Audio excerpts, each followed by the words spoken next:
for the keto diet, as you see in the title, have changed slightly. I'm switching over due to the advice from the Scott Del Fuego. The Del Fuego has had me switch from the keto diet to the carnivore diet. So I did that last night. I had maybe an 8-ounce piece of lean pork and 2 eggs with some lettuce. Chinese cabbage lettuce. Both of them have 0 calories, 0 carbs. So I feel fine. This morning I had 2 eggs, and that's all I'll eat until my dinner tonight. So I can tell you that I feel fine. I mean, a lot of people, wow, you gotta watch what you eat. You need enough salt. And I don't know. Maybe that's your version of reality, but my version of reality is I haven't had a grain of salt added to my food in my house for 7 or 8 days now, and I feel just fine. So I guess it's different for each person. Plus, I did have the Fiesta foods, and that had salt in it. Now that was 2 days ago. That's not going to happen again until Christmas, where I have a carbohydrate. I will not have a piece of bread. I will not have any rice. Maybe ever, but certainly not for the next several months. So that's a good thing. And then I got up early this morning, and what I decided to do, well, as you know, yesterday I needle scaled for the 2nd day in a row, the deck of inside the cab of the machine. I'll show that to you in a minute. But while I was painting, I noticed that the seat itself was broken. It's not bent, it's broken. So this morning I got up and I took that out. And here it is. And I'll show you where it was broken and how I'm going to fix it. Because it'll only get worse if I don't fix it now.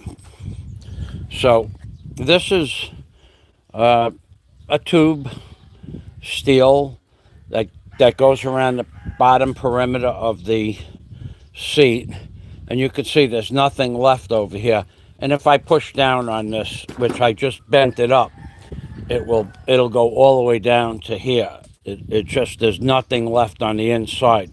So I'm going to cut this corner out here, and I'm going to take a piece of 5-bar and put it right through here, right straight through this area here, and straight into this side of the pipe here that's still good. So this basically wore out because the rain, and every time you get on and off the seat, you knock the paint off it, or the material in this case. So I'm going to put a piece of 5-bar through here, all the way through the seat to the end here. And then I'm not going to try to get the 5-bar inside this tube. Here I'm going to make a 90 on it and turn it down to about here.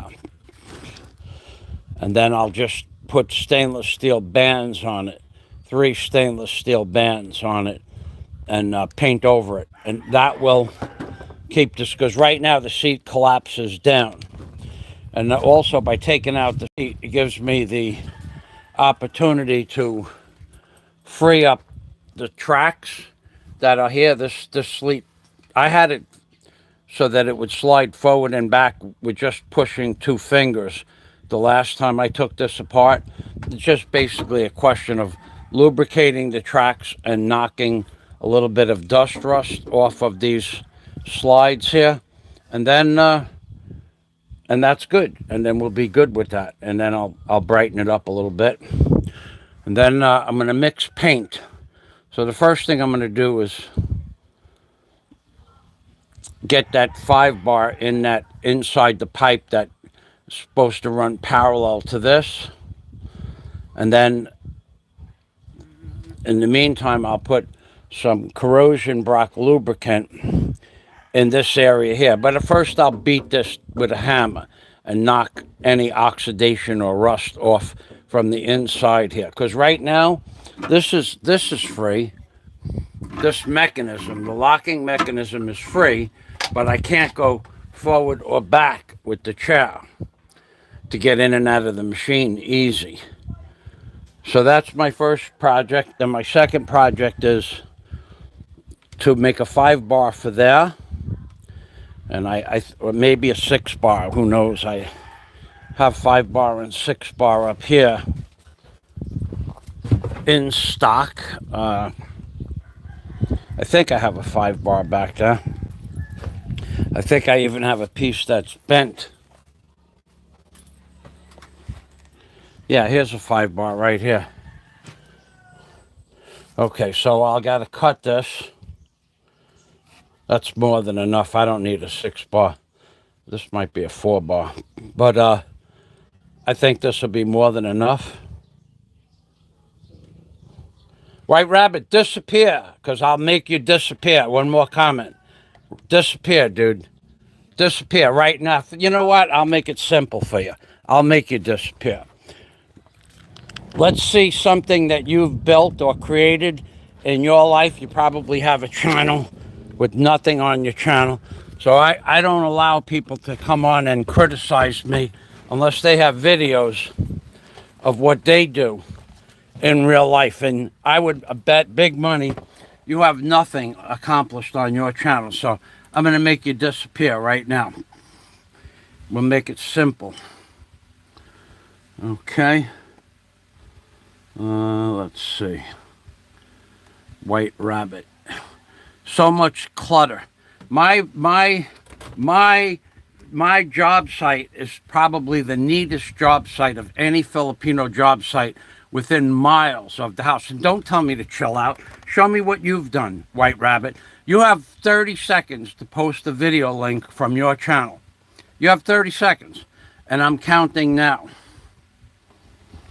If you don't have a video link, if you don't have videos on your channel, you're not allowed to critique me. Those are the rules. Think I'm going to break the rules for some clown that calls himself White Rabbit? You're sadly mistaken.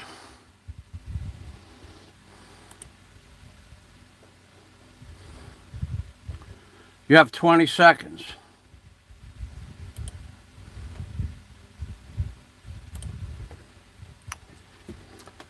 "15 seconds.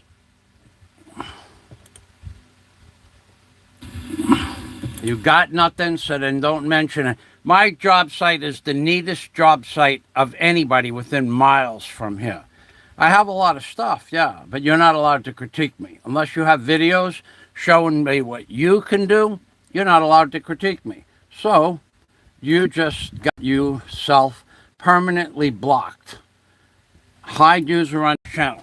I'm telling you, you know what the rules are. You knew what the rules were before you put the stuff up on the video. The rules are, unless you have a channel and you can show me something that you've done in your life, then you can't do it. Now, as far as the clutter, we'll go over White Rabbit. Now, although I don't have to justify anything with you. The tarpaulins over there, they are for a job I'm going to do sometime later today or in the morning. That plastic is for the Filipinos, so that they can bring it to the recycle. Okay? Now, all of this is garbage. This is firewood for the Filipinos. This is the stuff that belongs inside the cab.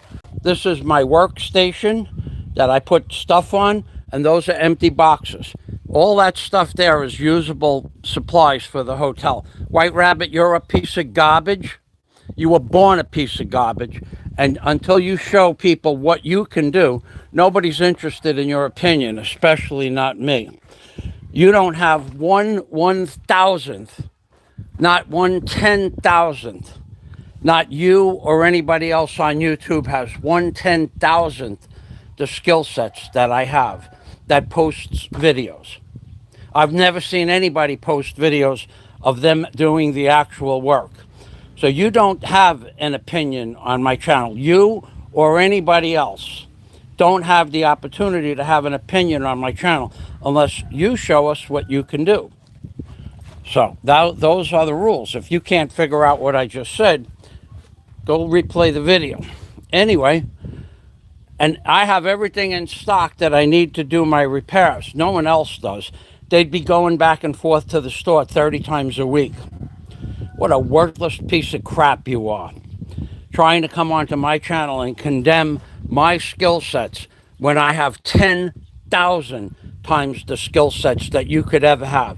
I hold 11 federal and state licenses, or have held.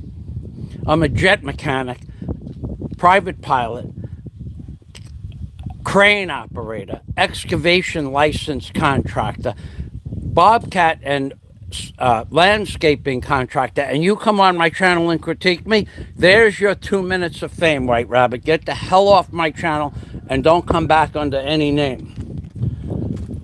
Now, there's no clutter on my property. Everything that's here is usable for the next project or the project after that. You pieces of crap, you think you're going to come on my channel and you're going to control the narrative? It ain't going to happen, dude.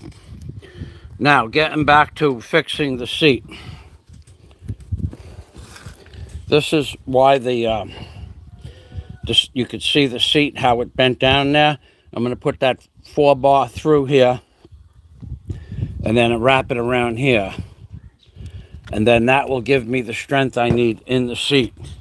I don't understand why you people believe that you have the ability to go on someone else's channel and critique them when you have nothing to show for yourself. Johnny Lee, Fazio, no need to defend yourself. Better to discuss how to report the little fella for Section 8 fraud. That's going in. Actually, that's going in.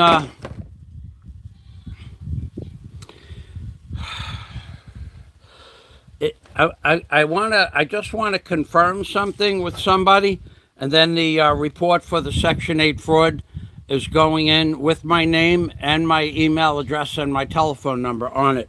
I just have to make sure it's true. And if it's not true, I can still report it. It has been reported. It has been reported. So it would only be a secondary report. I did not report it yet, but I do plan on reporting it. I do believe there is fraud. Okay, Johnny Lee. No, oh yeah, and it won't, that's why the little creepy little man was so insistent, so impatient, so much in a hurry to get his house under contract. He thinks that he's going to be able to screw the Section 8. He thinks he's going to be able to walk away from his issues that have to do with court, sell the house, and disappear into the Philippines to parts unknown. Personally, I believe the judge will take his passport away from him shortly, so that can't happen. And also, and you're right, if the state gets involved and they can prove fraud, he's going to have to pay all that money, and that will immediately, this is why he wants to sell the house so fast, that money will immediately be put in as a lien against the value of the house. So he won't be able to sell the house until he pays the HUD lien off. If that exists, the HUD lien will be, if there are other liens, those liens will be in order. That's how it works. So thank you. I was sent a federal offense, Johnny Lee. It's actually a federal offense. Section 8 is a HUD program, which is federal, under the Housing Department of federal government. Oh yeah, the entire document to report fraud for HUD for that house in that area was sent to me via email Sunday night, and I was going to do it. Actually, I called HUD up Monday morning at 8 o'clock my time. I actually called them up, and I'm going, how could they not answer the phone? And I called them till about 9 o'clock. And I'm saying, how? Well, because it was, the time difference is 6 hours before. So it was really only 6 o'clock in the morning.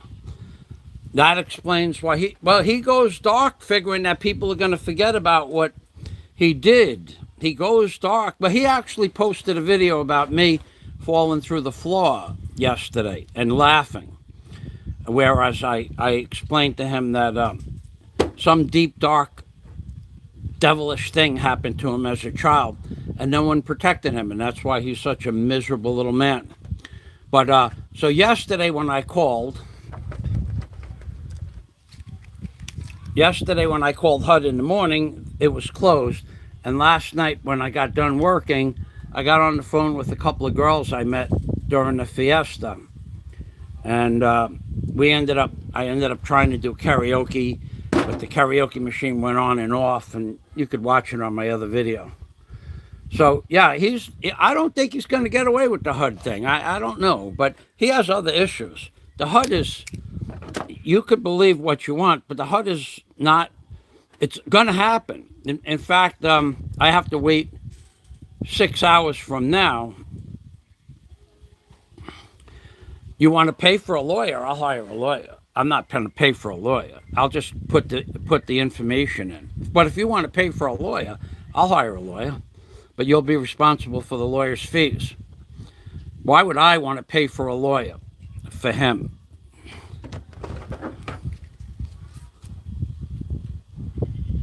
Yeah, well, like I said, if you want to pay for a lawyer, just tell me how much you think it's going to cost and then send me that much money, and that'll be the down payment for the lawyer. I personally am not going to spend money for a lawyer. Okay, enough of that. I'm going back to work now. I have to wait at least until 3 o'clock to call them up, to call up HUD again. But I will leave my name and my email on the form, and then I'll call them up and notify them that I'm sending out the HUD information. Alrighty, so I'm going to put my my painting shirt on, which will be also my grinding shirt now.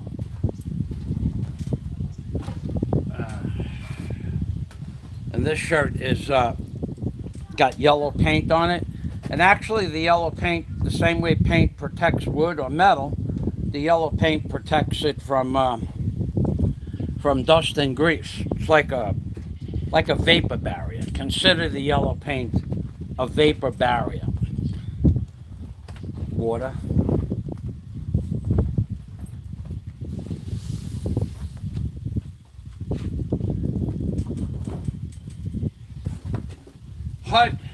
HUD, baby. HUD. Yeah, yesterday I got busy yesterday afternoon. And I was full of paint. And actually, I don't even think I got finished painting till about 5:30 at night. Which, at that time, I was in no mood to start talking to legal jargon with people in a government agency.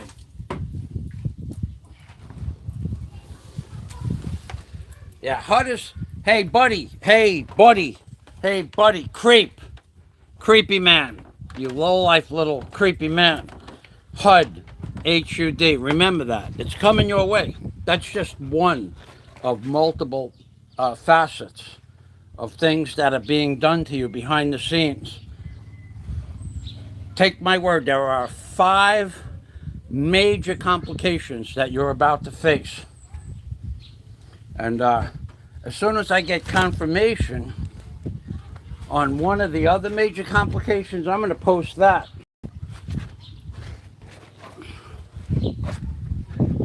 But I like to get confirmation to know that things are real before I post it. And so Johnny Lee says he confirmed it. So Johnny Lee, why don't you tell us how it was that you confirmed that it's a fraud, that he's fraudulent, HUD? Why don't you tell us instead of just saying hire a lawyer? Hire a lawyer. Where is the money, Johnny Lee? Where is the money that, do you want to spend money for? Of course, all of you people. Now, I'm not putting you in the same category as everybody else. I'm putting you in the Johnny Lee category. You say hire a lawyer. At what price? For how long? How much? They never give you a bottom line. They always give you a figure and then triple it.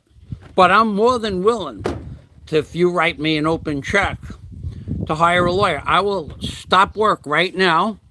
You put in, let's just say $1,000 into my PayPal account. I will stop work right now. Go into the house and search for a lawyer. Well, I can't do it now because it's 3 o'clock in the morning. But say put $1,000 in my PayPal account and I'll use that as a deposit. And if there's anything left, I'll give it back to you. See, all you geniuses out there, you all want to see something happen, but you don't want to make it happen. So why should I spend $1,000? So then Johnny Lee is stroking me. That would be the greatest achievement of your career, to screw him with his HUD housing. So don't stroke me, dude. I'm from New York City. I know what you're doing. You're fluffing me up. Don't do that. I don't need you to fluff me up. I know what the difference between somebody giving me advice. You want to fluff me up? Send me $1,000. Show me your resolve, Johnny Lee. Not trying to put you down, but you had an idea. Just hire a lawyer, an open-ended, never-ending service fee for a lawyer that you're not willing to pay, but you're willing for me to pay it. You guys are a trip. No more comments on the channel. No more. Don't anybody comment. I'm going to go back to work now. No more comments on the channel. I'm going to work now. Anybody comments, they'll be severely punished. Probably ejected from the chat. Permanently. Unless Johnny Lee sends me $1,000 in my PayPal account, and then we're going to have the Johnny Lee Lawyer Day. But that ain't going to happen because Johnny Lee just has the big ideas and nothing to back it up with, like cash. All right. Yeah, watch the paint dry. Johnny Lee with the big ideas.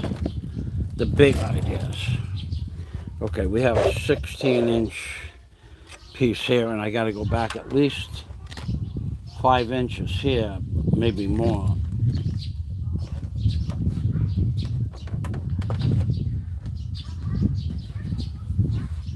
Johnny Lee. Oh my God, Johnny Lee had the idea. The big ideas. The big ideas with big ideas but no money pockets.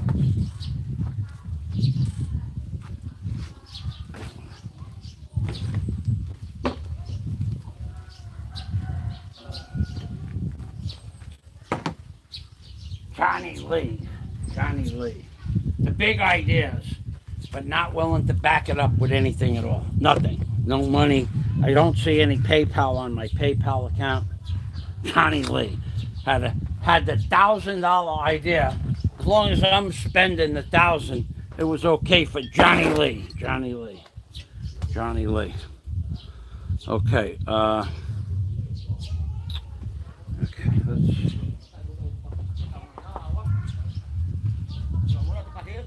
Mein Buntag.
Johnny Lee. Johnny Lee. Johnny Lee. Kind of like that name, too. Johnny Lee would look really good on a PayPal, $1,000 PayPal. I like that name. Why don't you do that for me? It was your idea, so you came up with the idea. You pay for it, and I'll go ahead. I'll do the paperwork and take the time to make it happen. Come on, Johnny Lee. Show us your resolve.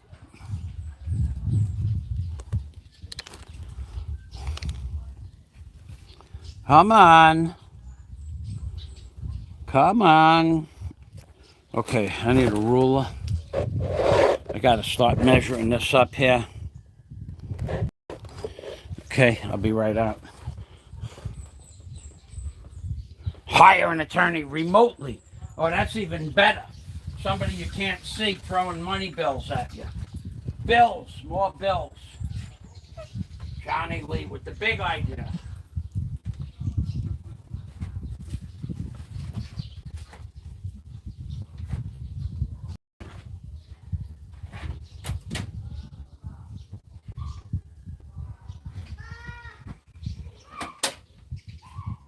Johnny Lee. Johnny Lee. Johnny Lee. With the big idea. What's the big idea that Johnny Lee had today? Johnny Lee had the big idea. Johnny Lee had the big idea to hire an attorney remotely. Somebody in Washington, D.C. that charges 3 times the normal attorney fees. But Johnny Lee doesn't want to pay for the attorney or the legal fees or some unknown attorney in Washington, D.C. But it was a great idea. A great idea at that. An amazing bunch of people we have here on YouTube, spending other people's money like it was water. Hire a remote attorney in Washington, D.C. that the research, who knows what the research should be, how many hours, somebody that you can't even keep track of the hours, Johnny Lee. But you're paying for it, so what difference? Oh, wait a second, you're not paying for it. Right, you just want it to happen. You don't want to pay for it. That's a different thing altogether. That's a different thing altogether. Let's just spend somebody else's money willy-nilly at that, with no guarantee of any results whatsoever. Send me $1,000, the lawyer could say, and oh yeah, well, we ran out of money the other day doing research. Johnny Lee, another YouTube genius. Another genius on YouTube with the ideas, but no financial sustenance to his name or his ideas. Just random willy-nilly ideas for other people to spend large sums of money that he doesn't have. So I should spend that money on a lawyer, a random lawyer in Washington, D.C. Do you realize how stupid that sounds? Hire a lawyer in Washington, D.C. that usually charges 2 or 3 times the normal price at $600 an hour.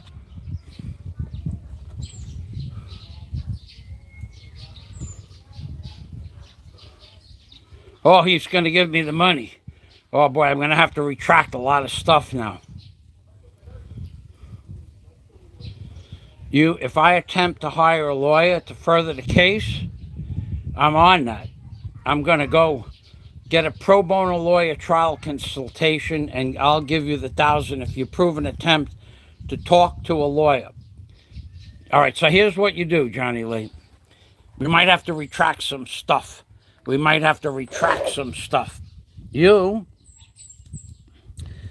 can go online and tell me the name of a lawyer's firm that you recommend, and I'll call up that lawyer. Whatever, because apparently you know more about this than me, and I'm going to have to eat a bunch of cake now if you do that. But But I'll call them up. I have no problem with that. I just don't want to spend money on it because I don't trust lawyers at all. At all do I trust. They're a bunch of sneaky, slimy little creatures. I personally believe that a certain thing should happen to every lawyer. I don't care whether they're defendant or lawyers for the defendant or prosecuting attorneys. They're all corrupt. So, and they'll all just charge you whatever they want to charge you. And you know it, and I know it. So you give me the name of the lawyer's firm, and I'll call them up. Now, you just give me the name, I'll Google it, and I'll call them up. I'll stop the live stream. I'll just go inside and call them up on the live stream, as long as it's a U.S. number. All right, I'm going back to... all right, where am I here? Over there. Johnny Lee. Johnny Lee could be my hero. My hero, Johnny Lee. Gonna have to eat a lot of cake now. Okay, what do we got here? Okay. We got...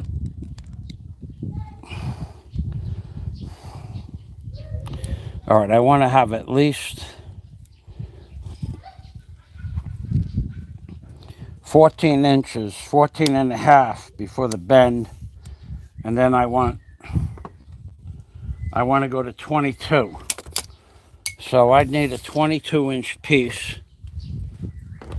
of steel.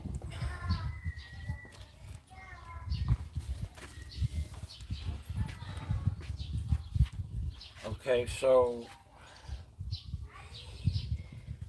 that works out for that. That's 10, okay.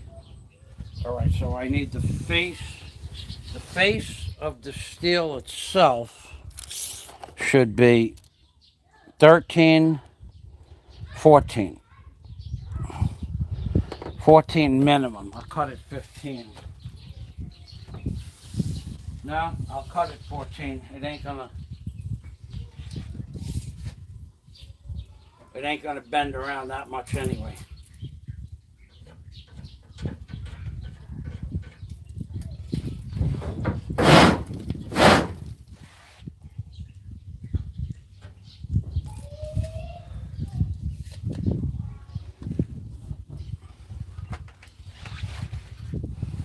All right, I'm gonna just go over here and cut something now. I gotta set up the grinder behind the ladder there. Notice when I do a job, I have everything to do the job. So whoever that clown was in the beginning that says I have a lot of clutter, no, I have a lot of supplies, you moron.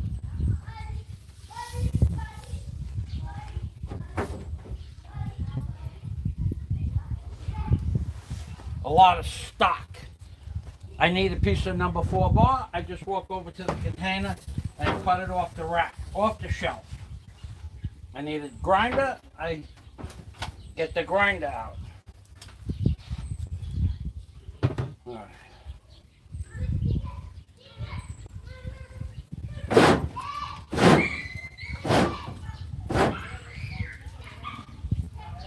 Uh-oh.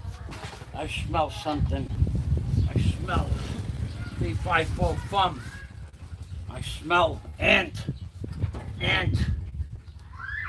Oh boy.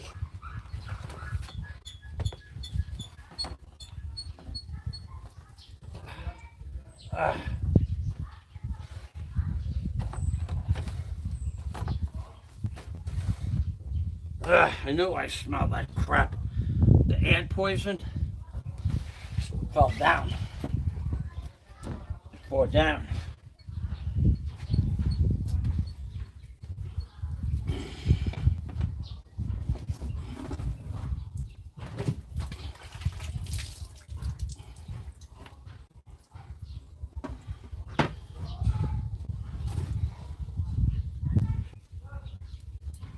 Wait a minute.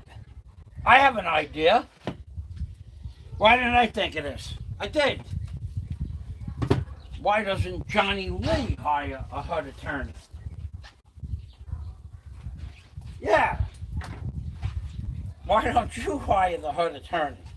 Ha! There's an idea. What a unique idea.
Huh. Huh. Huh.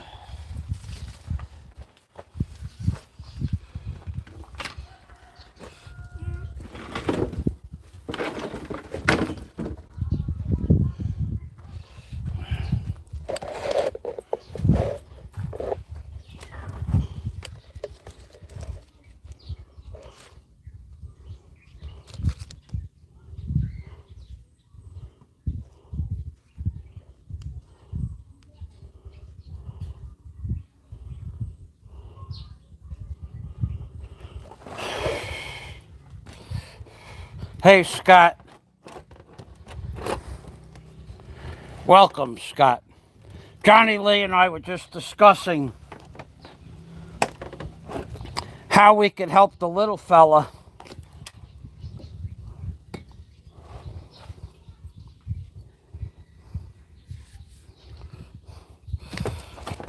with his housing HUD problem.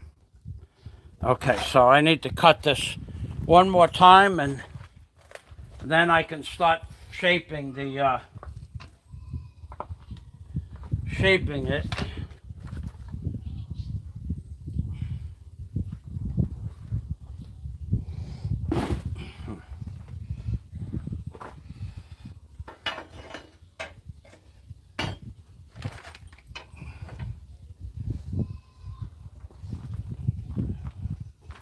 Okay, let me read the comments.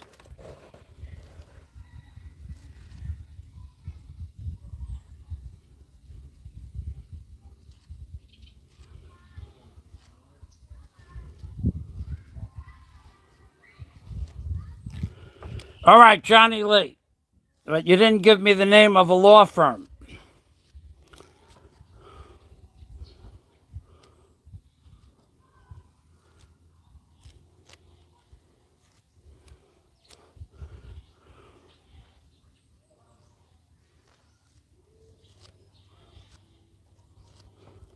Oh, I would follow through with it, but I don't see the name of a law firm.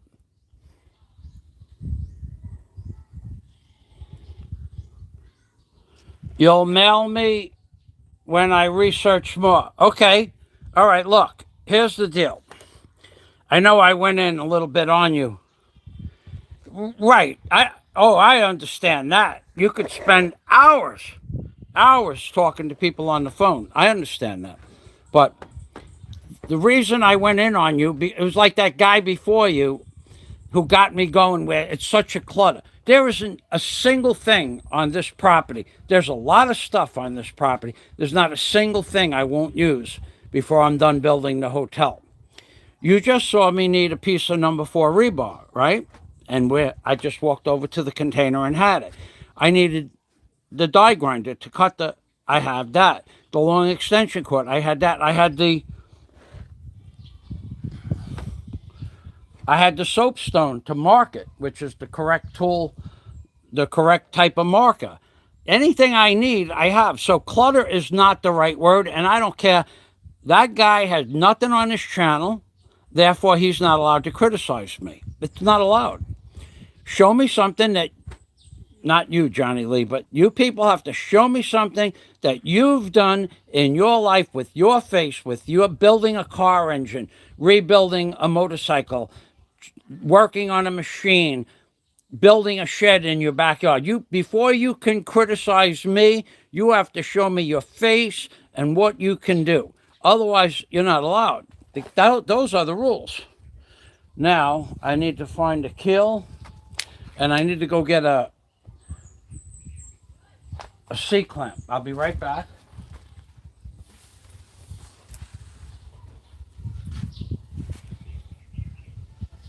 Oh, boy. Oh, boy. I want to make sure I didn't lose.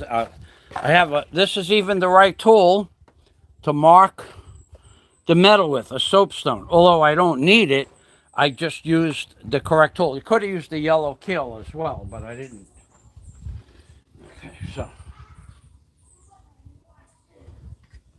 Okay, so I'm going to set up a whole. I'm going to set up a whole tray with the tools that I'm going to need. Here we go. I have a nice tray right here. I'm going to set this tray up on here. Here's some more clutter for that moron, whatever his name was. I forgot.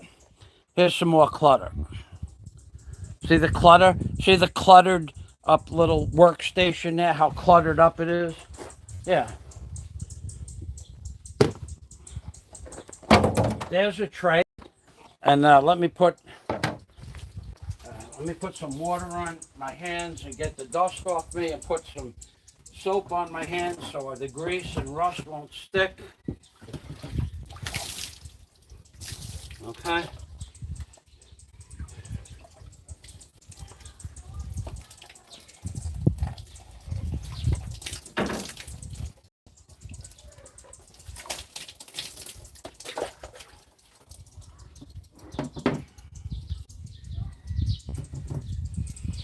Okay, that's done sequence.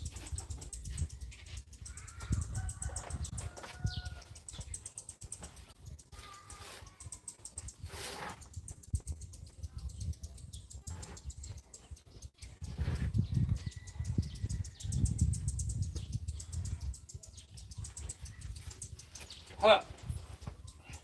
Huh. Huh. Huh.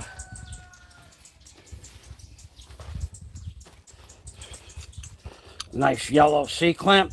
Let me tell you something, Johnny Lee. I know you're still listening, and this has nothing to do with anything we just talked about, but I know how long it could take to make phone calls for something. Because,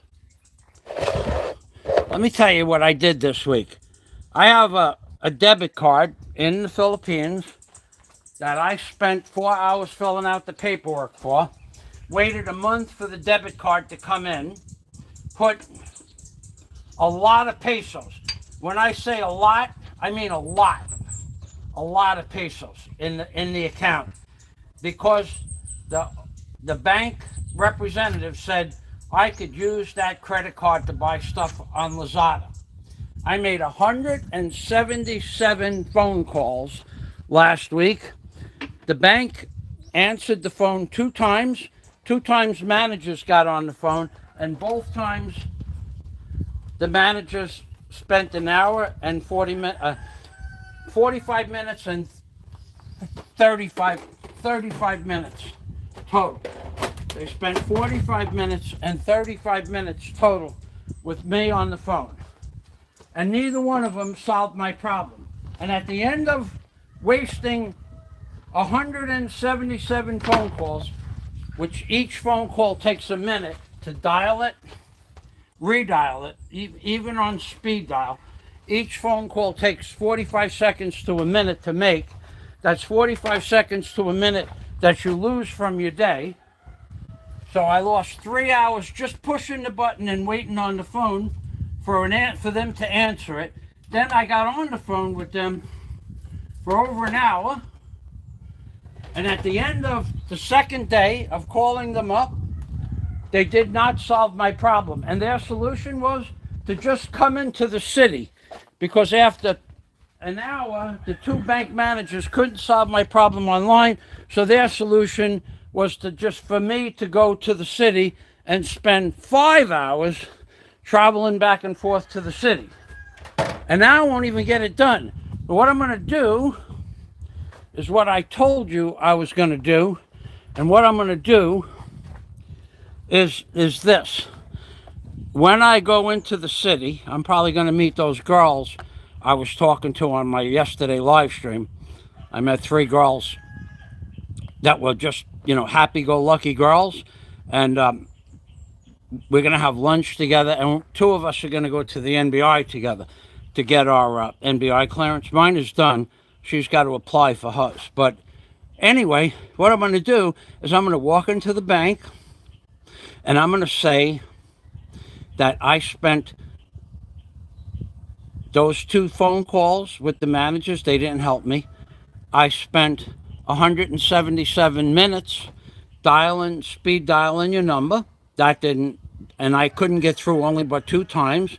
And I'm going to say how much money's in the account, And then I'm going to say, put that money on this table or bring it to the teller right now and close that account out. And they're going to cry. They're going to cry. We tried to help you on the... No, no, no, no, no. You didn't help me. You tried. You tried. You did nothing. And then at 3 o'clock, the one said, look, I have other things to do, sir. I said, well, we're not done. She goes, sir, I have other things to do. I'm going to go now. I said, what's your name? And she hung up. Because she hung up on me, the money's coming out of the bank. A lot of money. Okay, so I know how long it could take to make a single phone call to get something done. So I'll let you do the legwork.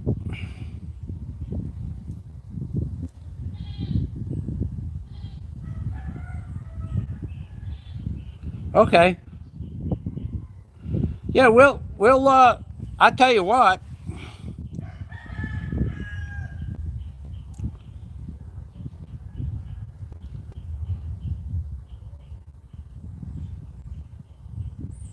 I have his current address. I have the block and lot number. I have his the legal description of the property. I have all of that. Okay, so I'm gonna cut that piece of bar stock now. Now it's just bar stock.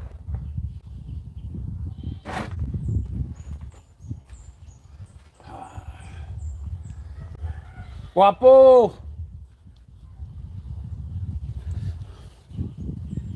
All right. So I spent 8 hours on the phone to get my credit card to work. Now my credit card, I wanted to spend, let me just tell you, I wanted to spend 244,000 pesos. I raised the limit to 250,000 pesos, which I could do multiple times with no problem, but on different days. And my credit card was declined, and no one knows why.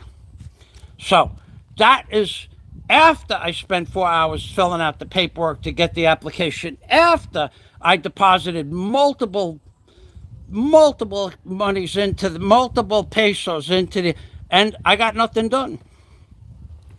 So don't tell me, or you don't have to explain to me how long it could take to get something done, because I know already that getting stuff done over the phone is damn near impossible these days.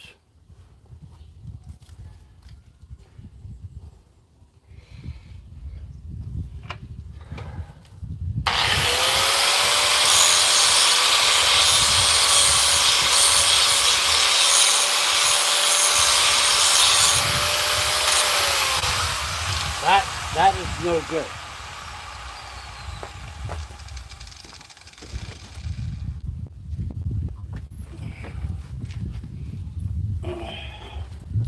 This is much better.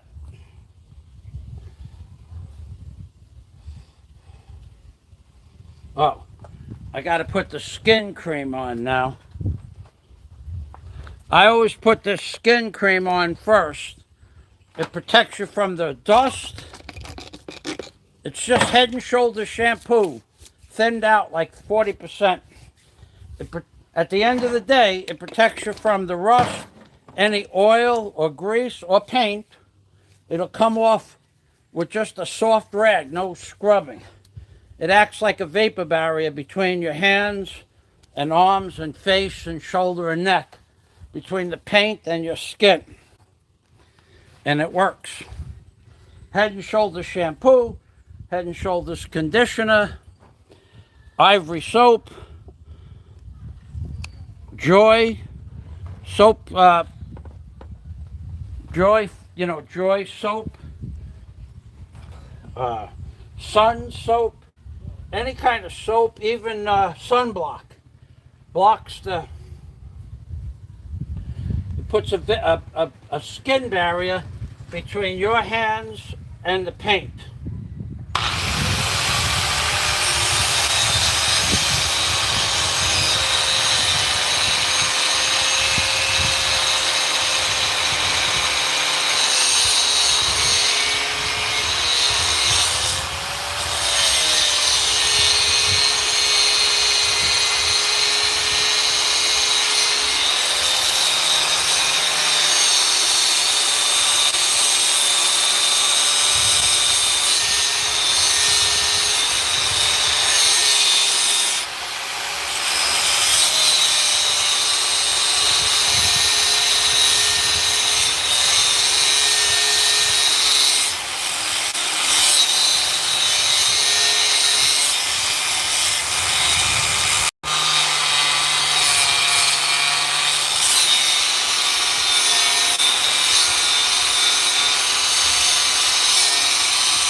A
little more complicated. It's a few thousandths too big. I'm gonna have to grind down the pipe, grind down the rebar to knock off the ridge.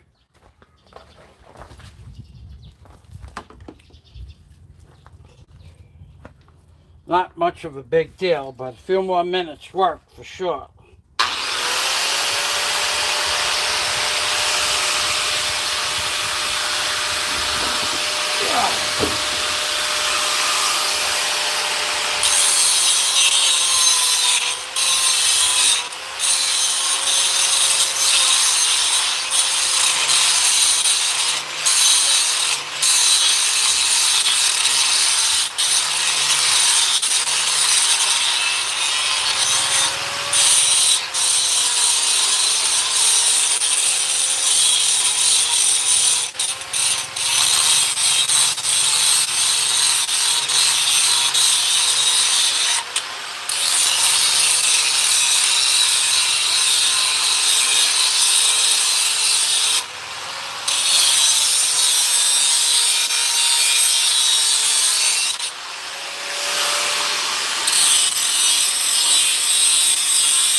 All right, I'm just gonna test this. I don't think I know it's not done. I'm just gonna test the end to see if what I got will go in there. And if it is, then I'll finish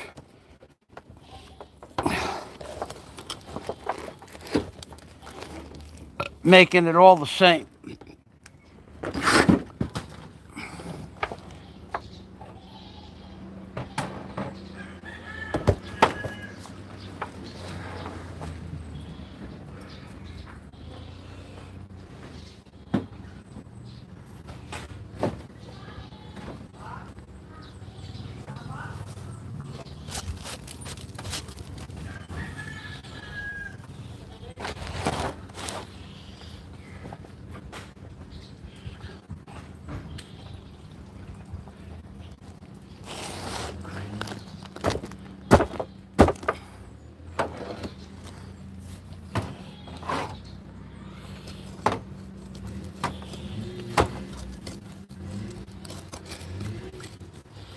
Okay, once I knock off the ridges off the back side of this, it'll fit.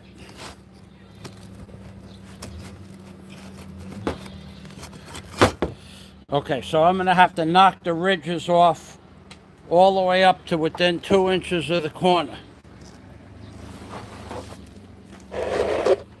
Okay, and then it'll fit.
I think that'll be it now. I think.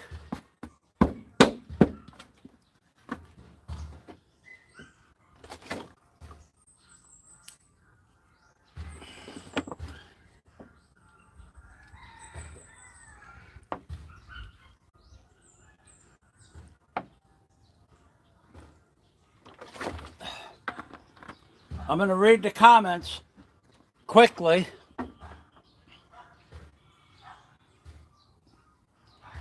Then I'm going back to work.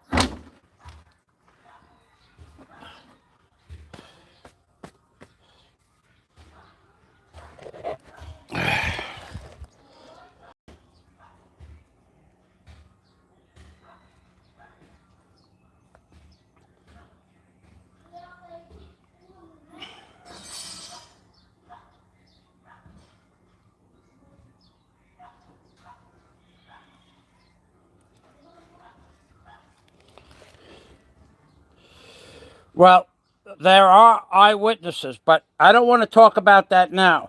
Somehow get in touch with me and I'll give you proof of eyewitnesses.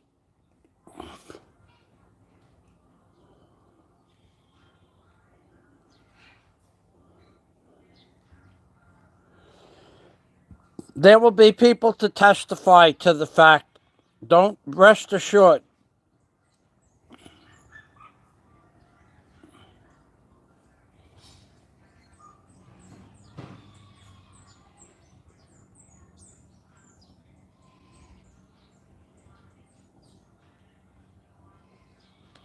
Yeah, we have all that stuff for our other court documents, especially eyewitnesses. That won't be a problem.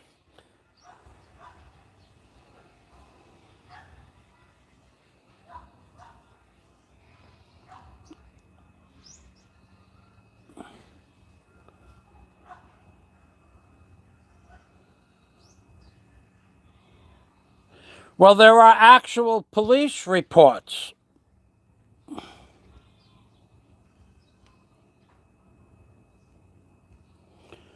Okay, so I'm going to test.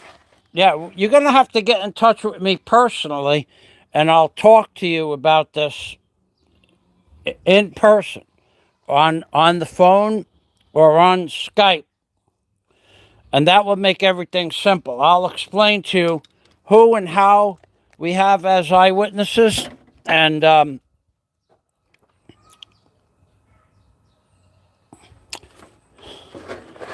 his passport.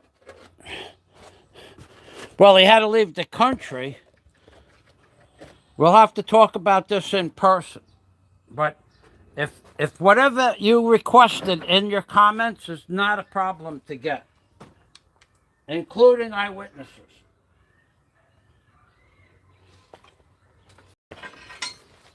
Several eyewitnesses, not one, but several. Okay, so let's go back over here.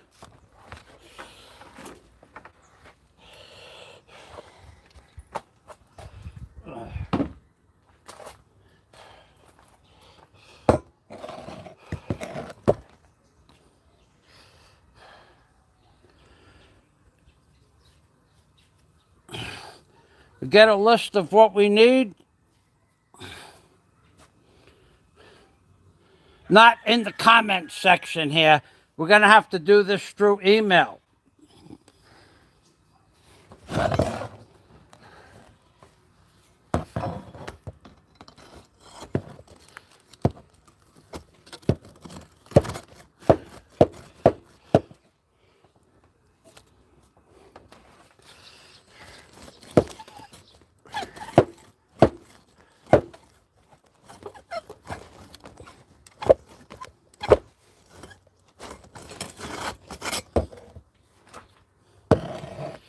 All right, need a hammer.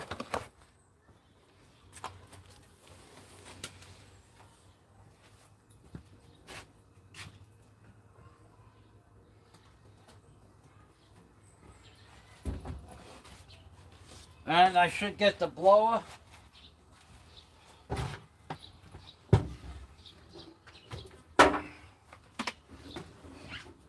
And I'm gonna grind a point onto the end of the rebar in a minute, or at least a taper.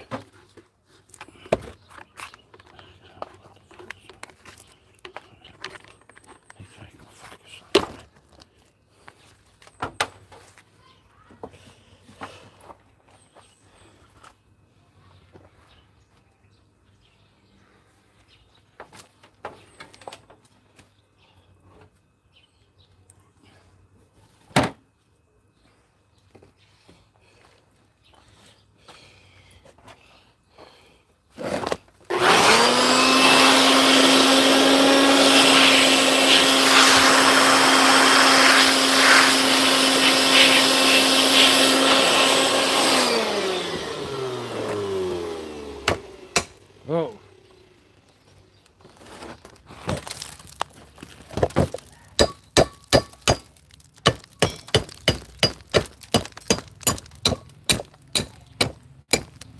There's not much metal left on there.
Before I forget, I want to put some oil on that upper chassis.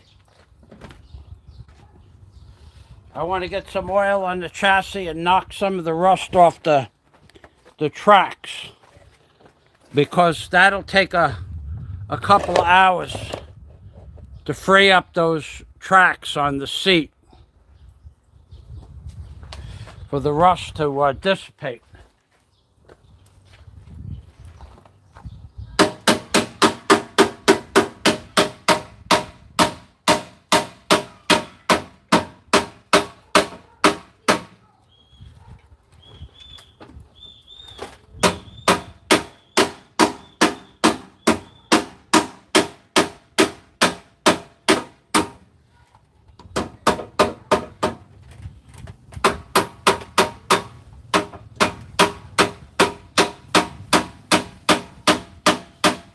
got it moving. Got it moving.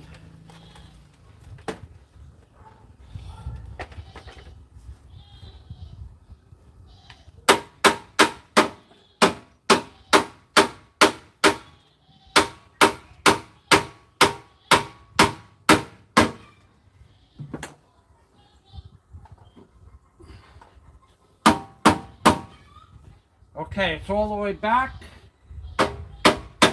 Let's bring it forward.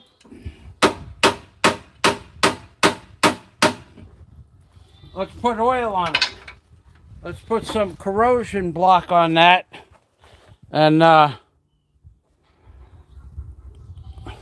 get that track freed up.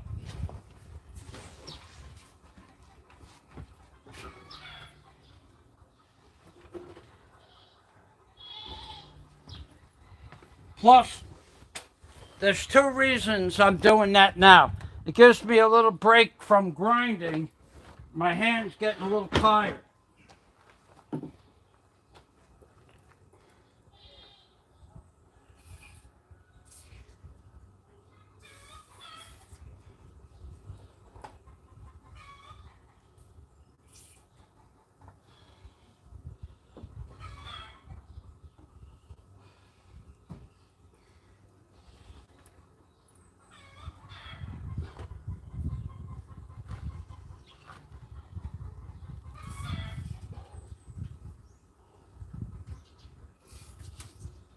Uh-oh.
Oh yeah, baby.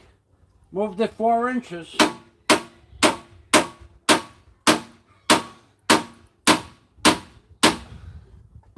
Moved it 5 inches.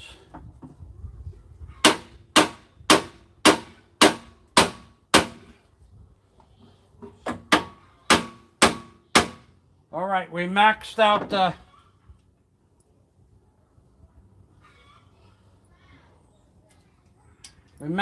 the travel.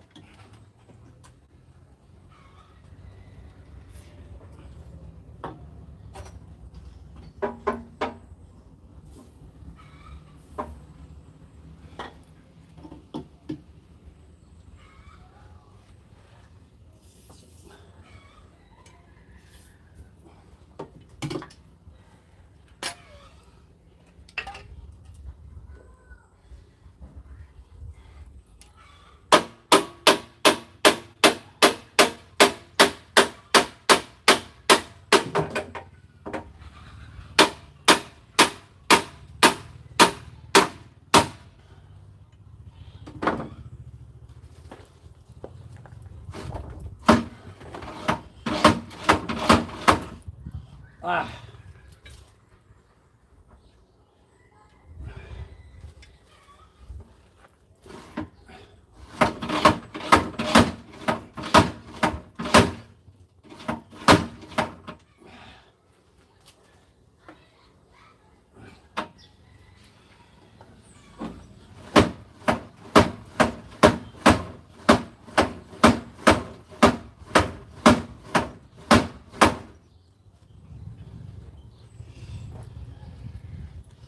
Ha!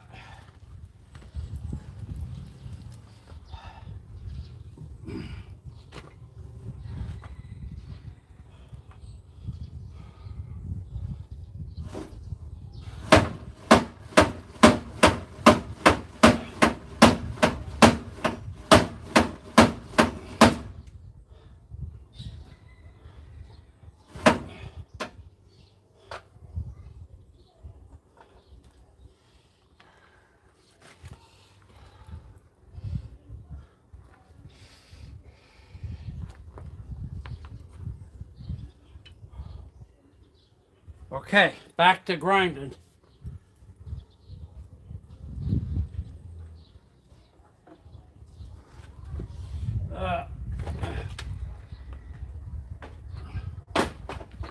I got a fan in there to dry up a few spots on the floor.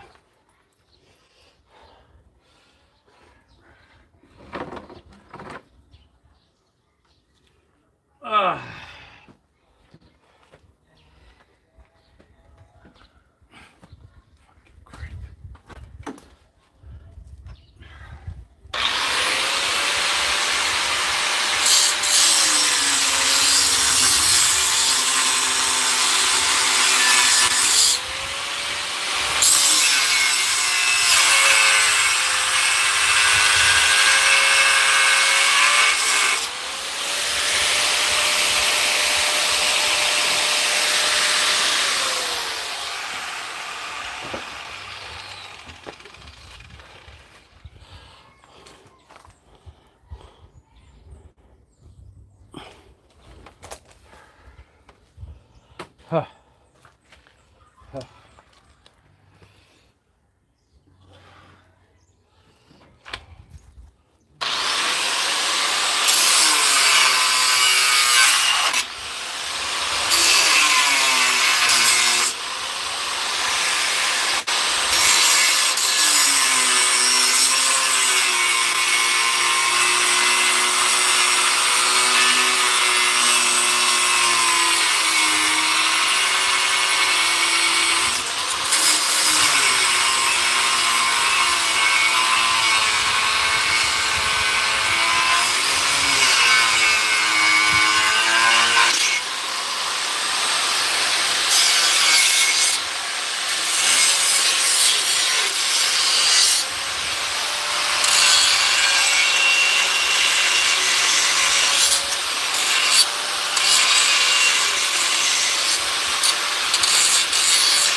I need a bucket of water, cool that off.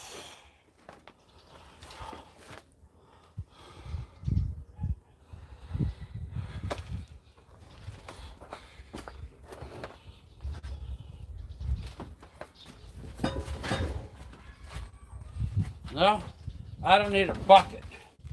I could use a 1 gallon container.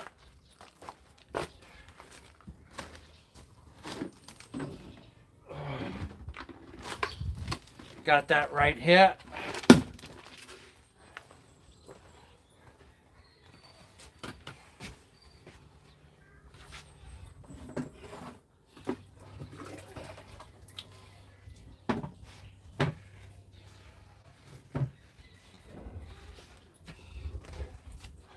Ha, ha, ha, ha.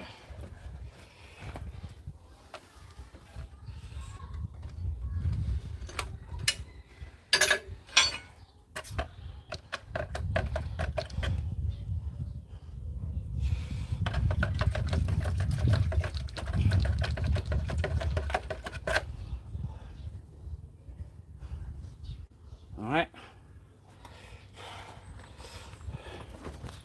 Turn it around.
Okay, I got to bend this out a half an inch. Then it'll bottom out and I'll be able to flush it up to this pipe. So I have to take, this is probably bent at about 93 degrees. I have to bring it back down to a 90, which means I'm going to have to clamp it down over there somehow and bend it back a half inch.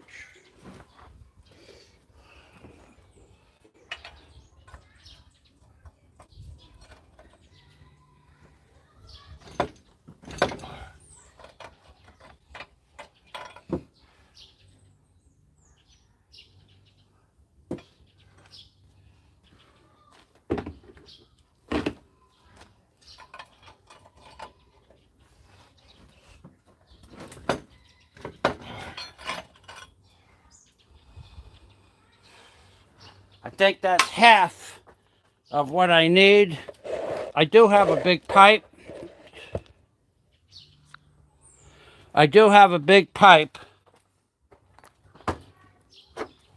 If I need it.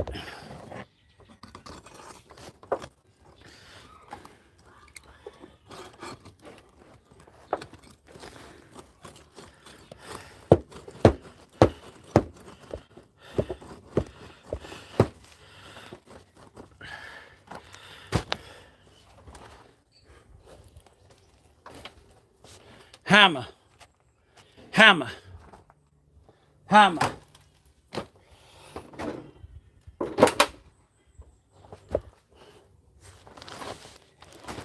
Hammer, hammer.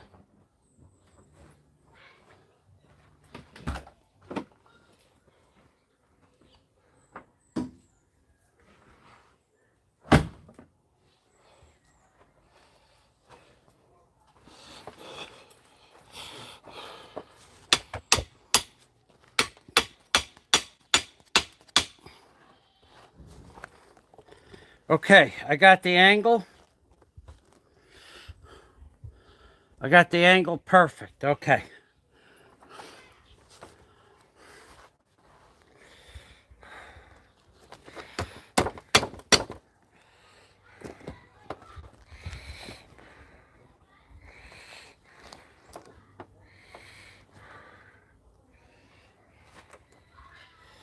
Okay, I'm going to have to cut this off of here so I can undo this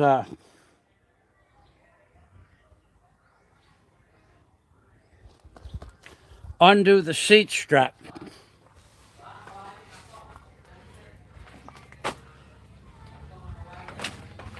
I'm going to need a pair of vice grips and a pair of pliers.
I'm going to get away with this once, and then 2 years from now, I'm going to have to build a new bottom frame.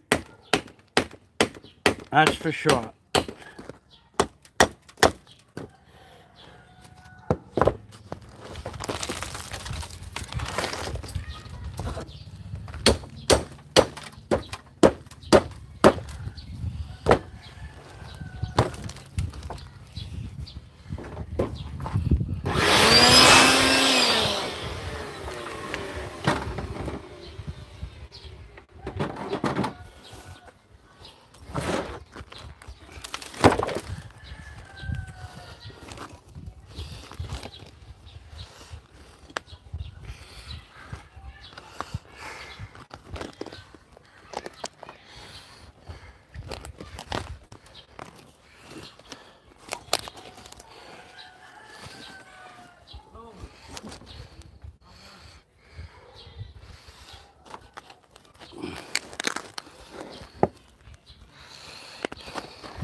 Okay, I'm going to go get some stainless steel bands to put around the outside of this right now.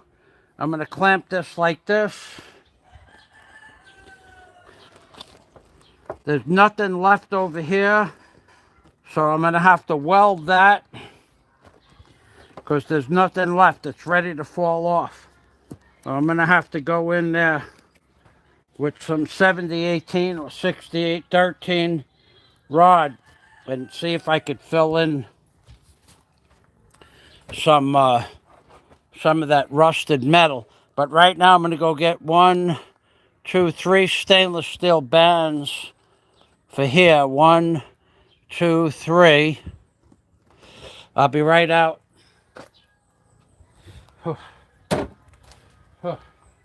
Hot today.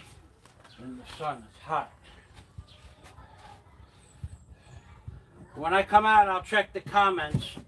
So if you have something to say, and you might no more HUD stuff, please.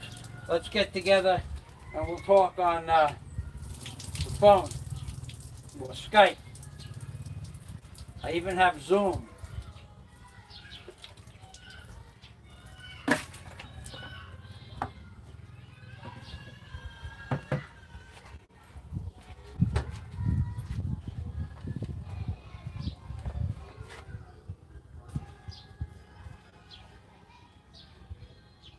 Okay, Clint.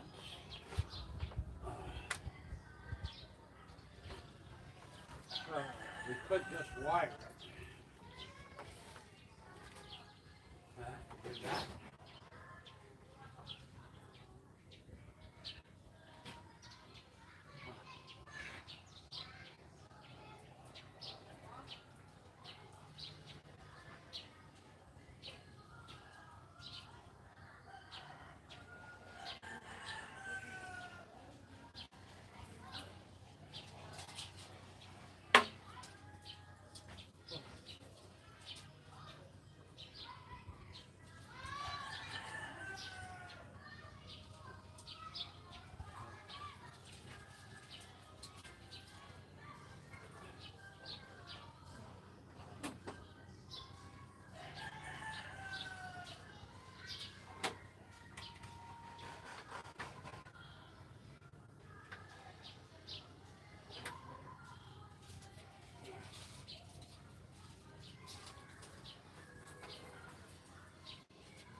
That's all stainless.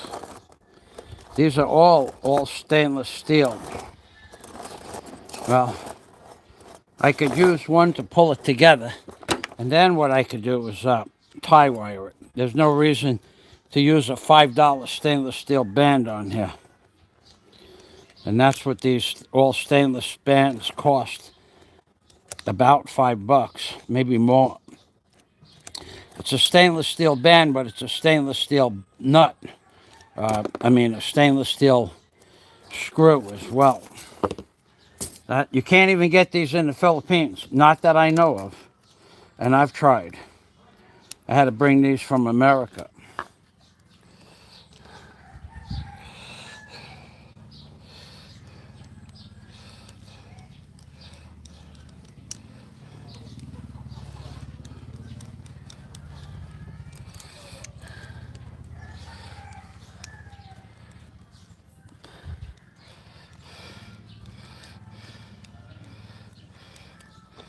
All right. I'm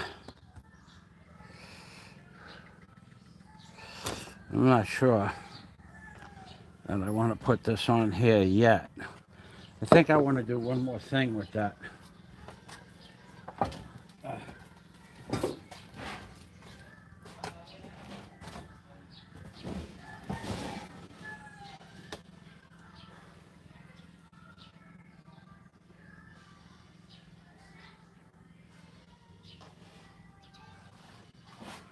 I know I want to do one more thing.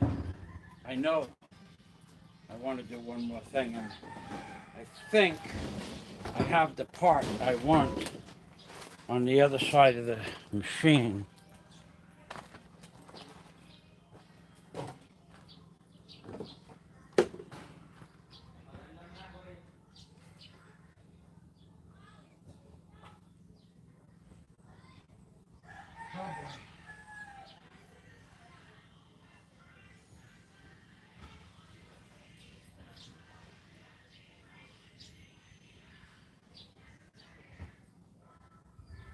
Doesn't matter.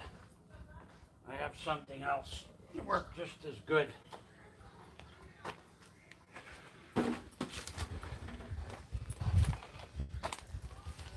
Okay.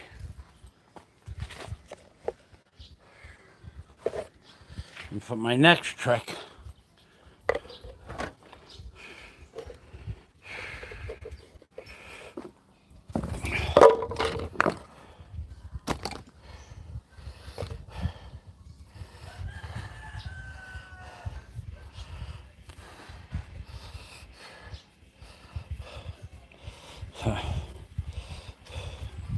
oh, I said I checked the comments.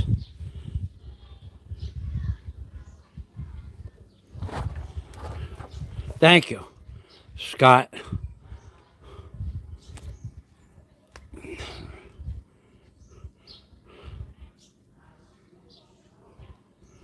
Yeah, that stuff is working great. I'm gonna fill these holes up with the isometric paint and make a plastic lining throughout the entire thing, all the way from one end to the other.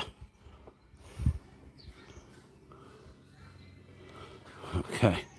And right now, I'm gonna make a buffer between the rebar and the vinyl seat, so the rebar doesn't tear up the vinyl seat when I clamp it down. I'm going to clamp it, I'm going to tie wire it, then I'm going to take the clamp off.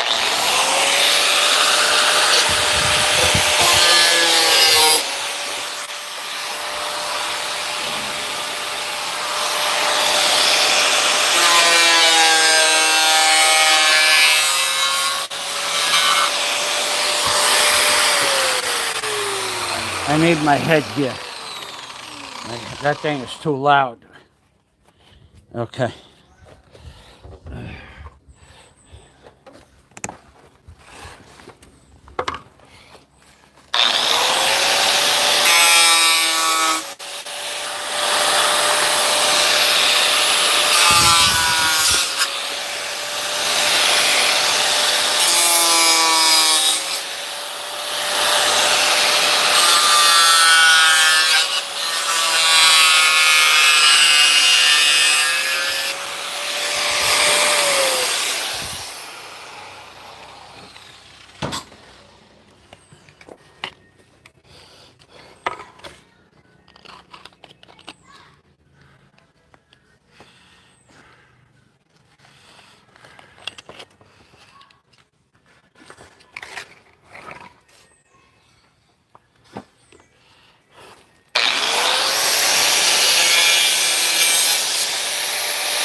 Ah!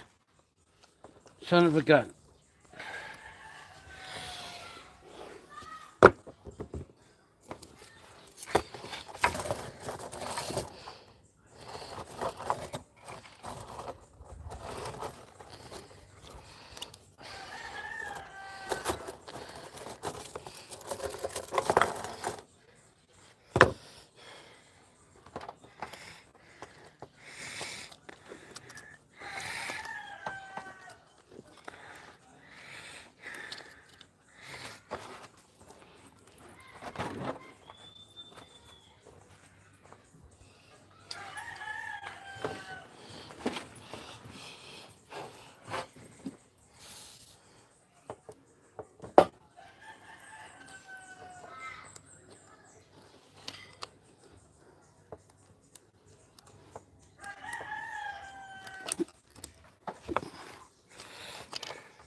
What am I doing here? I'll be right back.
There it is. Right there.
All right, let's make sure it fits in the machine on the track before I wire it up.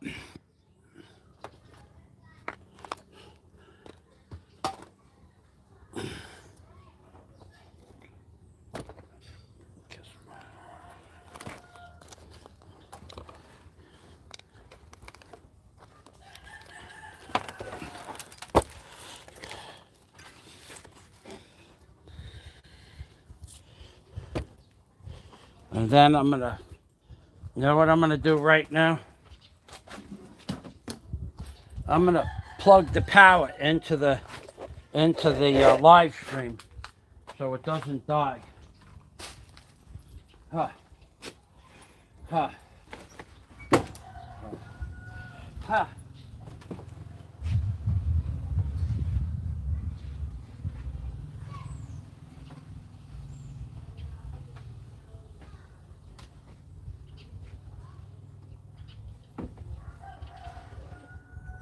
Huh. Huh. Huh. Huh. Huh. Huh. Huh. Yeah, that's what I'm gonna do.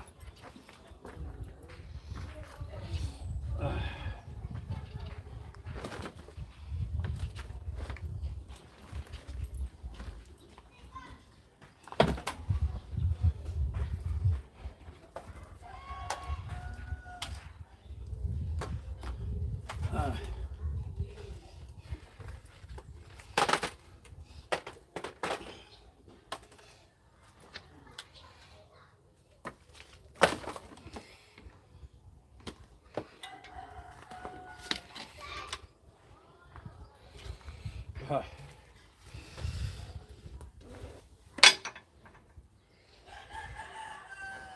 I got a lot of work to do on this seat before I put it back in there, I'll tell you that. A lot of work. But we'll get it done.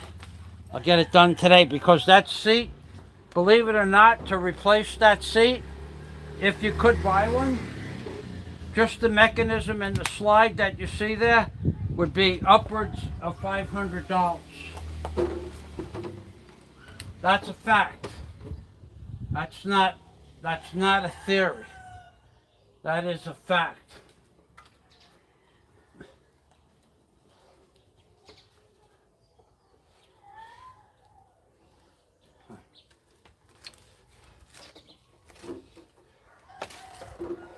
The seat in my backhoe that had a hydraulic cylinder with a spring in it was $3,000.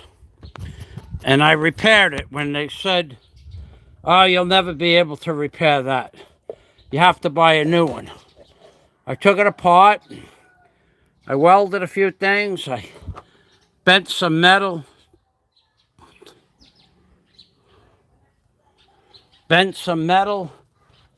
Filled up some places, and it was good to go.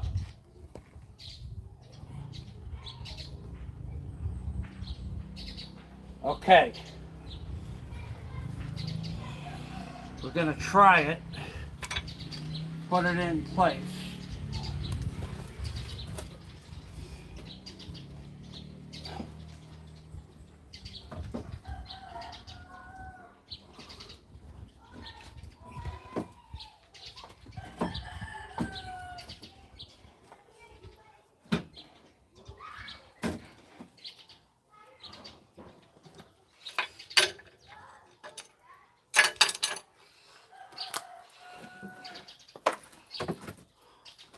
Huh, huh, huh, huh. Okay, that fits, doesn't interfere with anything there. And if I did something similar,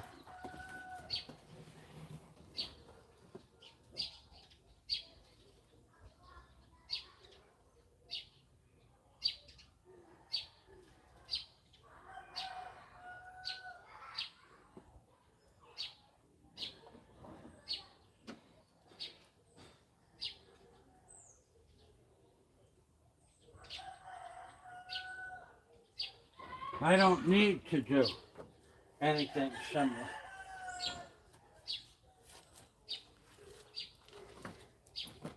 I could live with what I got right there.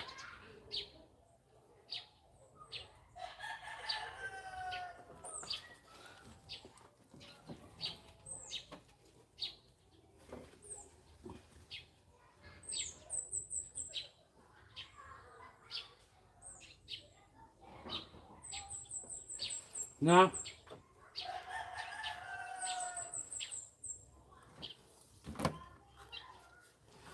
Yeah. That could stay just the way it is.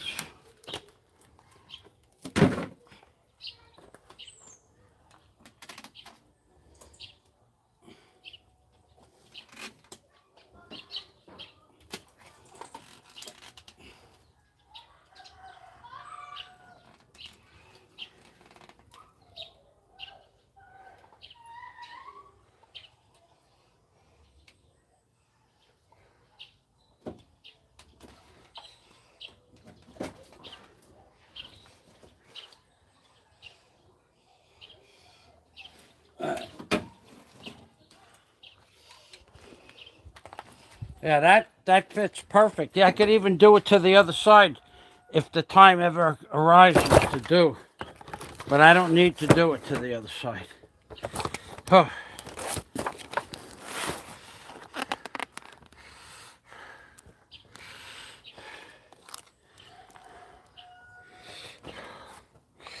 What I do need to do, start getting ready to set up the welder.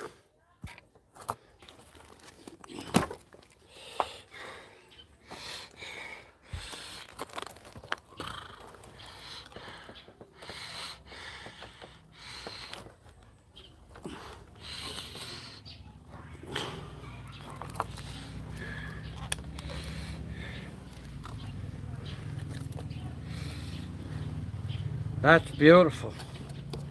Okay, I'm gonna get one more clamp on there. Temporary clamp. Because like I said, these are all stainless steel bands. And in America, these are 5, 10, 15, 20, 25, 30, 35, 40, 45, 50, $75 worth of stainless steel bands. I don't need to use them on the seat because I'll use tie wire. It'll be just fine. Once I paint it, it'll never rust anyway.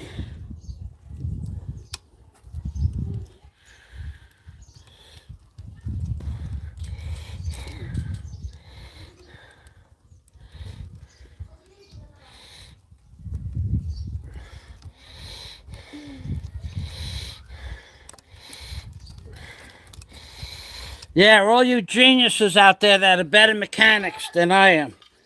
Yeah, I know you could just go into your shop and pick out a piece of 5-bar, and then you could go get some stainless steel bands with stainless steel bolts, and I know you have all of that stuff right at your fingertips because you guys are so much more better mechanics. Oh yeah. Why don't you put some money where your mouth is? Any one of you. I'll wager anybody in the Philippines $10,000. I'm a better mechanic than they are. And have the tools to do the job. Except one guy. One guy that is another jet mechanic who I used to keep in touch with. He is my friend. I wouldn't wager him, but he wouldn't wager me anyway. But anybody else that wants to go spunky, it's worth 10,000, yeah? Okay. Now, okay, this goes over there. This is over there. That's over there.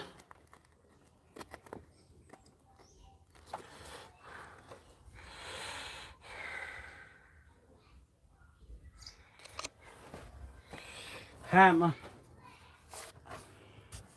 Hammer. Oh, what am I doing? I didn't, I got you guys looking at the wrong thing.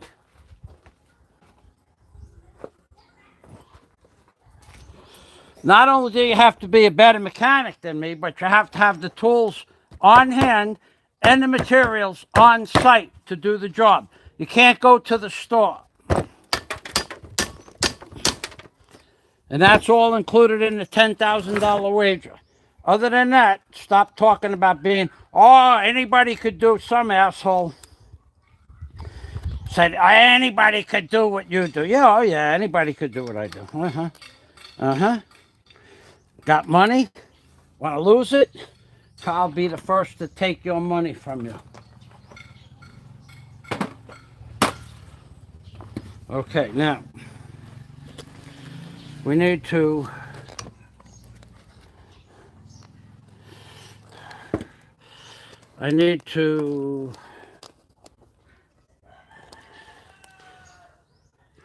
I'm going to get the needle scaler.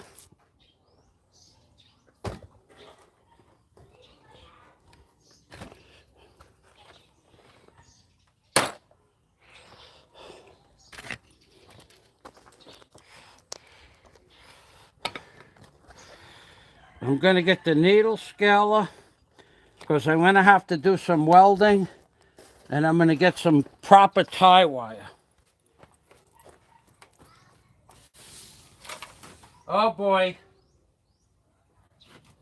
Oh boy. If I put the needle scaler on, I'm going to lose the live stream. So I have to put this up here so I don't lose the live stream.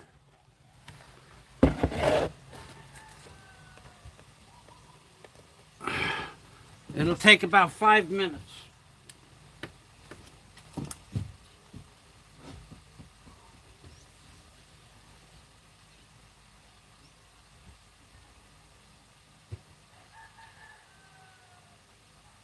Okay, I told you, I don't know what it is about that compressor, but the compressor has a phase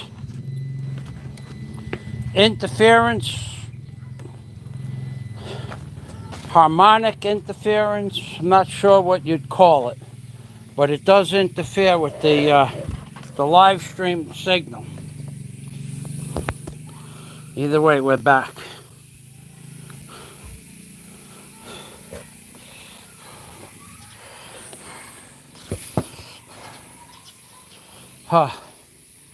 I need water.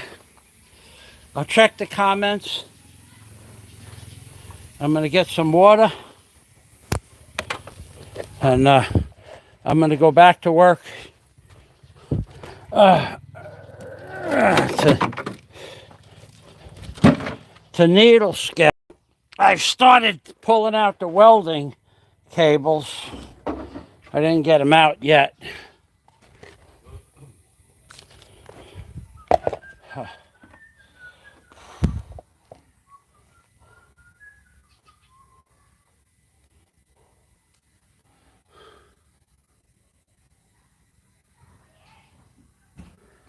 If I had that hammer painted a nice dull color so it blended in with the dirt and background, you'd still be looking for it. That's right, buddy. The wages of sin is death. Anybody that would wager $10,000 that they're a better mechanic than me, they live in the Philippines, have the tools and equipment to do any job on any given day without going to the store, will lose. Will lose. None of you people have the skill sets or the abilities that I have to make something happen with less than what other people have. You couldn't even go to the store to buy the stuff I want. What are you going to do? If I needed a piece of 5 round bar, go to the city? Where are you going to buy it? You got to go to Build-A-Ware, right? And buy a piece of 5 round bar. It's going to take you an hour and 15, 20 minutes to get there and park, an hour back, an hour in the store. That's 3.5 hours. And it's $1 a mile for your gas. and wear and tear on your car. So that's $40, 3 hours of your time. And I'm not even working 3 hours, and I got the seat off, I got the rebar cut, I got the rebar fitted in there, I'm ready to put the wire on, I'm ready to start welding. None of you people, all of you geniuses out there, none of you could kiss my lily white butt when it comes to mechanical skills. Anybody that thinks they can, I got all the money I need to wager anybody any amount of money. Now, maybe one guy can do one thing better, or probably one guy can do one thing better. But does he have the tools here in the Philippines? Does he have the skill sets to just make something happen with what's available? Does he have what's available? Or does he have to go to the store 26 times a week? You see people in the store buying a nut or a bolt or a screw or a piece of something that's 2.5 inches long. Because you've never seen me leave the job. Never have you ever seen me leave the job to go get something. That's all part of the wager. What you have in stock. There was a guy, and I'm not going to say who it is, who said he was a better carpenter than me. And I said to him, a better deck builder, or he could do a better job. I'll wager him any amount of money. I'll wager any of you any amount of money. Any amount of money that I'm a better deck builder than anybody out there. I don't care who you are. I'm a better deck builder than anybody out there. I don't care who you are, what you did for a living. I know that sounds hard to believe, but it's the truth. And as far as many of the skill sets I have, I excel at. Papo, main buntag.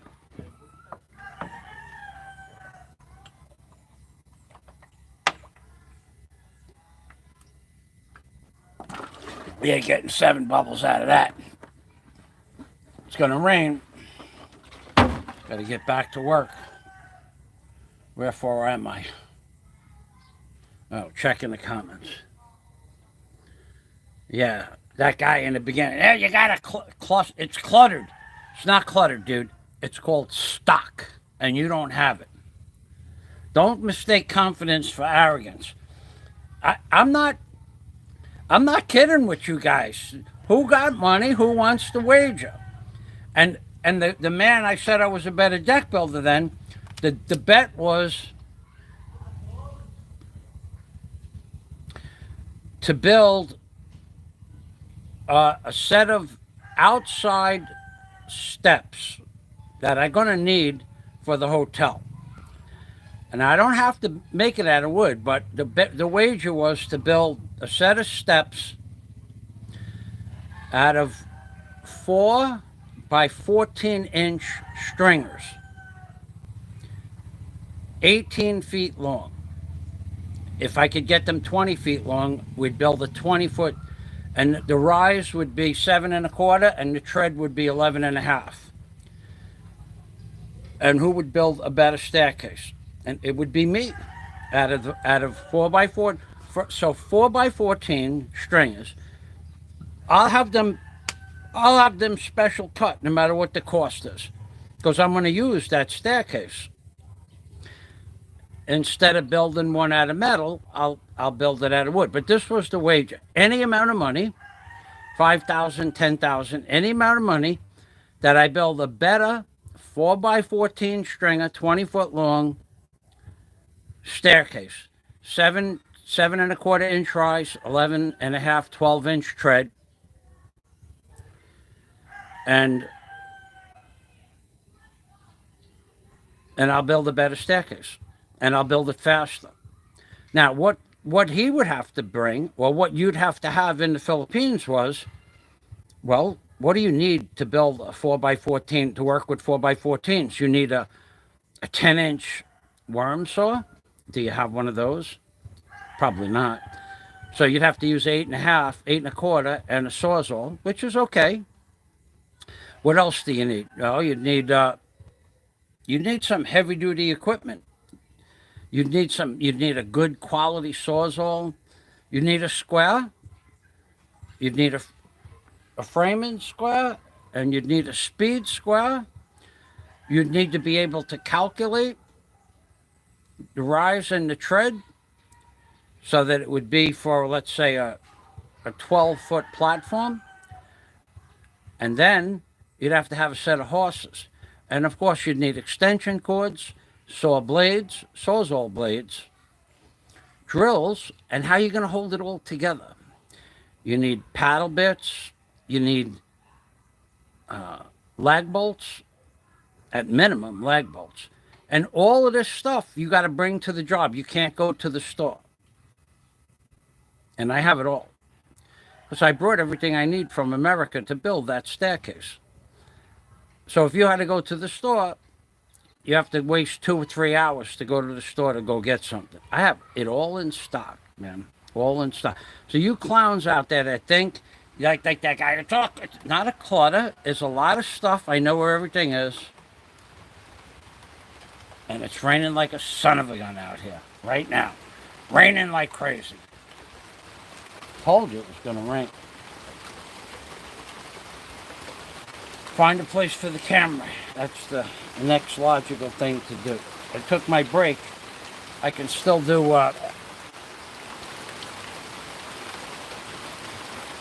I could still do oh boy. I gotta put this in here for a minute. I gotta go shut the roof. In the cab. The roof is open.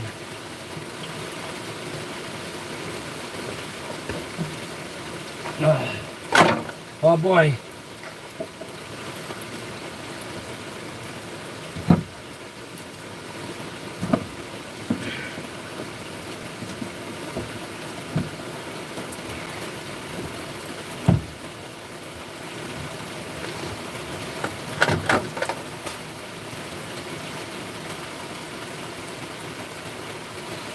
All right, let's see what we could get from this angle here.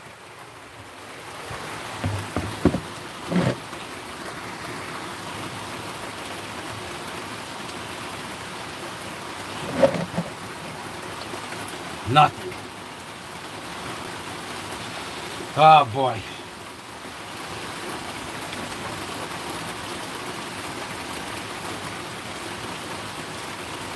It's getting wet and it's getting slippery.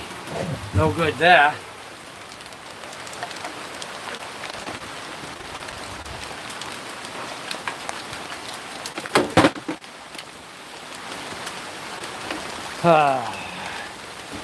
All right, this is pretty good.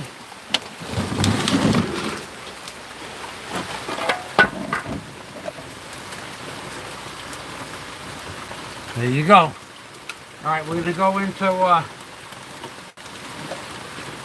putting the electric tools away first. 1, 2.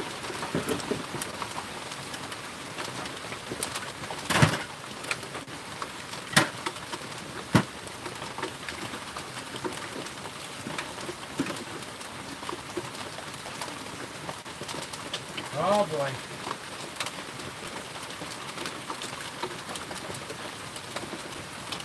All right, the live stream, when the compressor kicks on, the live stream's going to go off for 4 minutes while the compressor recycles. That's definitely going to happen. And then after 4 minutes, I'll turn it back on.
Okay, I'm gonna get some proper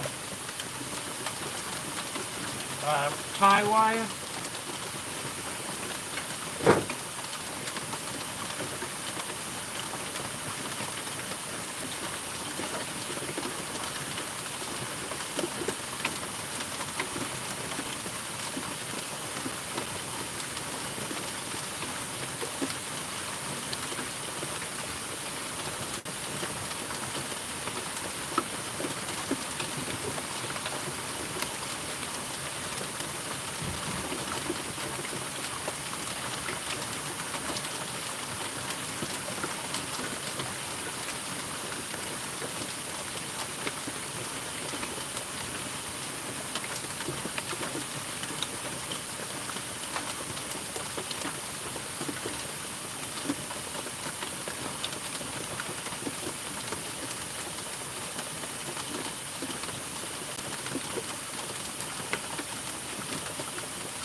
raining pretty good now.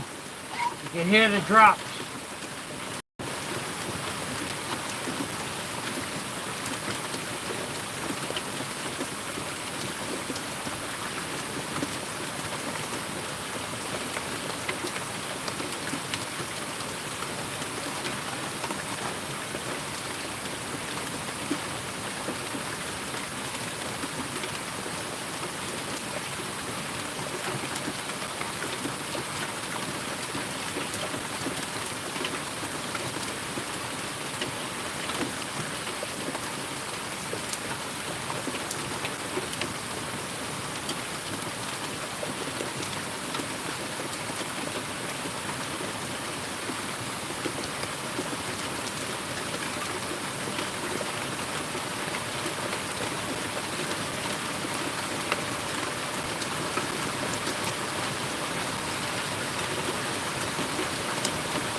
Mine não tô por.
I'm going to use a double-headed nail to put in the wire and twist the wire to lock it all up tight.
I don't really want to do this, but I got to do it.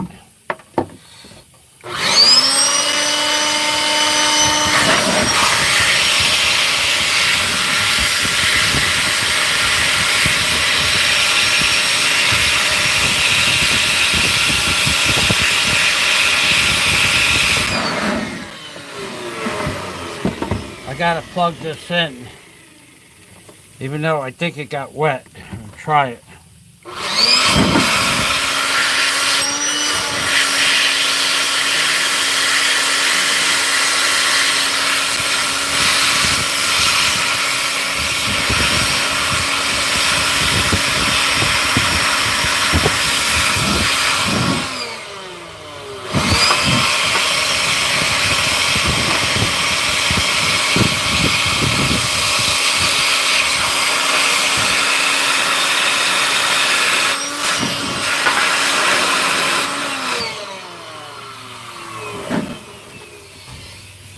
I don't know.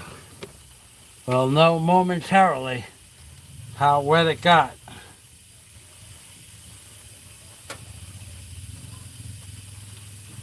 Man, hop on. The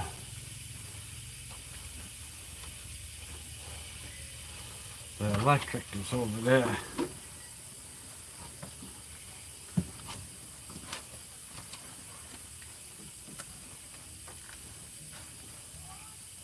No, not that.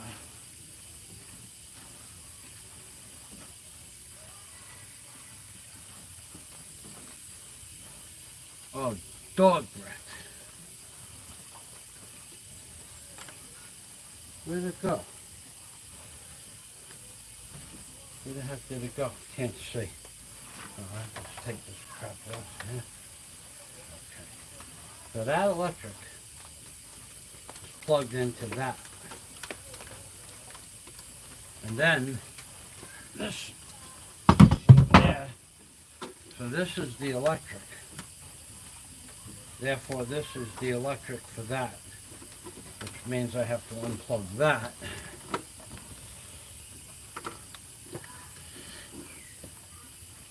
Where is the other plug? No, there has to be another electric plug here because I got two plugs plugged in. Alright, where did it go? There it is, right here. Okay.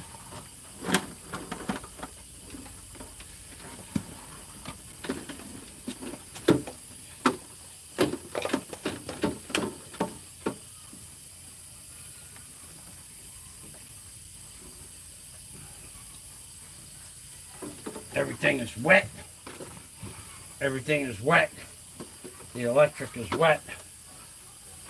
You could feel the power coming out of the cord just by touching the the outlet. You could feel the power. It wants to come out.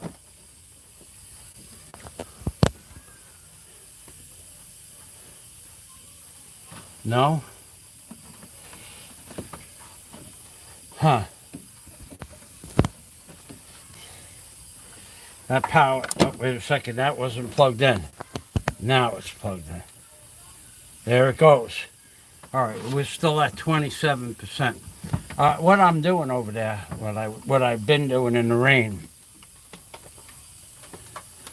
Well, first I'll read the comments.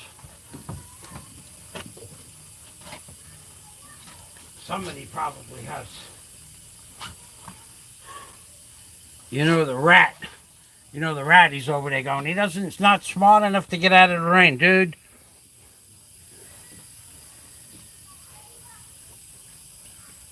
I would have started welding. I would have started welding if that was what I was up to. But I'm not up to that.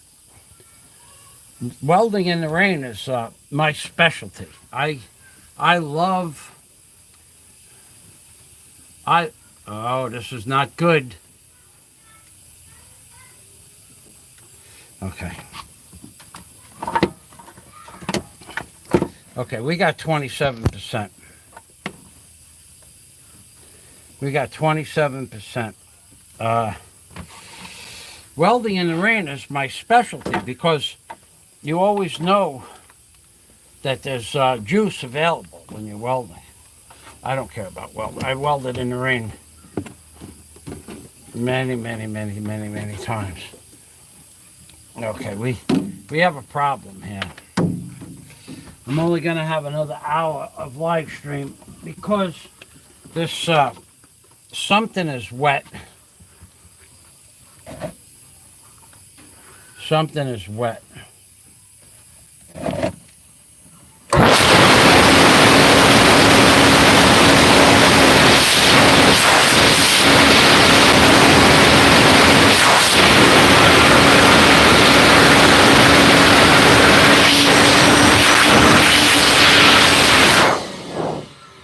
And I don't know whether it's the plug.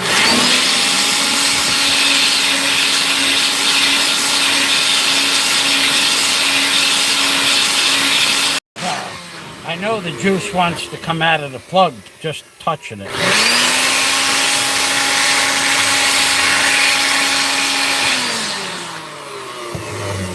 Welding in the rain. I like welding in the rain. Welding in the rain. He's welding in the rain. Can you see him jump up and down? He's welding in the rain. Okay, so that's the bottom of the seat. I'll let you get a view of that. Let me try plugging this in one more time. And if it's going on and off and on and off and on and off. Not supposed to do that.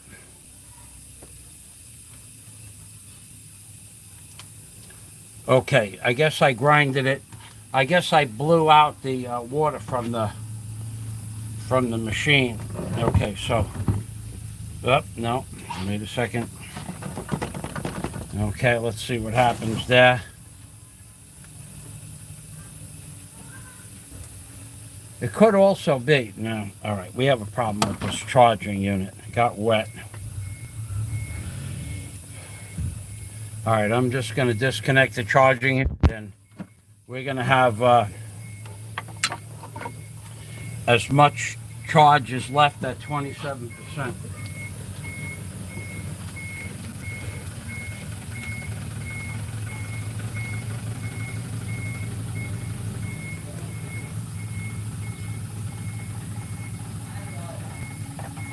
Mein hapon. Mein utopod.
Okay, I put a bunch of crisscrosses in here because these springs that should terminate at the pipe on the end here, they don't. They're rusted out.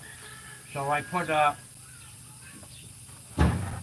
extended the springs theoretically with tie wire to the knob on the side, the seat adjustment knob, and that will work just fine.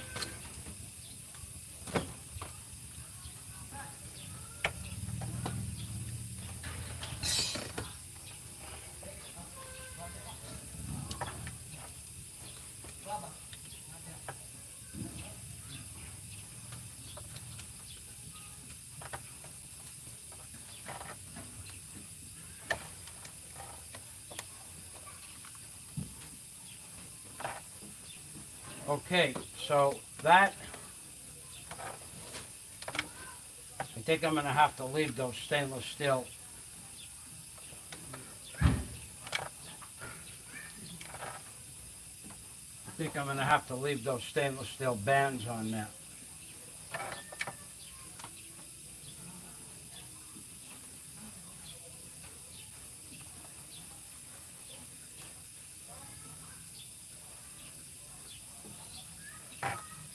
Unless I have steel bands. I have steel bands smaller than those. I needed those to pull it down to the right size. But I think I have steel bands that are smaller that will, now that it's cramped together, I think they'll work. I'll go get them.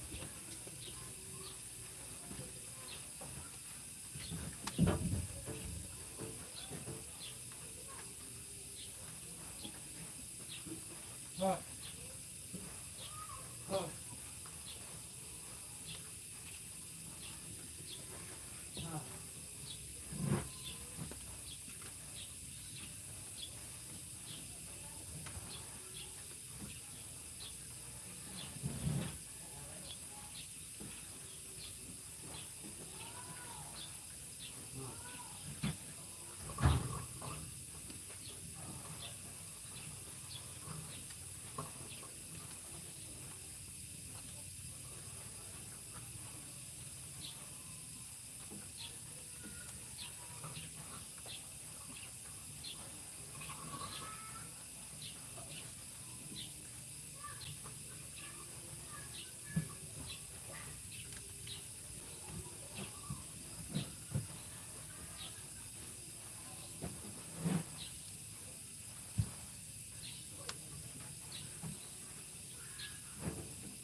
Yeah, these are junk. These are like $1 a piece, and these are $5 a piece. So I think I'll put the dollar bands on there and just paint over them. They'll be fine.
really don't like that. So I'm going to turn it around. I don't like the way the band sticks out where you could grab it with your leg, or it will grab your leg. That's not a good thing.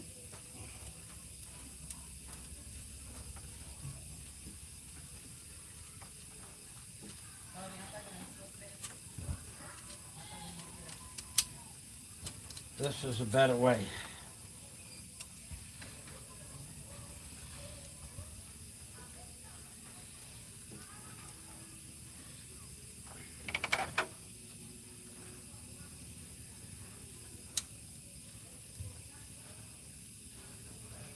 And why are these bands so cheap? Because 80% of the bands that I bought, this garbage they sell here in the Philippines, as soon as you tighten them up, they break the first time you use them.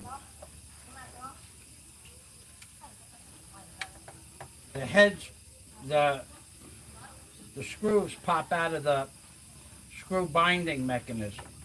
And I'm not kidding. I probably bought 50 of these, and I would say 20 of them broke right away if you put too much pressure on them. Everything they sell here is garbage. Everything. Everything comes from China, and everything is garbage.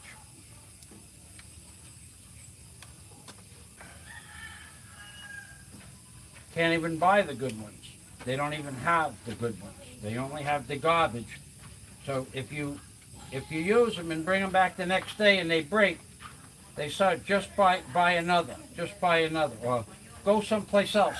And you go to the store down the block and they have the same garbage.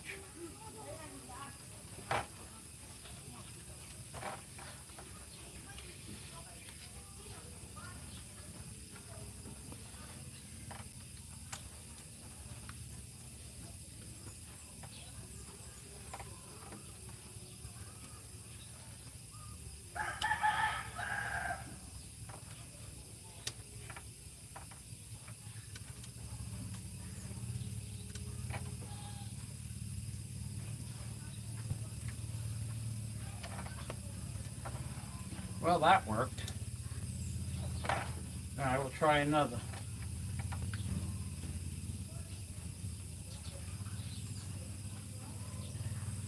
Didn't break, but I didn't put a lot of pressure on it either.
All right, I'm going to check the comments because I know Scott's going to sleep in a little while. Say goodnight to Scott.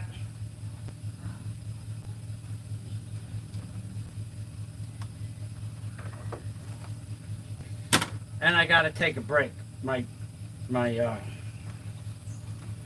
My legs are getting stiff. Uh, uh,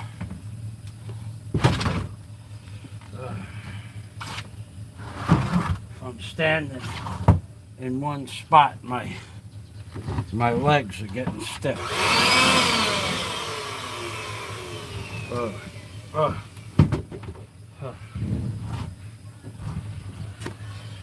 So, anyway,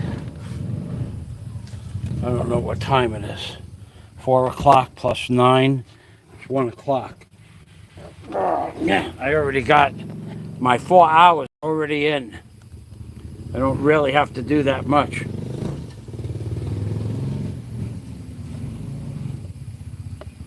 Too real for Scott.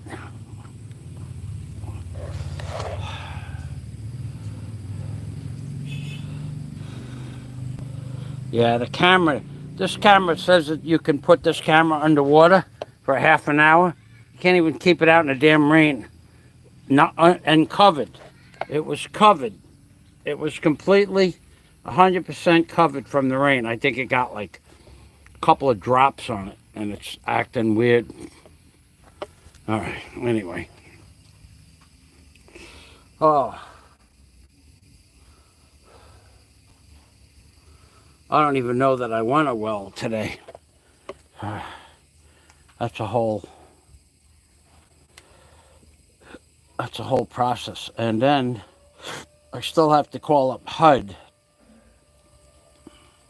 I have their telephone number. Hey, how you doing? Yeah, I'm going to call up HUD today and I'm going to notify them that there might be some fraudulent activity. And you want to put that stuff with me being my giblets out there on the internet, dude? I'm gonna stick it to you every which way I can, dude. Legally, of course. You make fun of me falling and you laugh. I'm gonna put the screws to you. You don't understand. You just don't understand. And there's nothing you could do about it. Not a damn thing. Can't do anything physically, that's for sure. Because you're a coward, number one. If you want to do something physically, agree to get into the ring with me in a boxing match. I tell you what, just agree to get into the ring with me to fight me. Just then that's what you could do physically. Other than that, you can't do anything. You have no legal bounds or footprint or to base a case on other than civil. And you know what the civil penalty for talking bad about somebody is, about 1,000 pesos. That's it, buddy. You'll spend 20,000 on a lawyer and I'll pay 1,000 pesos in civil penalties. But you want to put me, you want to make fun of me, you want to make fun of the Mushroom Man, you want to put, look at what he does talking. I have the video, I have the original video. I copied it as you were making it of me when you said that he walks around naked and gives children candy. Dude, you are just such a creep, man. We go back to you being a creep. Whenever I had nothing to do, we always go back to reset. And I'm going to go one step further as I did before. What happened to you as a child that makes you so messed up in the head? What in the world would screw up your head so bad? Who did it? How often did they do it? Who else did they do it to? Did they make you watch? Did they make you participate? Did you play hide the cold cuts? Did somebody play hide the cold cuts with you? I got to tell you, man, you are one messed up dude. Anyway, the seat, welding. I actually have two things that need to be set up to be welded. this seat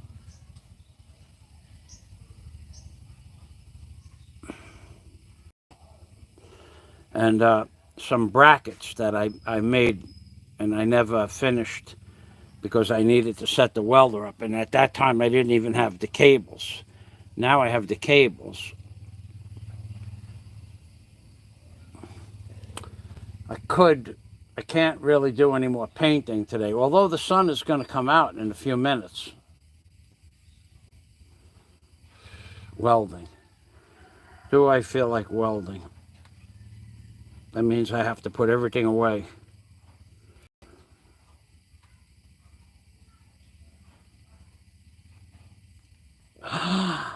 Oh, man.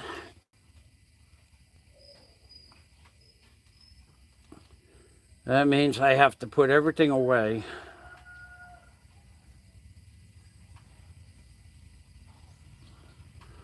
Except the needle scale. And I need to take out the cables.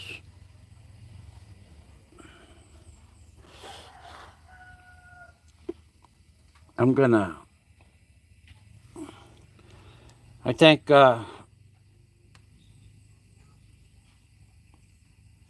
I might as well weld that bracket on. It's only a 10-minute weld. It's not a big thing. And I just put, well, the cables are all set up for that, so I'm okay with that. I'm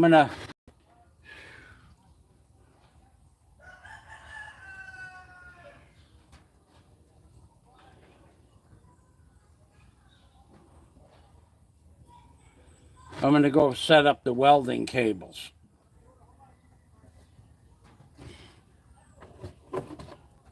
Ah. Ah. Ah. Ah. Ah.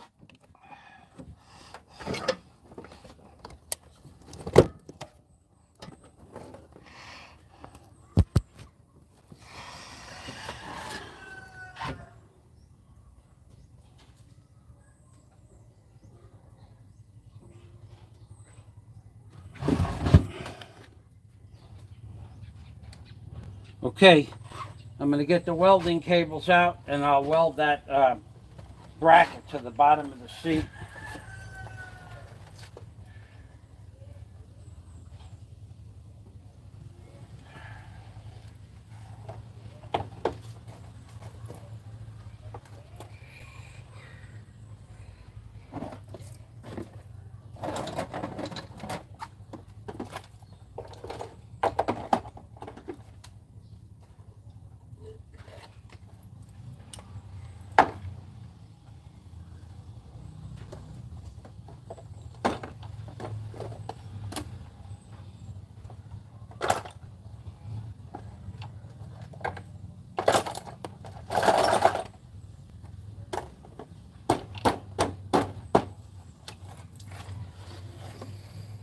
That's one thing done.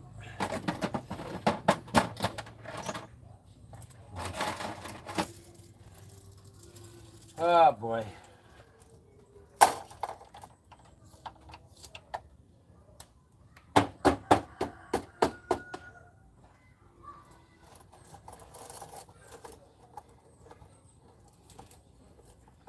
That's two things done.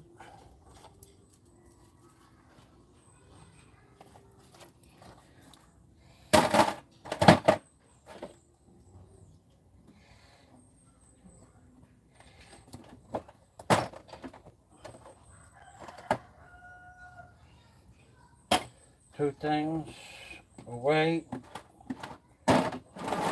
Three things away.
Ha. Ha. Ha. Son of a gun.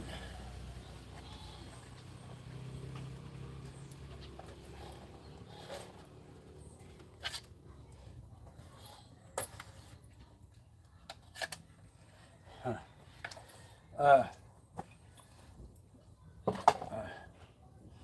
All right.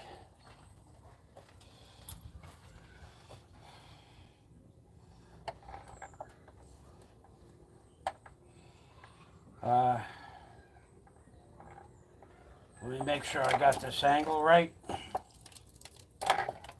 which I think I do. Should be 90 degrees. And that's 90. Okay. I'll head you over towards the machine. I got to go in, put the seat in the machine now and make sure that that bottom bracket, the lock bracket, lines up with the locking mechanism.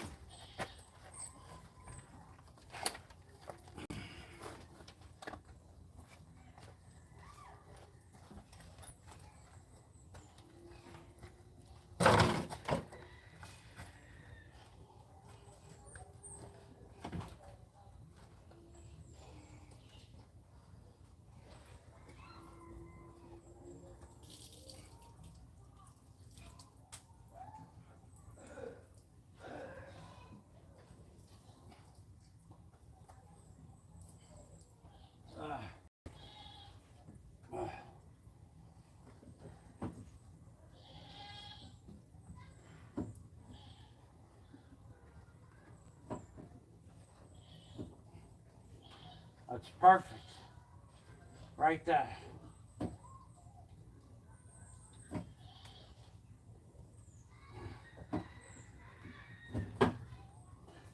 Right there. Perfect. All right. Get the welder. Turn on the welder. Get the cables. It's absolutely exactly where it should be.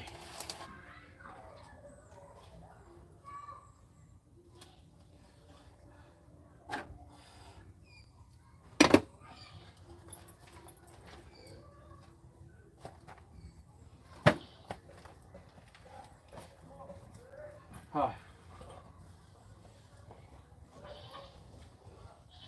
All right, it'll take a minute to get the cables out.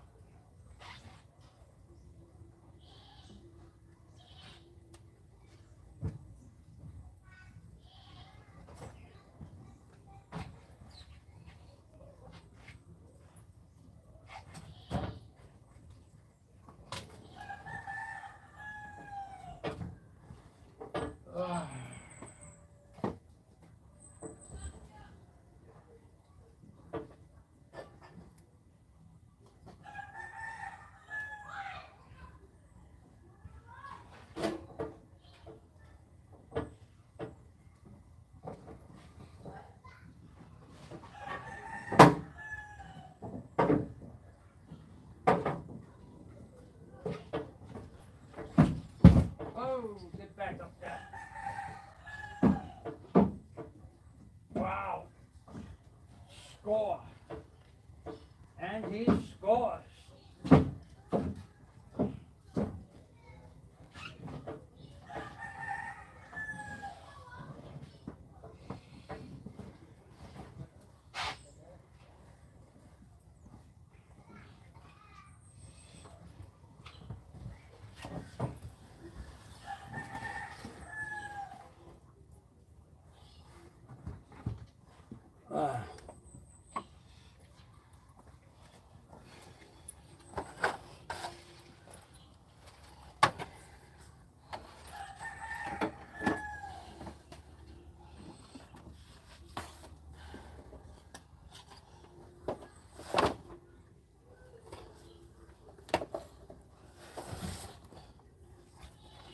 And he scores. I just found a whole brand new gallon of white oil-based paint. A whole gallon, brand new. I know I had it somewhere. I just didn't need it, but now I have it.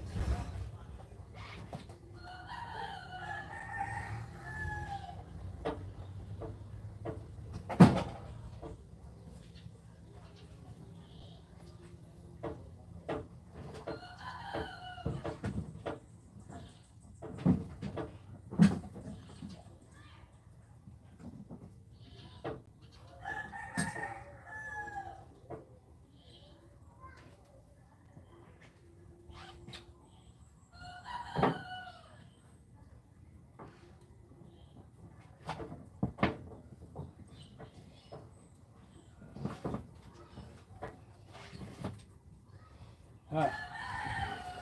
Huh.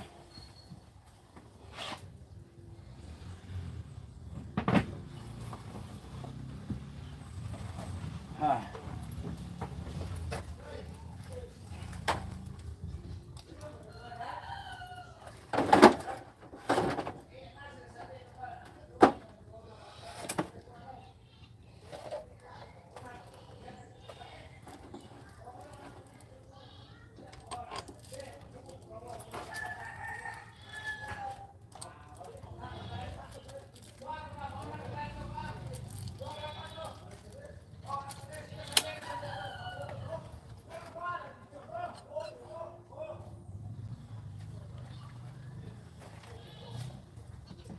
Huh. Huh. Huh. Huh. Huh.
Here comes the sun.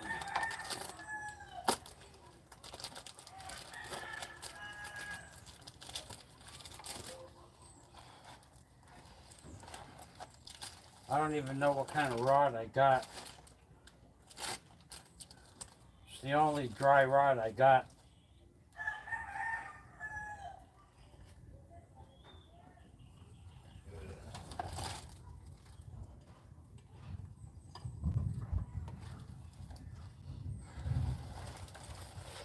Here comes the sun.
Got to adjust the amperage.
Huh. One more thing.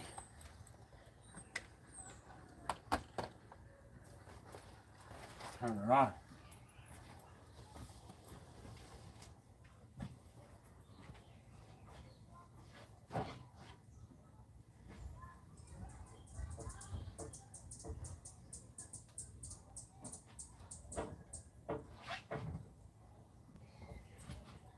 it on.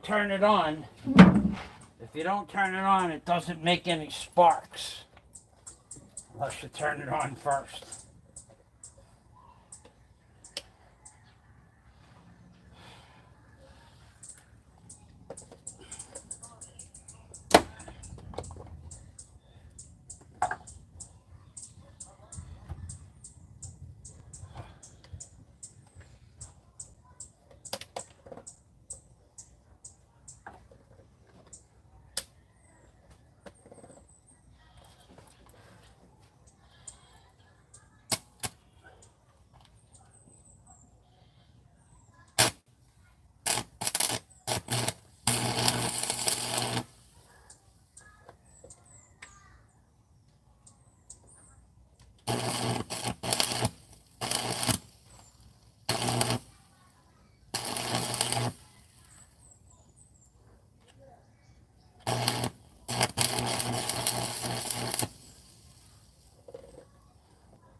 Gotta turn it on if you want to make sparks. First step, turn it on.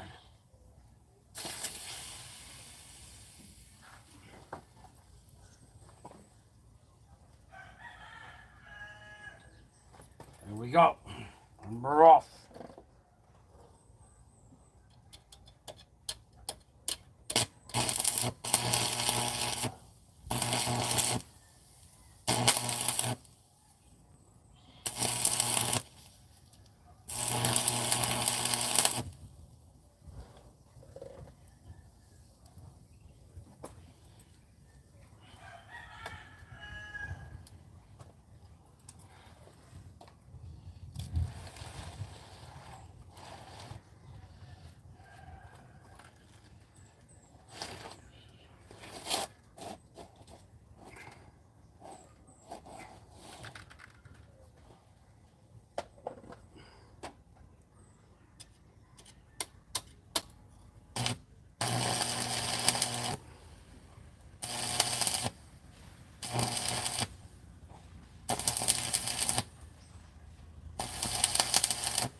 Okay, well, I told you that happens when the compressor kicks on. And it does happen. All right, so right now what I got going here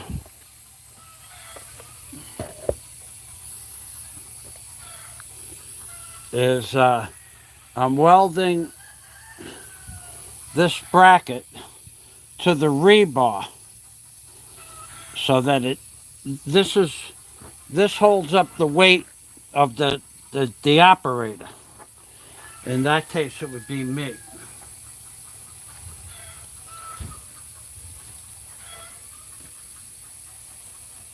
I got to tell you a funny story. When I get a few people back, I'm going to tell you a funny story about the Fiesta.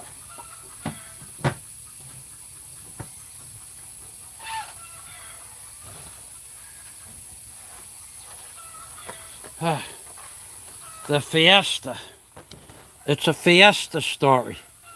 So when I get 4 or 5 people back, I'll tell you how the Filipinos think, how they think, and how hard it is to make them understand that their thinking and my thinking are two different thinkings, two different things altogether.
All right, let me see how many people are here, and I'll tell the story. I'll tell the story anyway.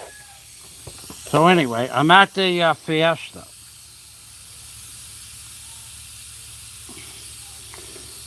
I'm at the Fiesta, and one of the men, and he saw me using a jackhammer, an electric jackhammer.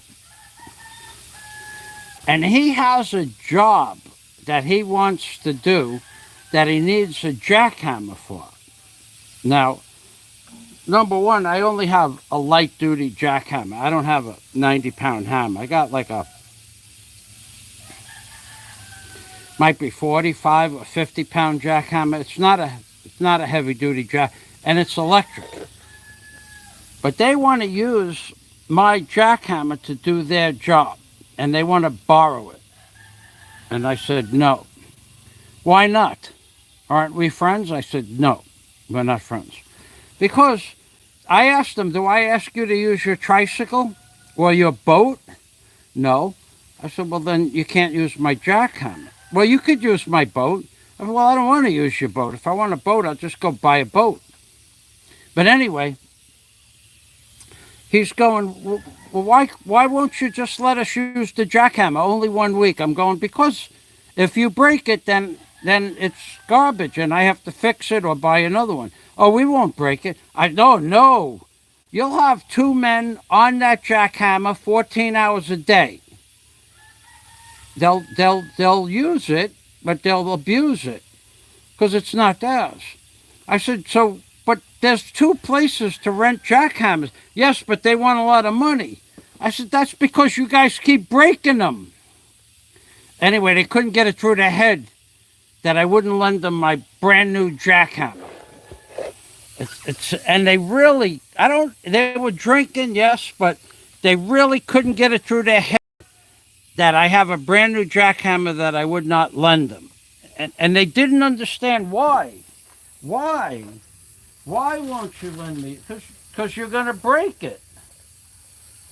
It's not hard to break them. You just put two men on them and put 3 or 4 times the pressure that they were made to take to push down into the dirt, blah, blah, blah, so on and so forth. Then they break. It'll burn the motor or the armature or something, and they'll go, oh, it doesn't work. Bad jackhammer. It's a bad jackhammer. Anyway, I thought it was funny.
Huh.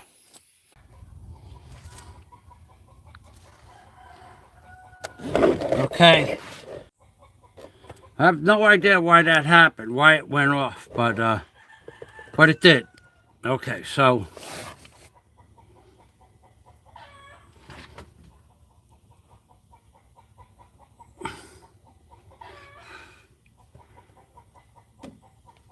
okay, I'm welding.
Oh boy.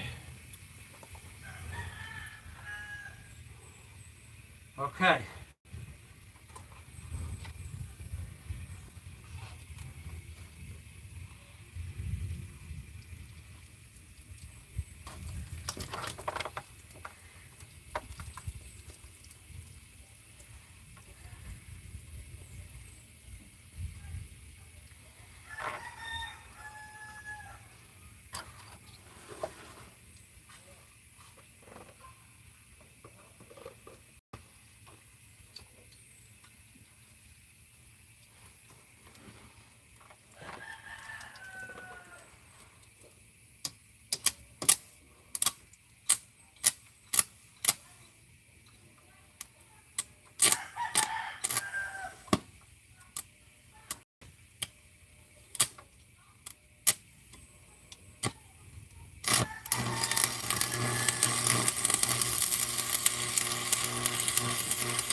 Okay, it's done. The seat is 100% done.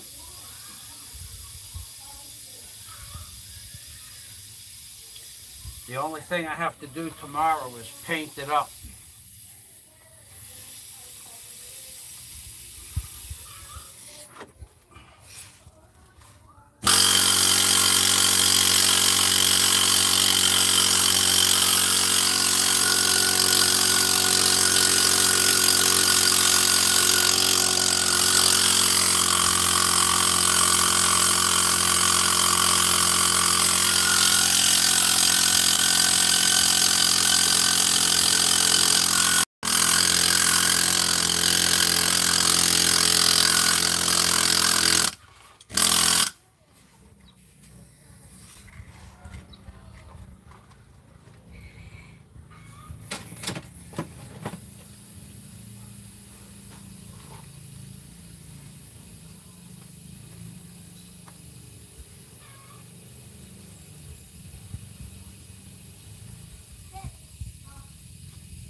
I'm gonna sit down, take a little break, and then I'm gonna put the welding equipment away.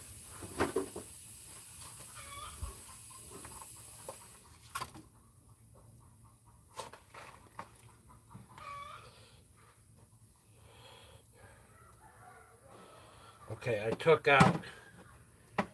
the ground out last, so the ground goes away first.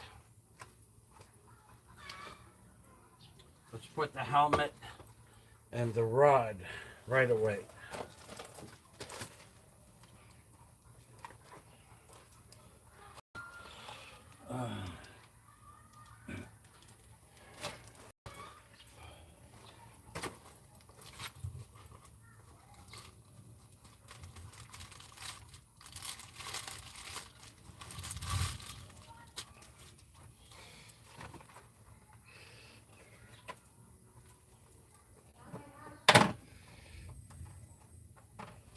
Huh.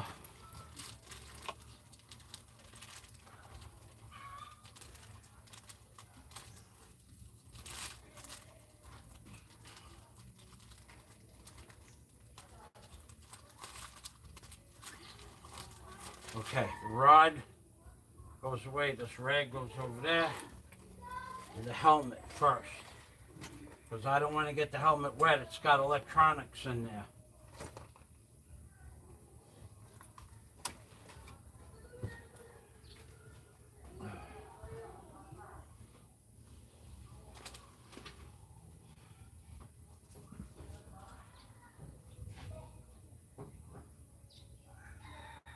Huh.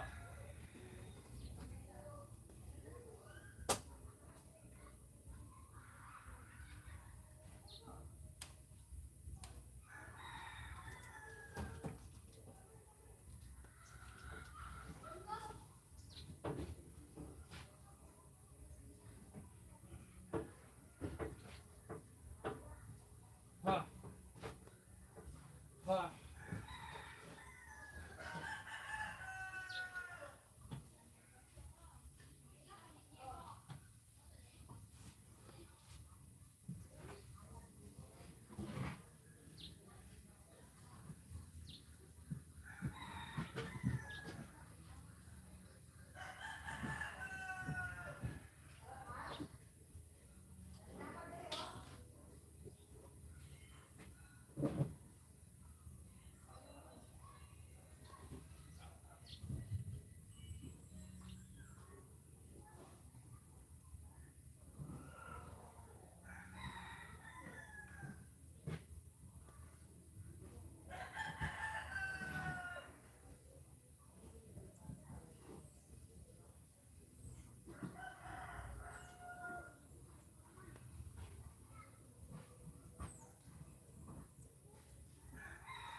All right.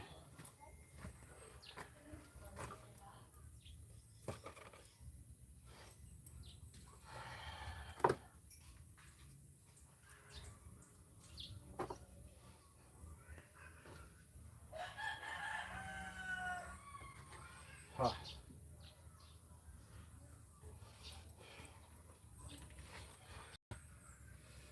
right.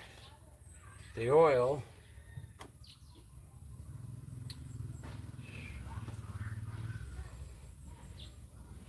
All right, the ground cable is next.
Oh boy.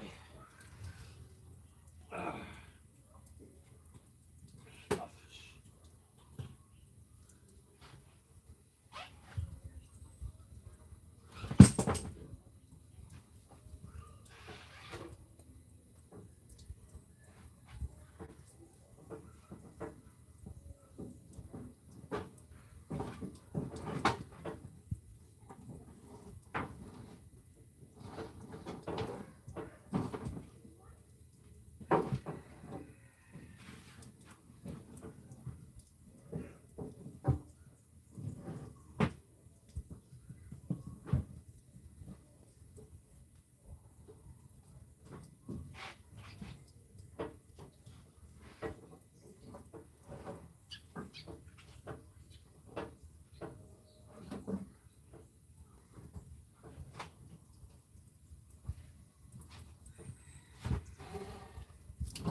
Huh.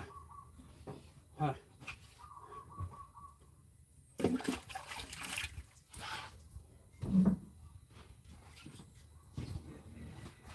Huh.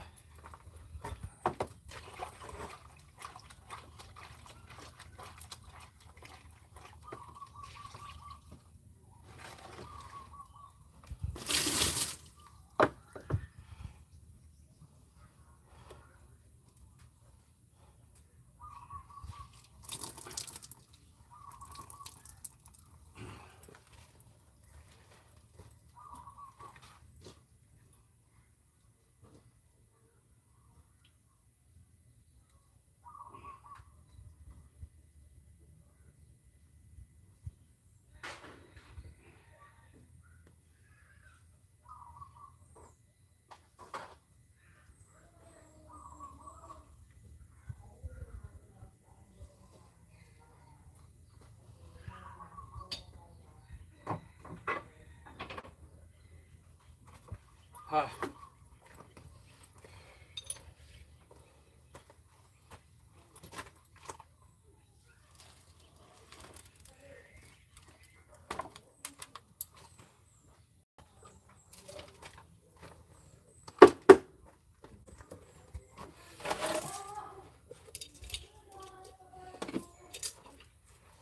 Huh.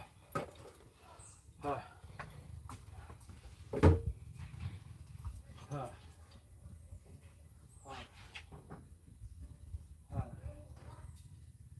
Huh.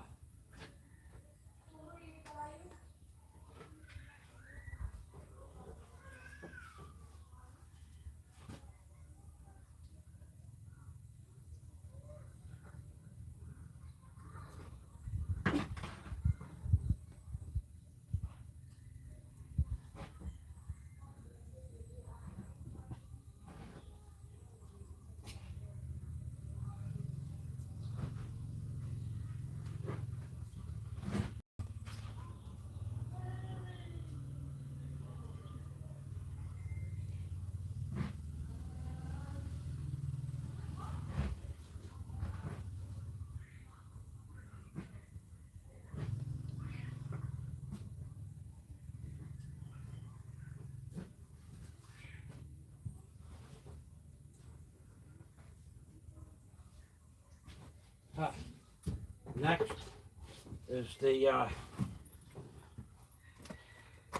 Next is the positive lead for the welder.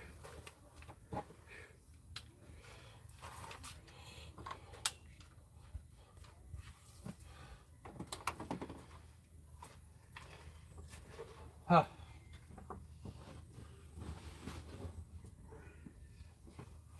Huh. Huh.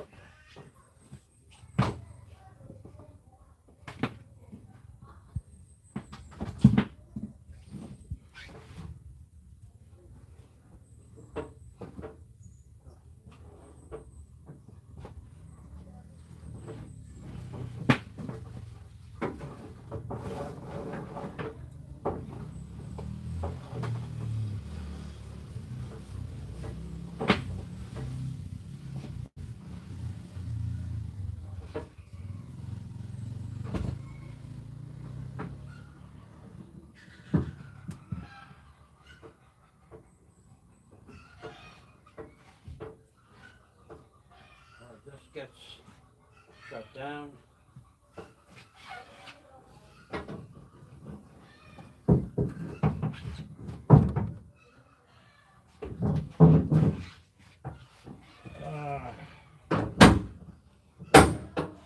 Now I need some straw.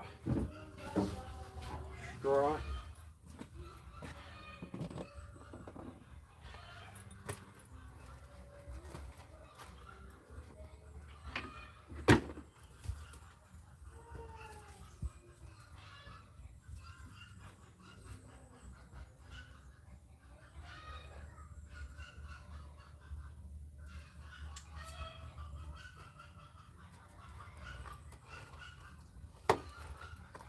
And I'll take the oil in, and one hammer in, and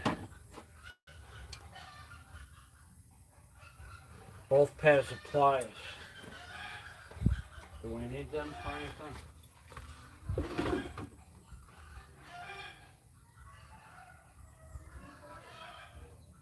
No. All right, I'll put those away.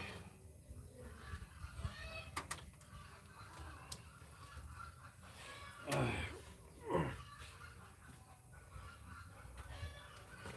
Huh. Huh.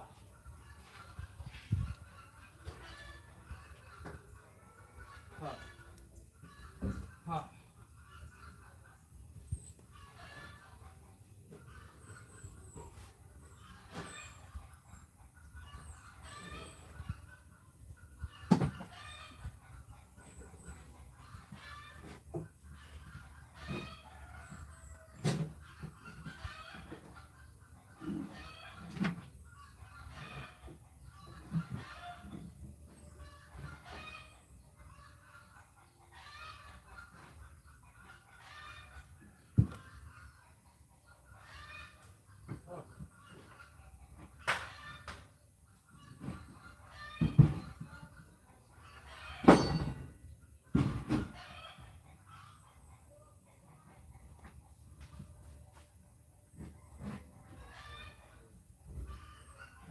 Ah!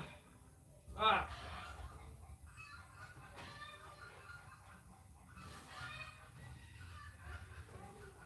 Ha! Ha!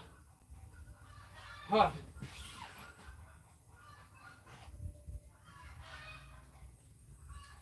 Oh! Oh!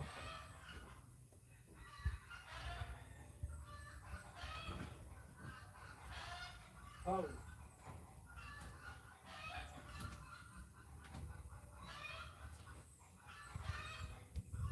Ha! Ha! Ha! Oh!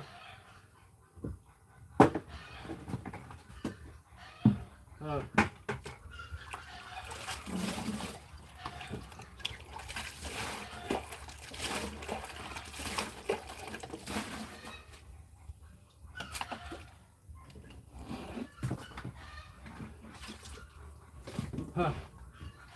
Mm-hmm.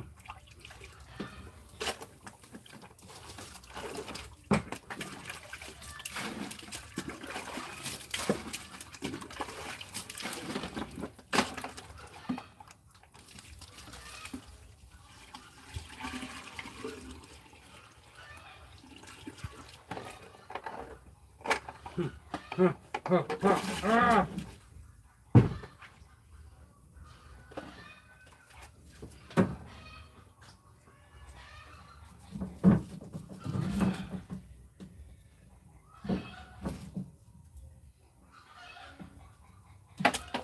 Oh boy.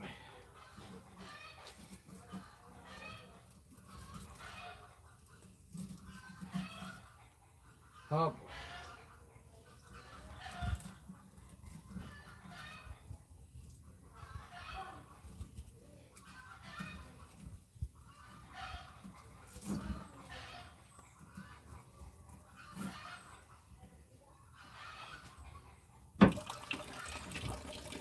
Ah.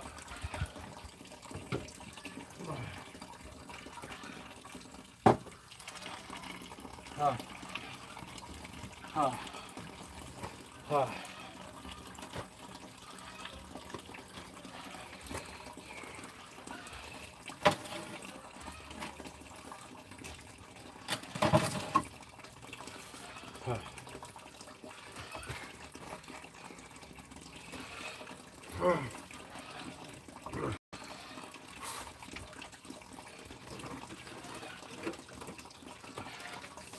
Huh.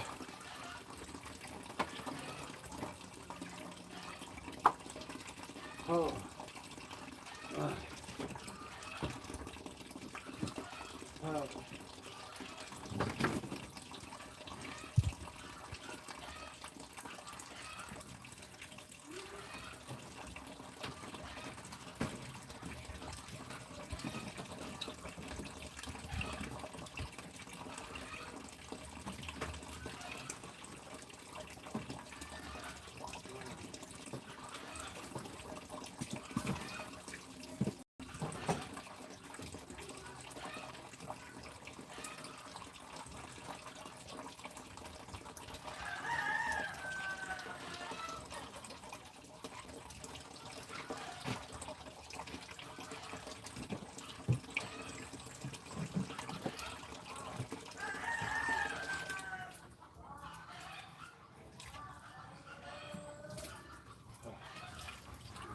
Oh.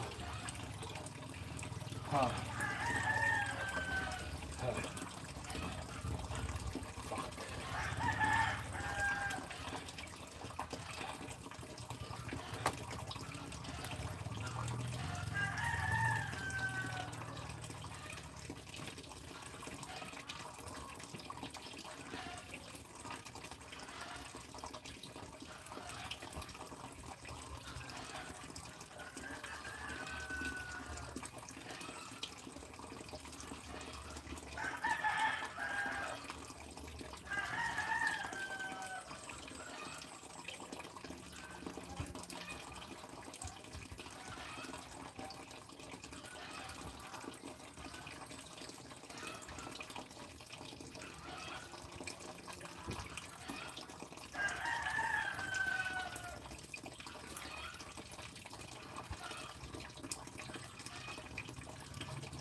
Huh.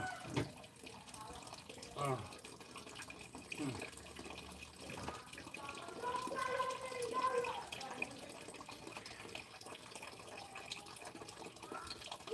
Oh.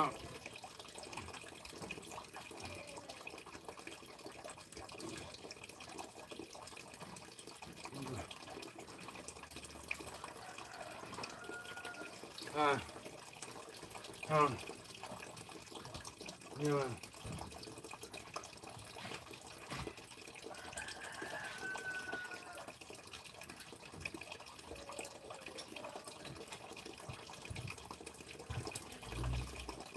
Uh,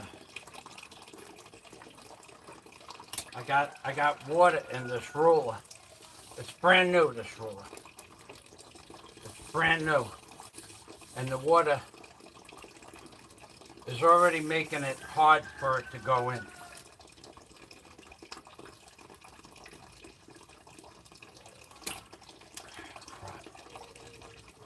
just from the rain from today. Before today, it worked fine. Well, maybe I'm wrong about that. Maybe it's half locked. Okay. There's a kind of a lock on this, a push lock. It looks like when I painted it, the lock was half in and half out, which would be the reason why it's hard to, why there's friction on the tape. But either way, I'm going to take all the tape out as far as it goes and pump corrosion block into the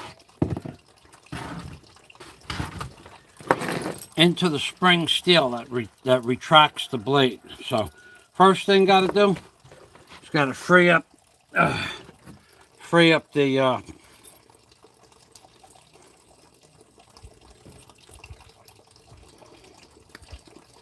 the blade, see this right here? There's paint in here and in here. I don't know how that yellow paint got on there, but it did.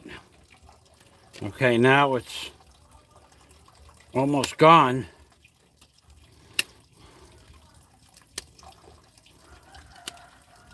Have no idea how yellow paint got on there in the lock.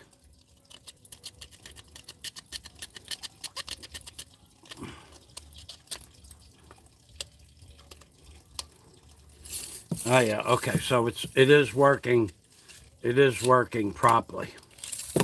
Okay, but in the same sense, it did get wet. And they only get wet once, and then you throw them out. So I want to tell you a little story about this in the Philippines, tape measures. Okay, so inside I have a 25 or a 30-foot Lufkin tape measure. Now I'm going to tell you, that ruler is 30 years old, that tape measure. But I cracked this blade around the 1 foot mark. And what I'm going to do is I'm going to cut this tab off of here and set it back at the 1 foot mark. And I'll have to cut 1 foot every time I make a measurement. But normally I put a piece of tape on it and then work with it till it breaks. But I went to buy one on Lazada. I went to buy one last week when I was buying the rebar cutters and the benders and some other stuff. I would like somebody out there to take a guess. I'll let you leave a comment. I would like you to take a guess what they want for a 25 foot Lufkin tape measure like this. 25 foot. 25 feet. Take a guess what they want for that. Plus shipping. But just take a guess. You won't be able to guess because it's not realistic. But you could take a guess. And if you don't take a guess, because there's no comments on my channel, I'll understand. But if someone wants to take a guess at it, I'll let you take a guess. It'll be one of the few times I ask for audience participation, which I never get, except from my friends. But I'll bet you nobody could come within $10. I'll bet you nobody can come within $10. That's how crazy the price is. 25-foot Lufkin, delivered from Lazada to my front door with shipping. So, but even without shipping, take a guess. Nobody's going to guess. Okay.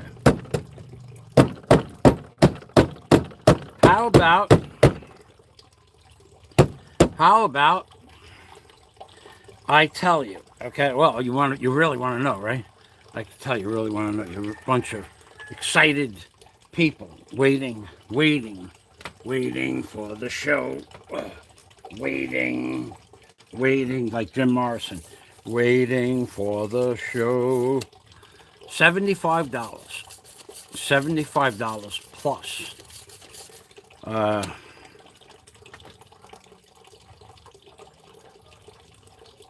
I think it was $75, $74 plus shipping. 74 bucks for a 25-foot tape measure. And I mean, it is a good ruler. Lufkin is freaking 30 times better than Stanley. If you want to go Lufkin tape measures, Stanley tape measures, Stanley is just garbage. Stanley has a name that they back up with absolute garbage. It's just a garbage product. Everything I ever owned by Stanley screwdrivers are garbage. Stanley tools are garbage. Stanley hand saws are garbage. Anyway, that's what they want. They want $75, $74 plus, I think, 200 pesos, $4 for shipping. $74 plus $4 for shipping. So $78. $78 for a Lufkin ruler. $78 for a Lufkin ruler. $78 for a Lufkin ruler. 25 foot.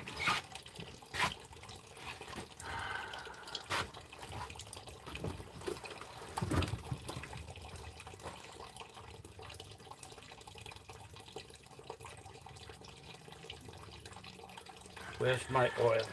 Okay. $78 for a 25-foot Lufkin ruler. Who could afford to be a contractor anymore? I mean, how can people afford to build anything?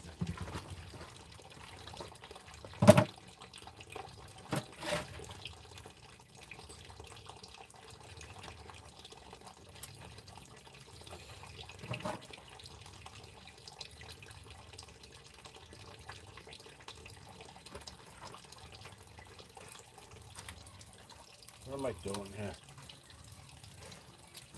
What the hell am I doing here? Spinning my wheels. I should have degreased this, number one. Should have taken the oil off of it.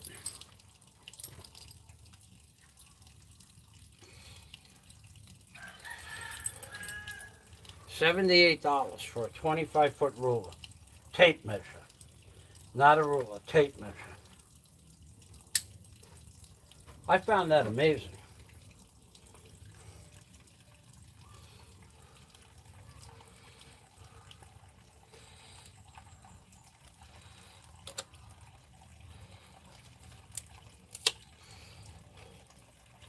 I found it amazing. Okay, this goes inside. This goes inside. This does not go inside. This does go inside. This does go inside. And this does go inside. Huh.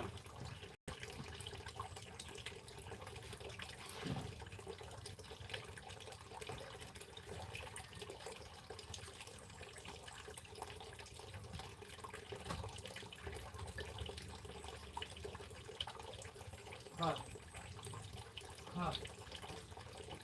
Huh. Huh.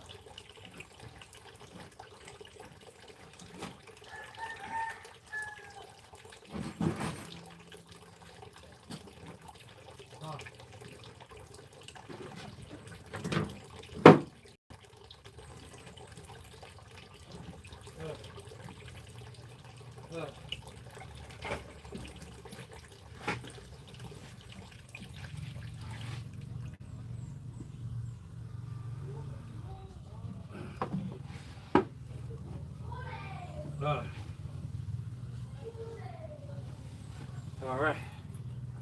Now, I could just put the seat in the machine to get it out of the rain. Tomorrow, when it dries out, I want to paint that seat when it's dry. I don't want to paint it when it's wet.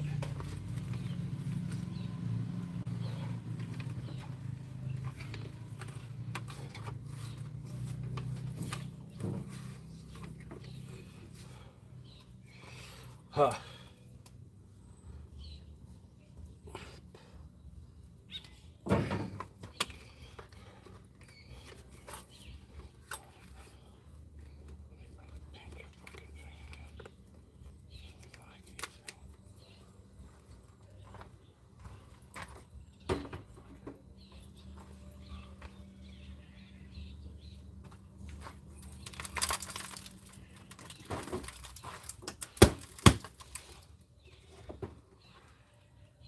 Oh, yeah.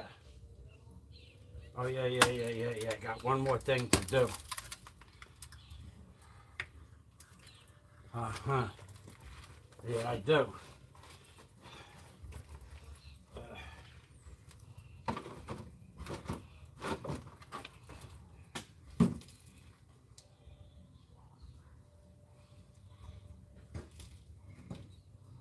Okay, I got one more thing to do. I'll be out of the house in about 3 or 4 minutes.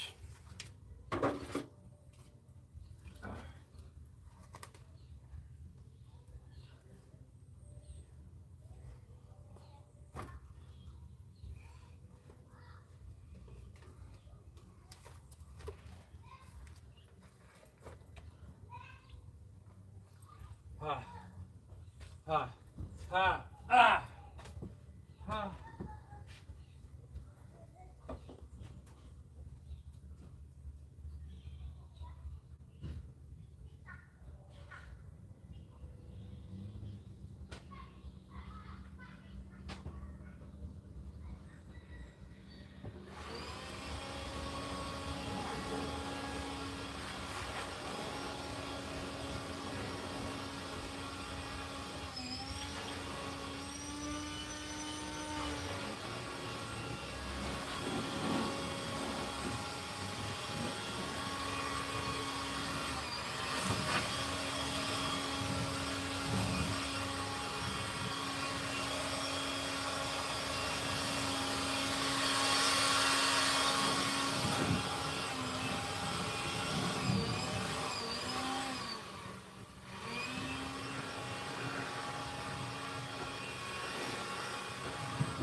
All right.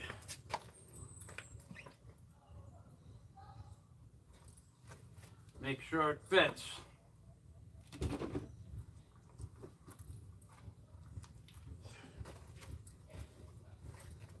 Just before, because it fit before I welded it. I don't think it moved much.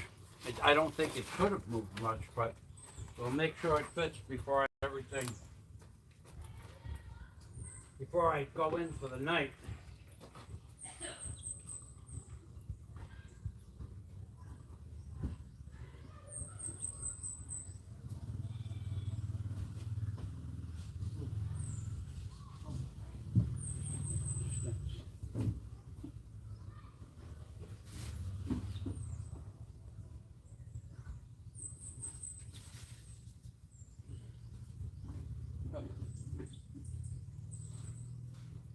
Oh.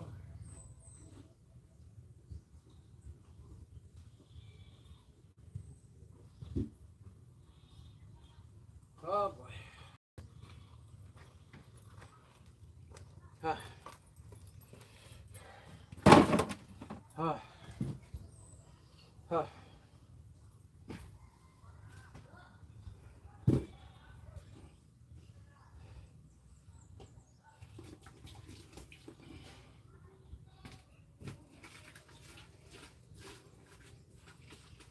Huh.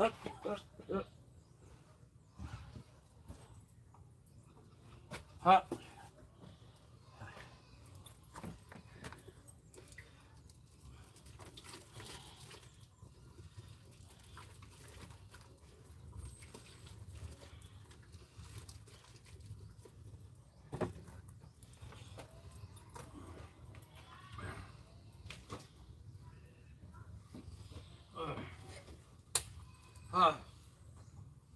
Huh. Huh.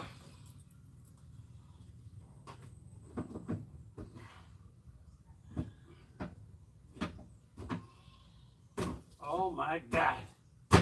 It fits.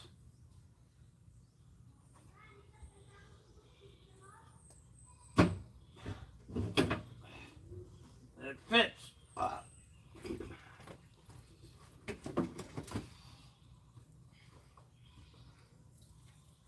It's also full of water.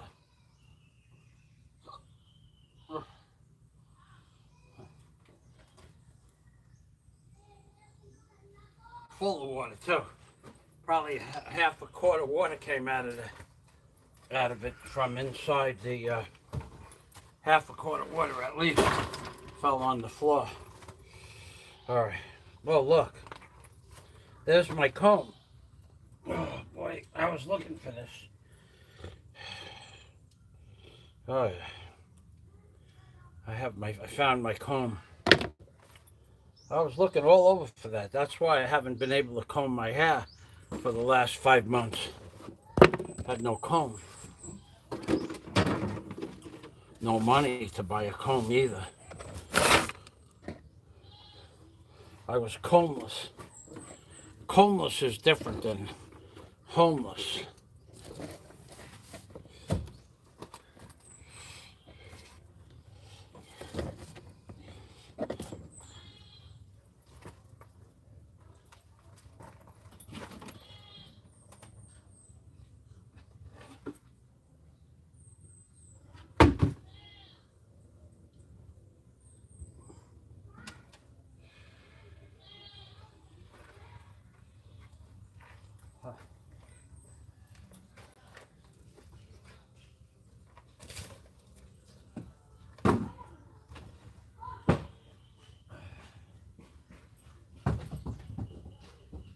Oh, where did that go?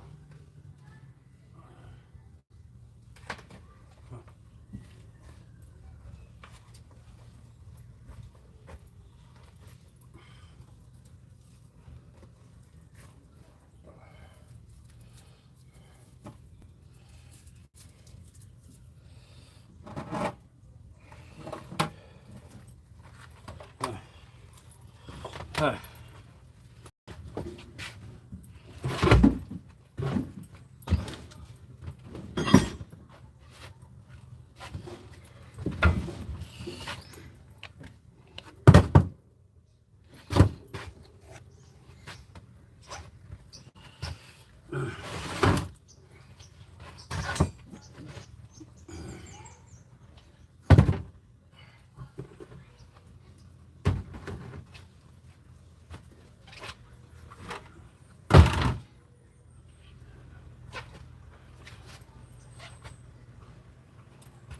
Mein Happen.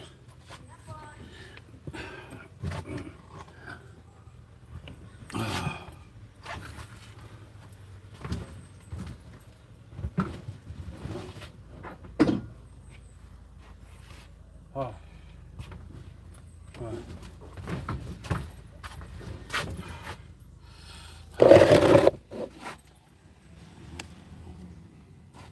Oh. Oh.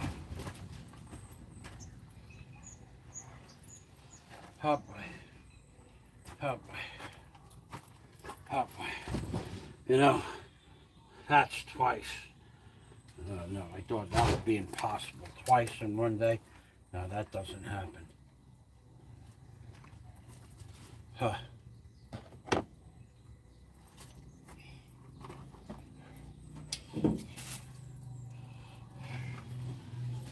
Huh. Huh.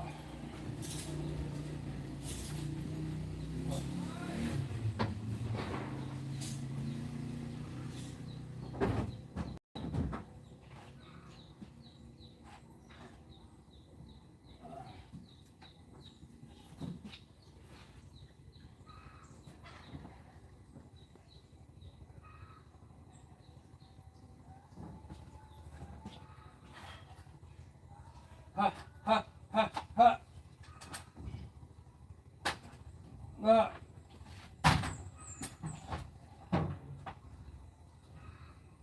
Huh. Ah. Come on.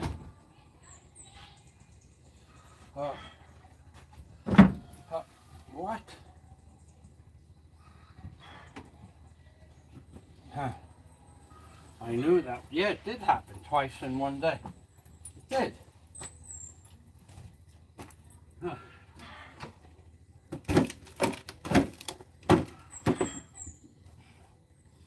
Holy shit.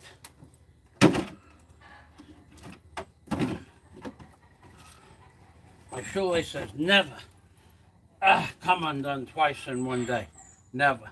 I can never remember it happening. Oh.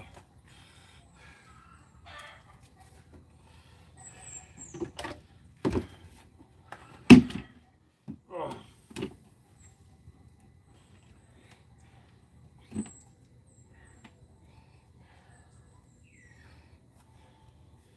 Huh. Huh. Huh. Huh. Huh. Time for a new blade on there. Tomorrow.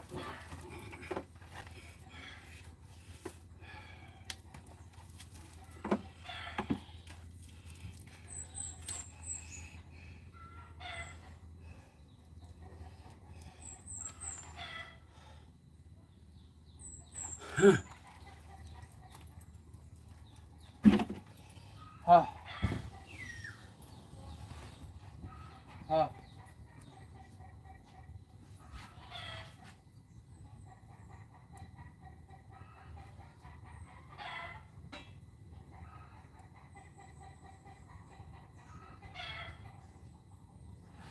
Huh.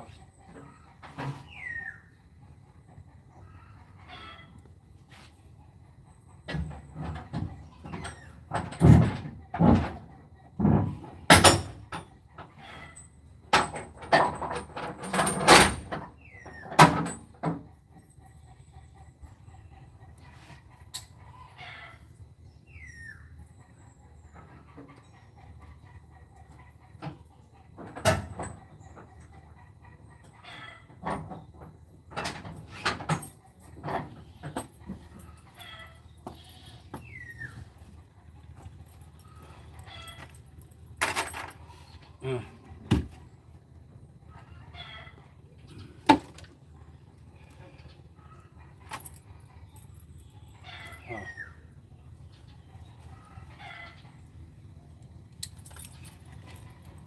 Huh. Huh. That's over there. This goes over here. Uh,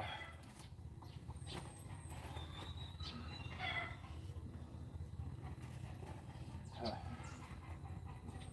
uh, uh.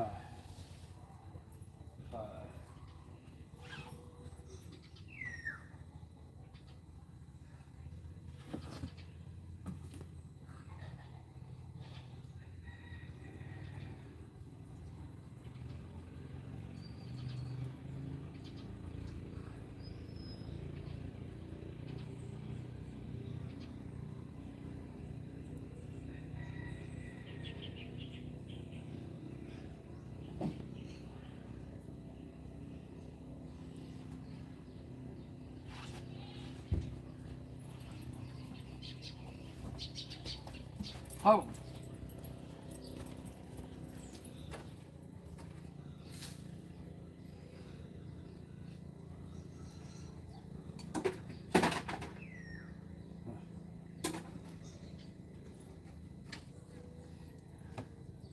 Oh boy.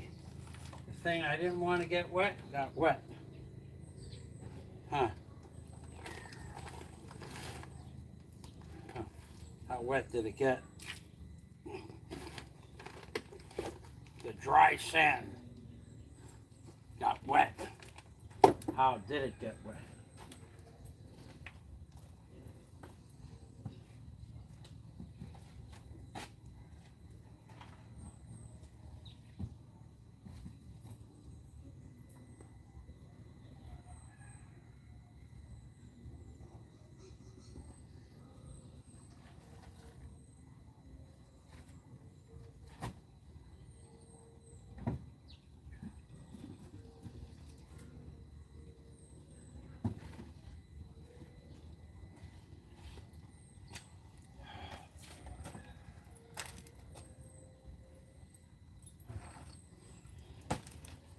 Huh.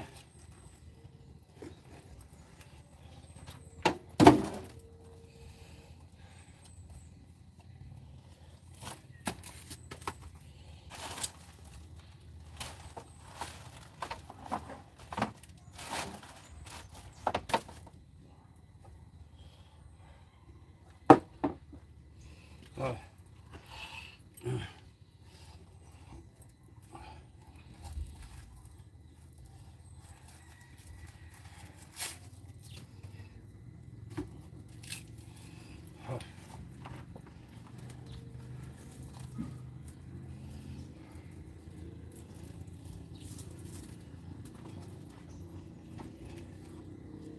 All right, well, I'm about 99% sure that's it. That's it for me for today, that's for sure. I still have to go in and call HUD. So I'll call up HUD and see what the rules are. My friend, one of my friends sent me the, I'm going to put my name down on the complaint too, so don't worry about the anonymous. But I'm going to tell you right now, it's already been called in a month ago, and there's been no response. But it was called in by email. Now I'm going to call it in by phone, and I'm going to talk to somebody and get a name. Because, dude, if you're defrauding the United States government, that's a felony. And I want to know. We want to know. Just like we want to know what your first wife looked like. Just like we want to know what happened between you and your family that they don't talk to you. What happened about that? We want to know. We want to know. We have a right to know. Considering all the bologna and cheese we have to listen to coming out of your mouth, we have a right to know the truth. So if I can't get the truth from you about whether or not you're living in a house illegally, I'll call up the authorities. Bring that to your lawyer. Go ahead, tell your lawyer that the guy is calling up because I'm doing something illegal. Or basically, I'm calling up to find out if you're doing something illegal. And if you are, I want it to stop.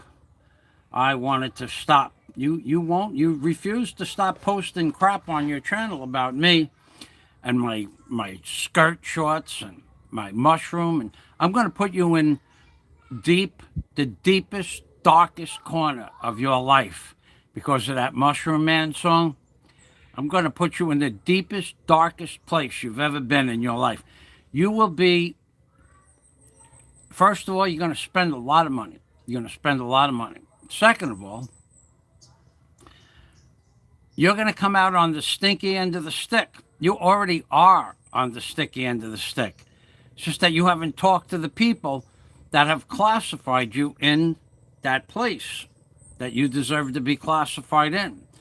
But when they interview you in person with the other videos and the other documentation of, like that video you posted about my my genitals, my bally bag in between my legs.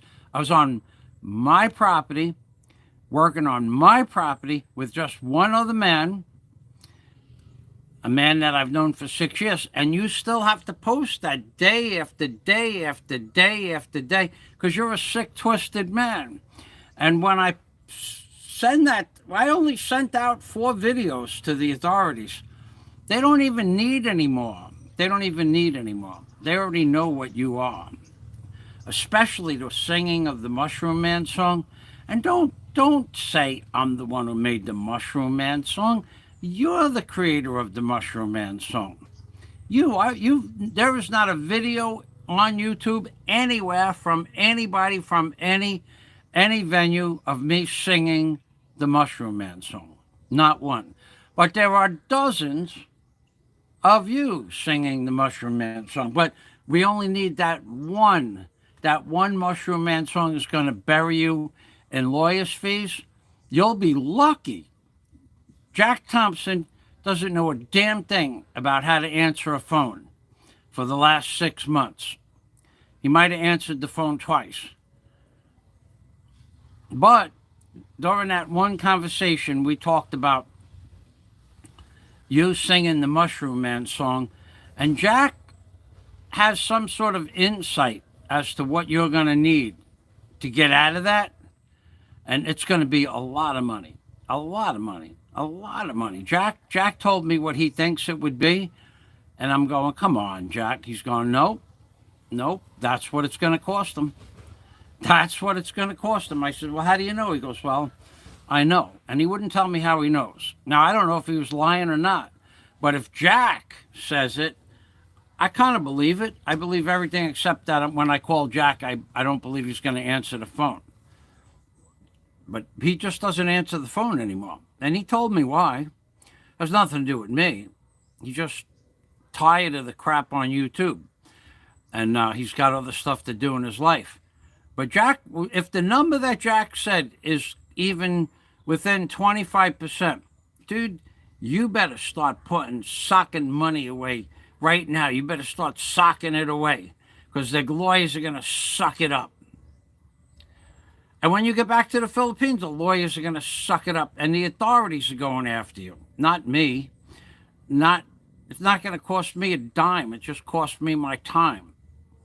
And my time is already done with that issue. So I'm going to go in now and I'm going to call up HUD. I have the number for HUD. And I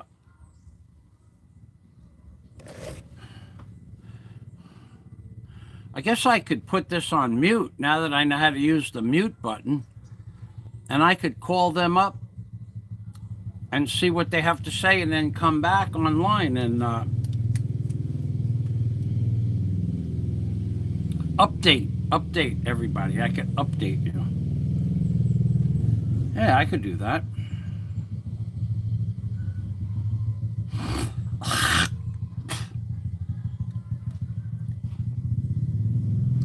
Yeah, so I'll bring this inside, plug it in.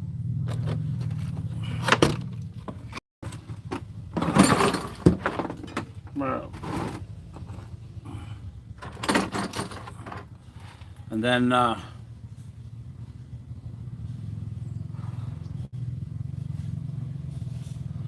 long have I been working? 5 hours and 5.5 hours. Plus I had an hour before I even turned it on. 6.5 hour day. That's good enough.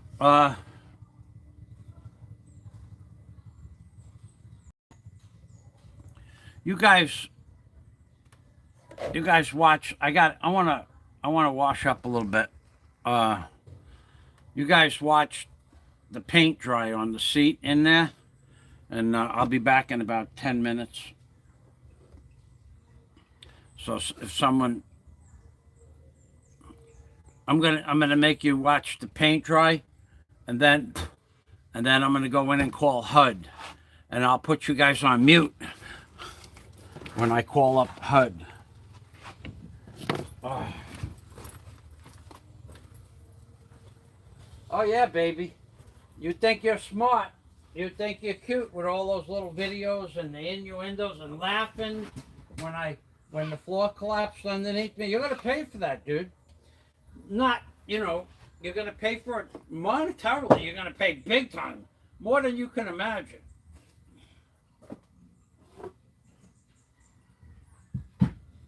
Okay, so we got the hat out. We got the headgear out. The shirt. The shirt's clean now. The shirt's clean because the rain came. Cleaned the shirt. We don't have to clean the shirt today.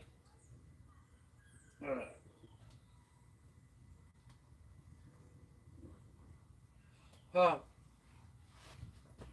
uh, uh. Actually, I'm pretty clean. That rain came down pretty hard. In case you didn't notice it.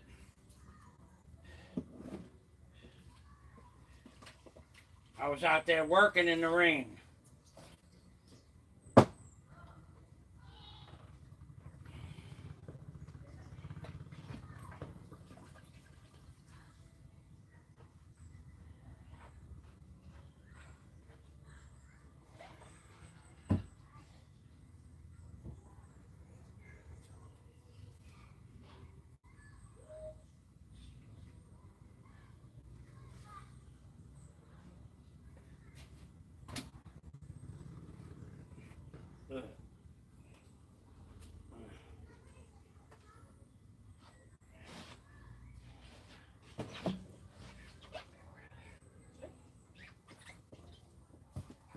Uh, uh, uh, uh, uh,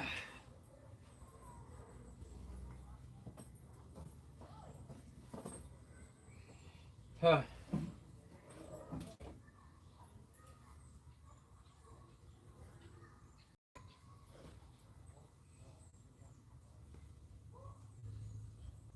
If I tell you to do something, you do it.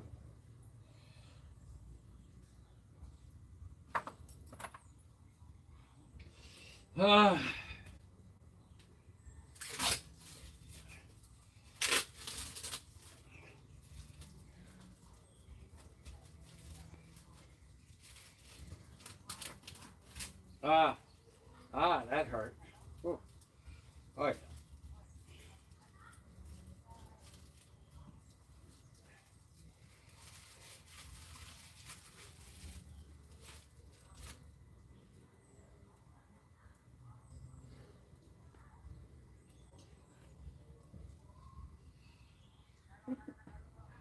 Uh.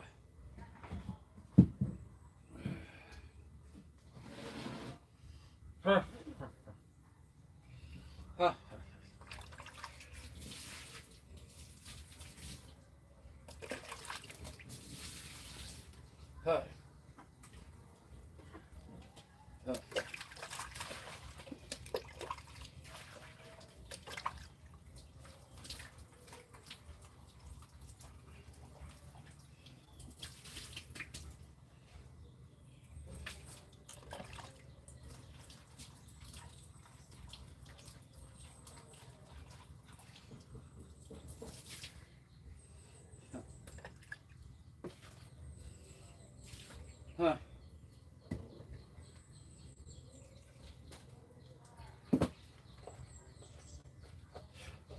Uh.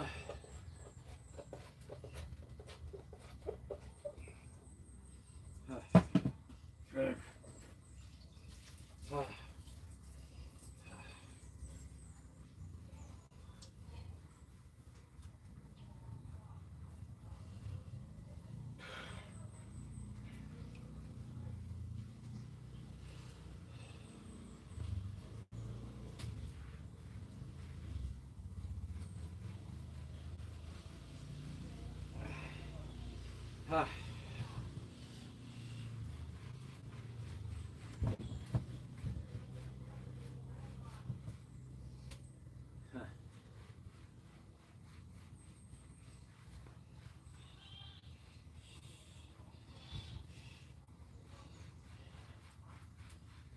Ah.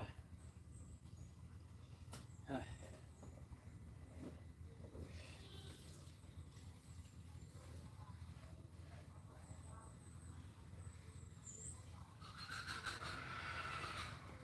Ah. Ah. Ah. Ah. Ah.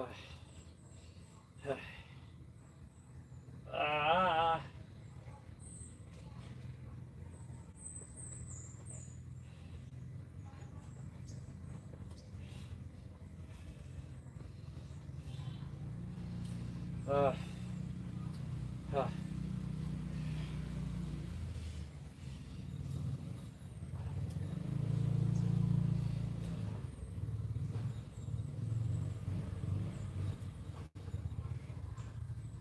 Ah.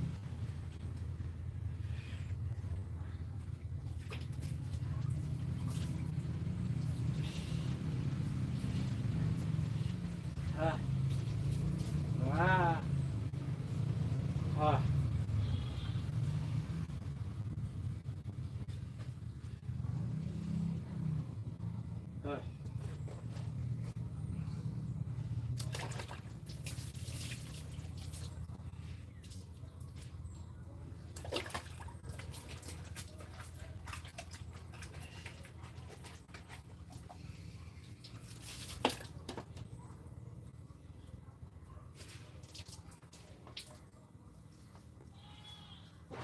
Ah.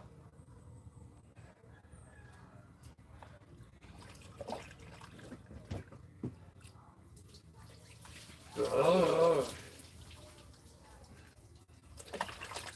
Oh.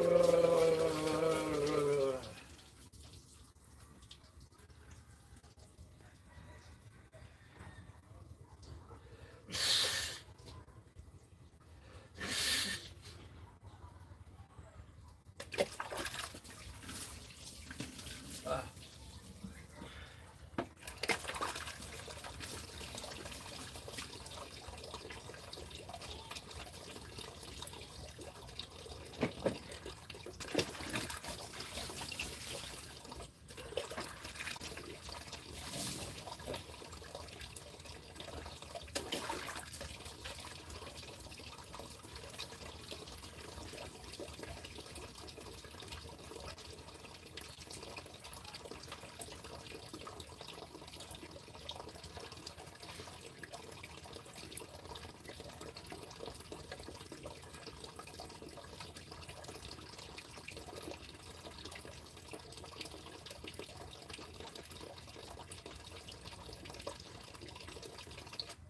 Ah.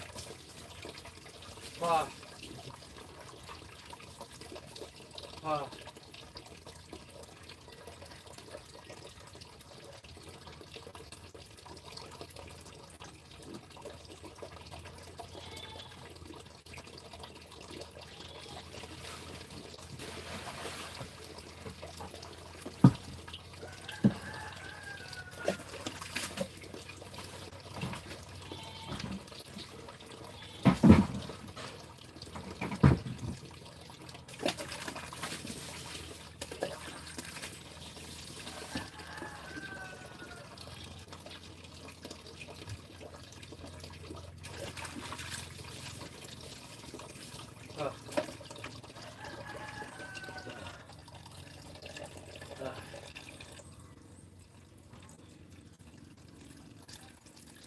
Huh.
Huh.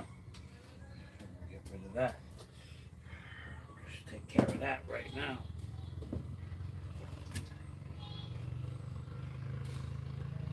We won't take care of that right now. It's garbage. Oh boy. Garbage. Oh my God. Okay.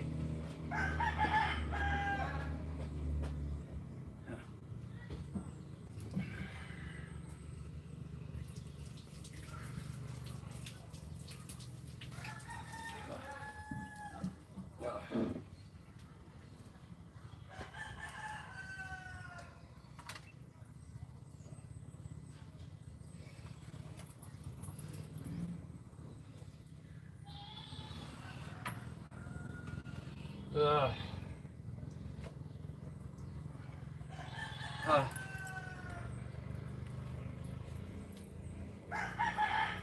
Ah, ah.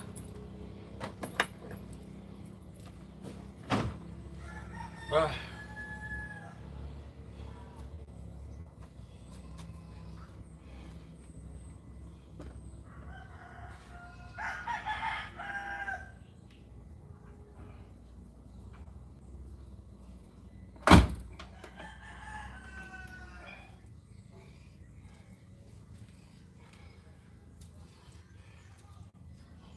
Huh. Huh.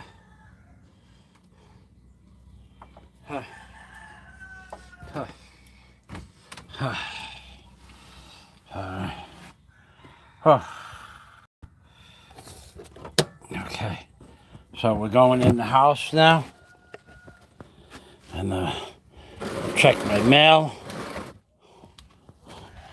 and then we'll see where that HUD number is, and who knows, I might even let you listen. Maybe. Not that it's not going to be public knowledge. Public record. Public record. Eventually it'll be public record. Public record. Public record. I'm going to screw you, dude. I'm going to screw you for putting all those videos of all the lies. I'm going to make it personal, like you made it personal. I'm going to make it personal, just like you did. Putting videos saying that I'm broke and that I'm a liar and that I stole money from the and I fled America. I fled America because I mortgaged my house and I fled with the money. You are such a piece of garbage. The garbage. You know no low that you won't go to. But I'm going to fix your ass. I'm going to fix your ass proper in court. You're going to pay. You know how that goes, right? You did it last time. What did it cost you? $6,000, $7,000, $3,000. Next time you're gonna have 4 cases against you. Four cases at least. So what does that take? Even if it was 3, that's $12,000 for the 4 sets of lawyers. It's reasonable. If you paid 3 the first time, or 4, you said 6, but you lie about everything anyway. First you said 6, then it was 7, then it was 3. Never went lower than 3. So we'll stay at 3 plus your time. So 3 times 4, 4 times 3 is 12,000. Put 12,000 to the side for lawyers when you get back to the Philippines. We're not even talking about America, because I saw that. I saw yesterday you had an incident that you needed professional assistance with just yesterday. Public knowledge. Public knowledge. Uh-oh, what did I do with the glasses? Okay. Oh, boy. All right, so there's things that you're going to be able to see. Oh, I forgot to take my big pill today. Okay, there we go. Can't forget to do that.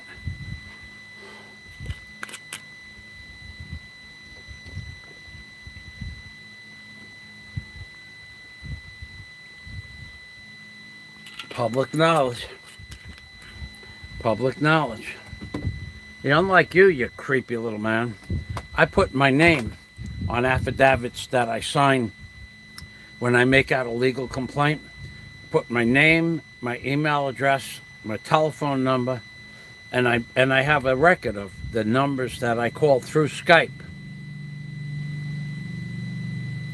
So it can't be falsified. Okay, let's see what we got here.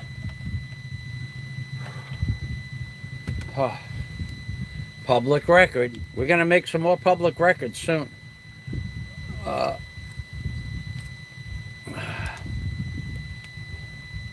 Okay. Why? Why? Why, oh, why?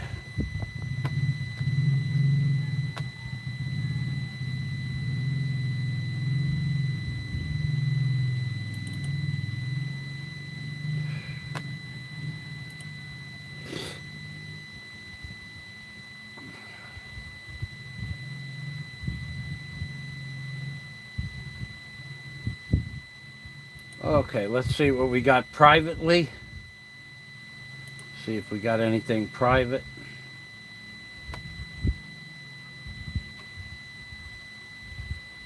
We do. We do.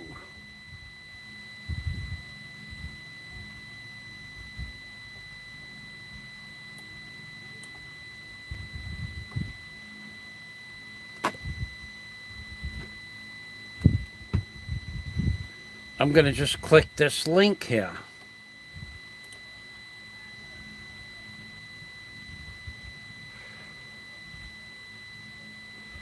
I have mail and I have private, that only 2 people have that email address.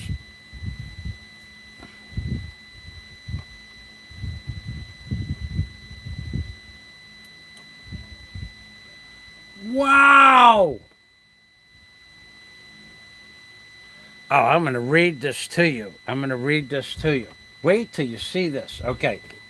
Okay, so I told you I've been putting out the requests for information, the FOIA requests. So let's just go through this.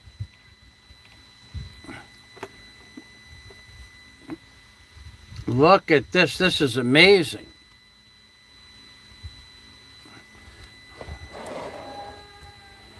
Applying for HUD housing assistance. Think about this.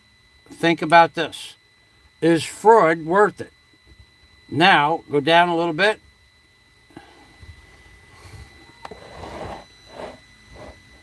Do you realize if you commit fraud to obtain assisted housing from HUD, you could be evicted from your apartment or house? Whoa. Required to repay all overpaid rental assistance you received. Fined up to $10,000.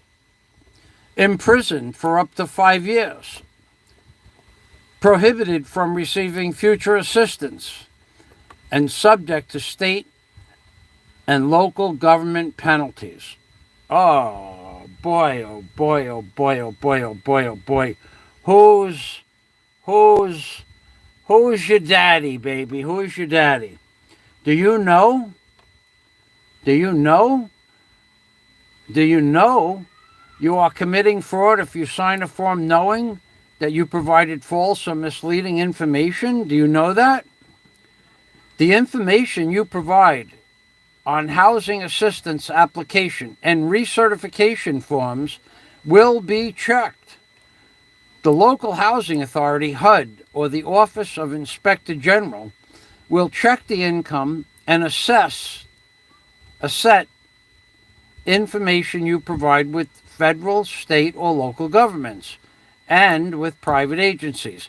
Certifying false information is fraud. So not only is certifying false information is fraud, but when you send it through the mail, you're committing a crime using the United States government to help you commit a felony. That's 7 years in jail. So be careful.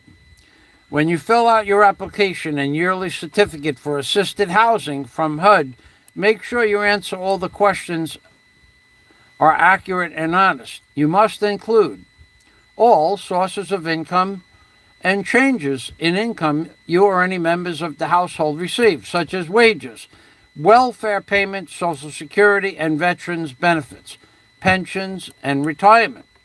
Any money you receive on behalf of your children, such as child support, AFDC payments, Social Security for children, etc. Any increase in income from wages from a new job, we know that you're never going to get a job. All assets such as bank accounts, savings, bonds, certificates, deposits, stocks, real estate, etc., that are owned by you or any member of your household. All income assets, such as interest from savings and checking accounts. Any business or asset, your home, any business or asset. That's business is your rental income that you sold in the last 2 years at less than full value. The names of everyone, adults or children, relatives or non-relatives, who are living with you and make up your household. Important notice, Hurricane Katrina. Okay, forget that. Watch out for housing assistance scams. Don't pay money to have someone fill out housing assistance application and recertification forms for you. Don't pay money to move up on a waiting list. Don't pay for anything that is not covered by your lease. Get a receipt for your money you pay. Get a written explanation if you are required to pay for anything other than rent, maintenance, or utility charges. Report fraud, baby. Here we are. If you know of anyone who is providing false information on HUD housing assistance application or recertification, or if anyone tells you to provide false information, report that person to the HUD Office Inspector General hotline. You can call the hotline toll-free Monday through Friday, 10 a.m. to 4:30 p.m.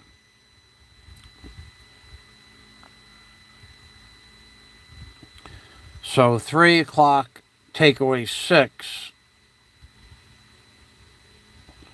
It's only 9 o'clock in the morning there, so I have to wait another hour.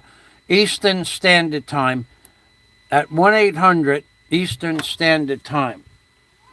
Well, we could call them up at 1-800-347-3735. You can fax the information or email it to hotline.hud.oig.gov. You can write it to HUD OIG Hotline GFI. Oh boy, we're going to have some fun this afternoon. Look at this. Let me read this part.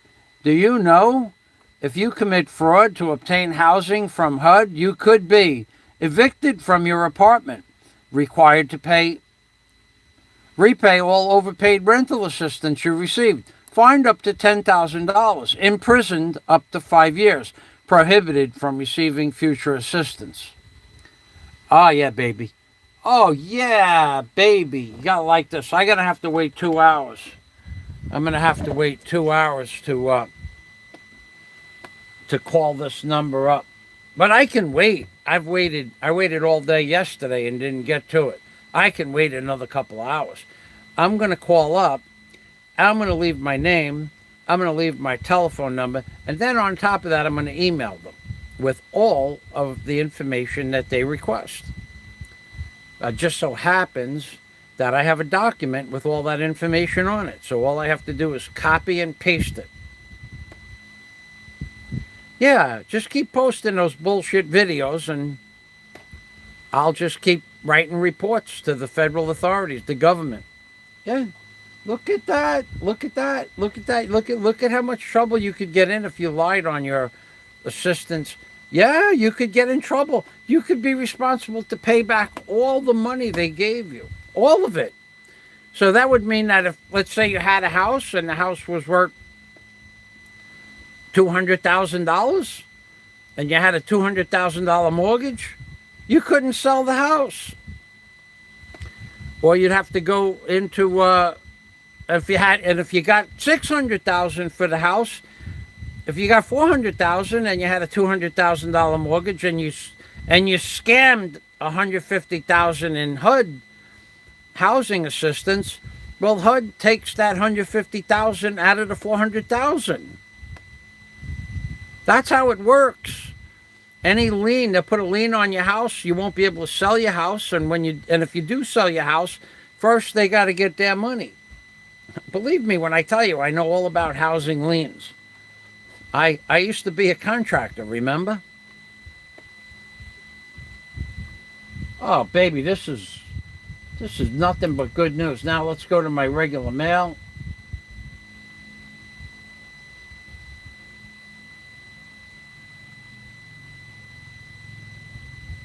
Why?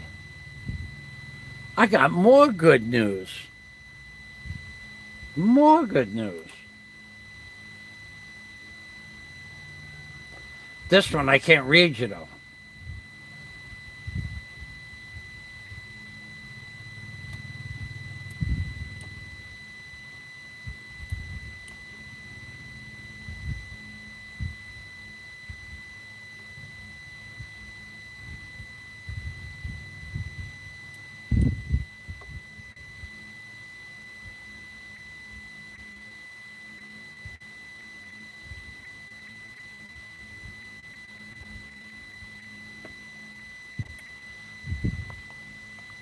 Oh boy. You are so screwed. You laughed when I fell through the deck. Wait till you see this next bill that's coming your way. I got a bill that's coming your way soon. Wait, you laughed when I went through the deck. I wish I could show you what I'm looking at on the screen. This next bill is going to make your lawyer's fees in the Philippines look like chump change. Pocket change.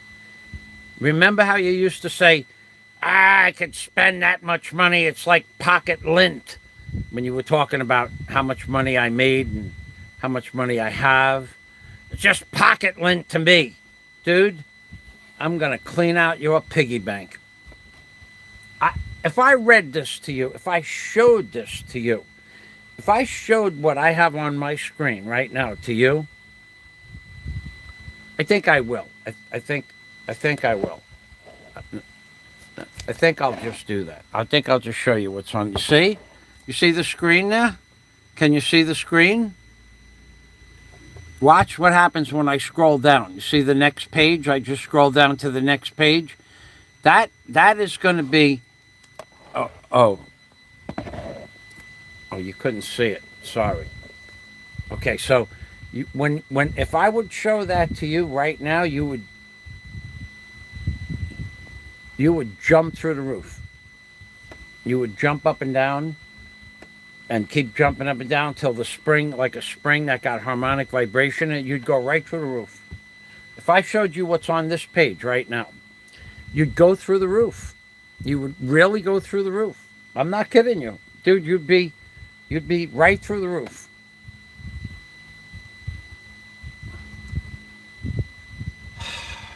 You would be fucking unbelievable.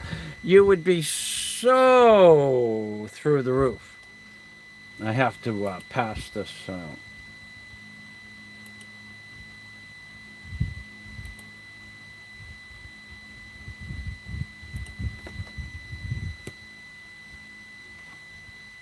got to make sure.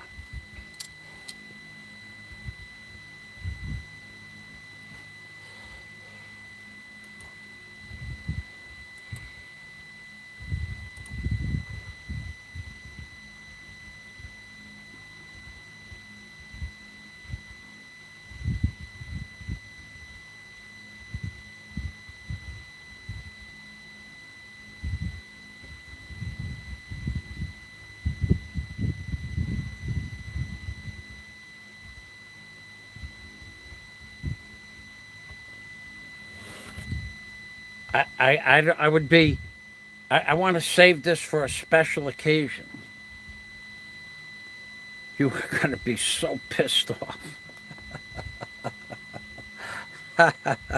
It's the least I could do, considering all those nasty videos you put up on YouTube about people's wives and stuff like that.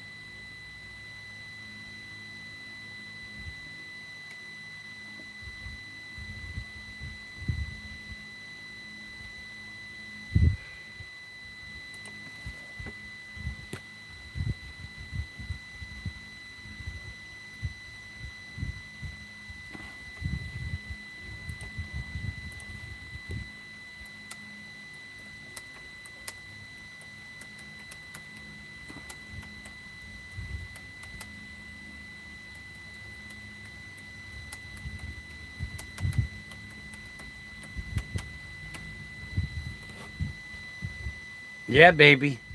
Got the telephone number to HUD. Got all the information on one page. Things are looking good. Things are looking good. Things are looking good.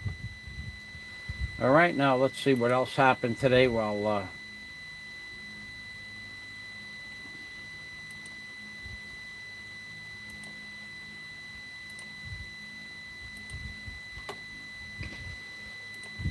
get rid of some of this garbage.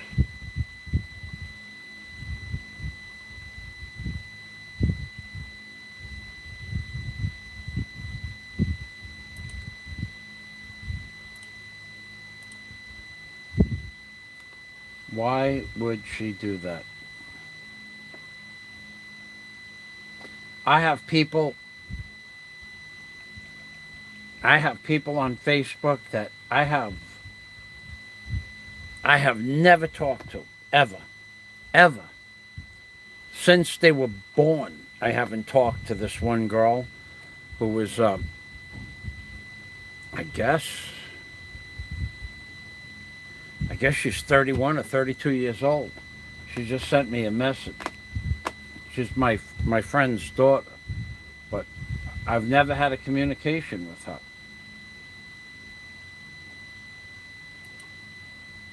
I don't know why they want to talk to me. I don't have anything to say to them.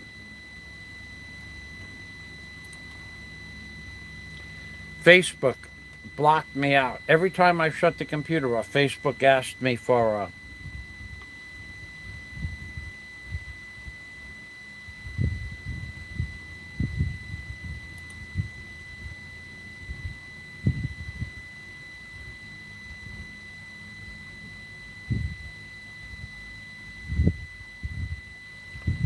Every time I shut the computer off, Facebook asked me for a code. And for 2 weeks now, they want me to put my password in. I know where my password is, and I even remember I refuse to put my password in. Fuck them. Facebook, piece of shit that they are. I'm not gonna... I won't spend even 10 seconds putting in my code. I just won't do it.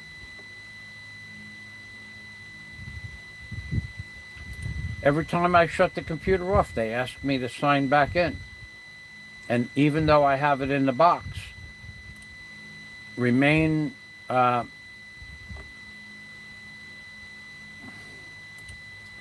you know, stay signed in. It signs me out every single time. Okay. I wouldn't give a shit if I never went back to Facebook for the rest of my life. Okay, we're done now. Let's see what we got here. Oh, boy. Oh, God. You know, I'm getting messages that date back into 2003.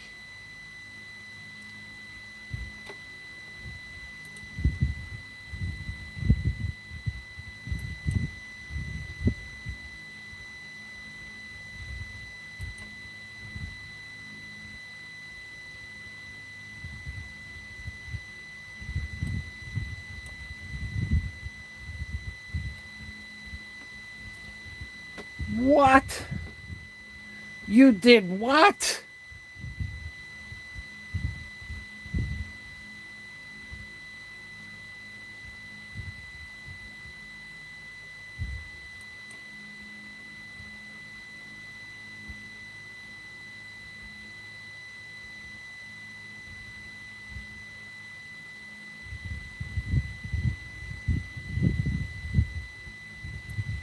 Oh, my God.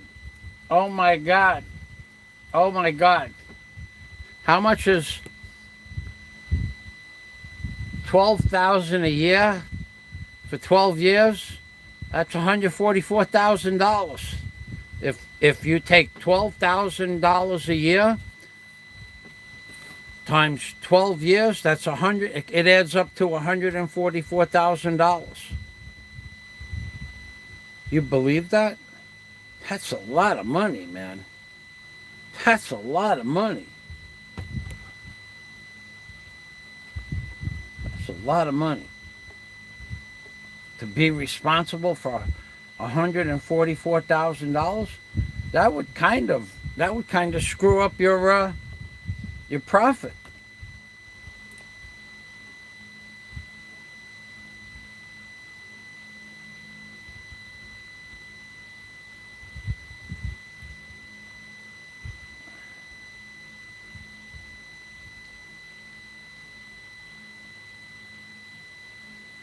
Holy shit, dude, there's people coming out of the freaking woodwork.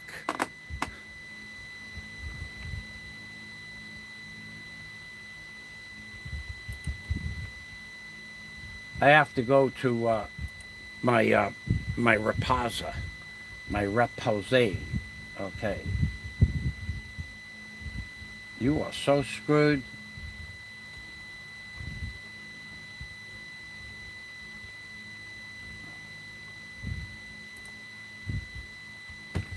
Just wait, just a few more days.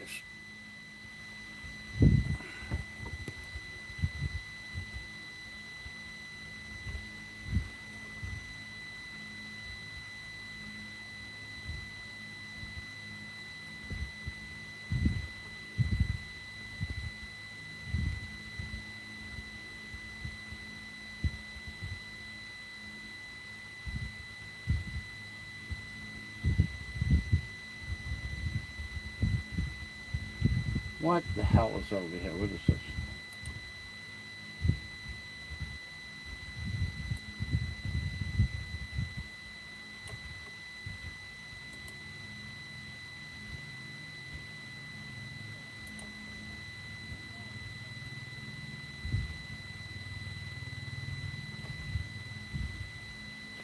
Dude, there's people coming out of the woodwork.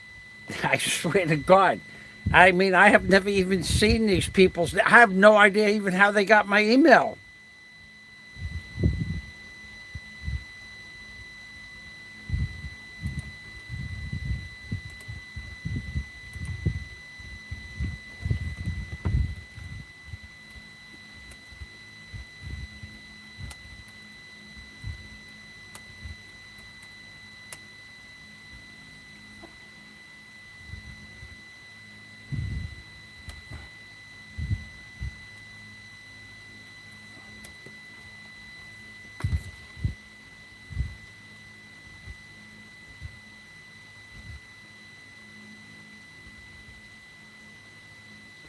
forget where I am. I got like 5 pages open with people sending me shit.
Oh yeah. Oh yeah. Wait. Just wait. I. I don't know what to say. I'm like the happy camper. I'm not going to be the happy camper if I don't take some food out of the freezer to eat for dinner tonight. I'm going to be the hungry happy camper.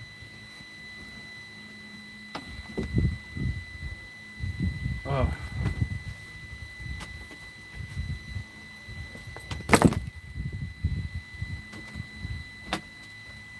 Oh.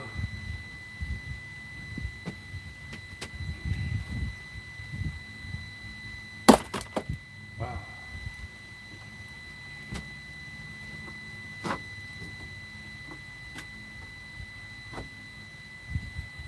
Yeah, baby. What shall I take out of the freezer tonight? Uh-oh.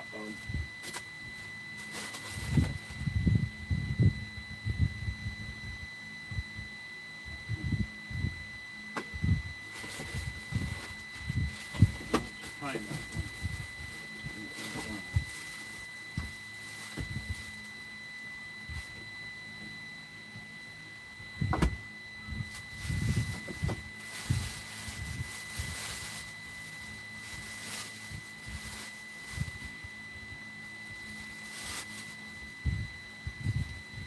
Huh. Huh.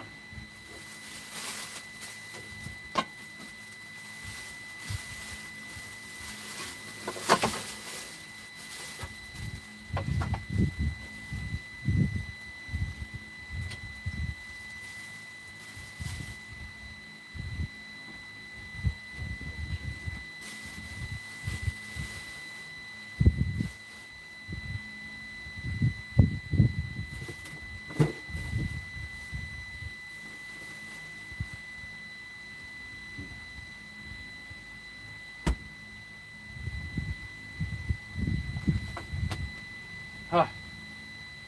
Huh.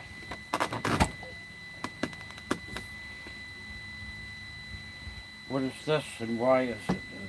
That's sad.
Oh yeah, baby. They're coming at it. I have a letter here.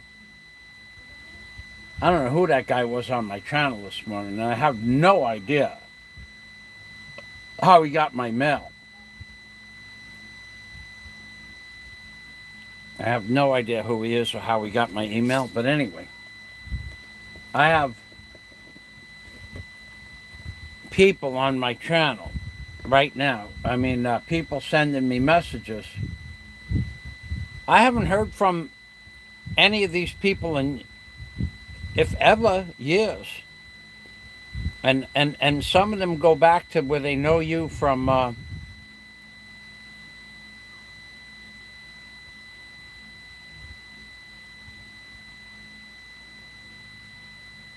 long before you moved to the volcanic island. Long before that.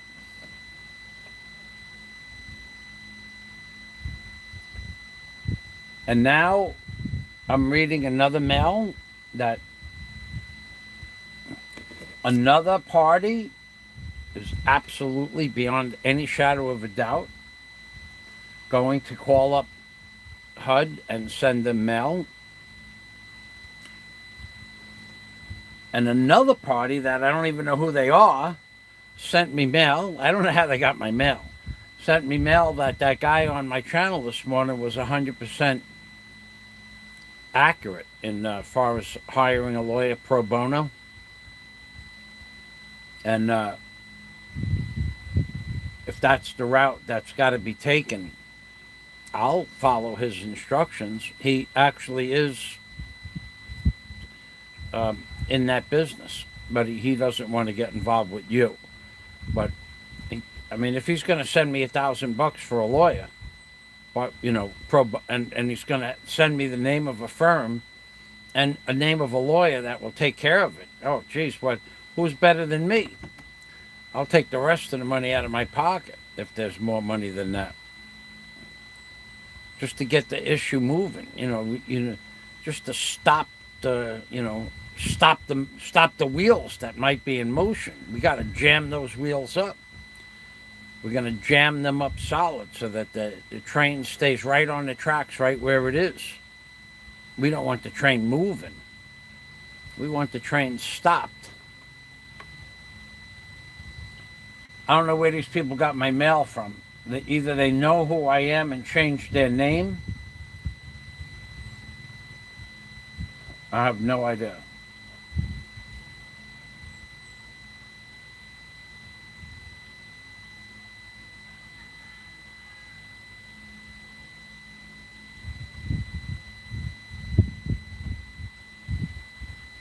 So now there's the report that already went in about a month ago, and even the person who put the report in said that HUD complaints, whether they go in mail or phone or email or letter, HUD complaints are private. So even though he put the complaint in, he requested from HUD where the case stands with his name that went on the report, and HUD said that our reports remain even though it was him, came from his email address, his name, his telephone number. HUD won't even give him the information. So that's one. I am two. This person I'm looking at here is three. And I think I'll make a public notice, public information. I think I'll make a public information how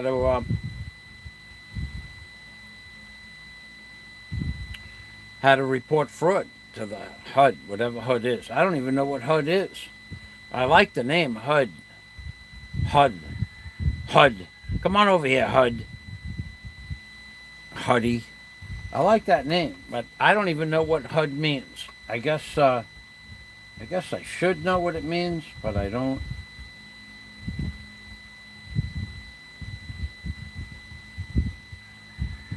I'll figure it out. No need to help. No need to help. So we have three people One sent out a report a month ago. One sent out a report this morning while I was doing my live stream. Myself, which would be 3. And once I make a public announcement where to send the information to, who knows? Who knows how many other people. Oh, by the way, how did you make out yesterday? How did you do yesterday? Did you do good?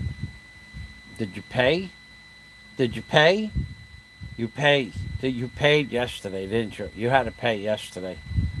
How did you make out? I didn't get an update. I guess I could go there right now. I know how to get there.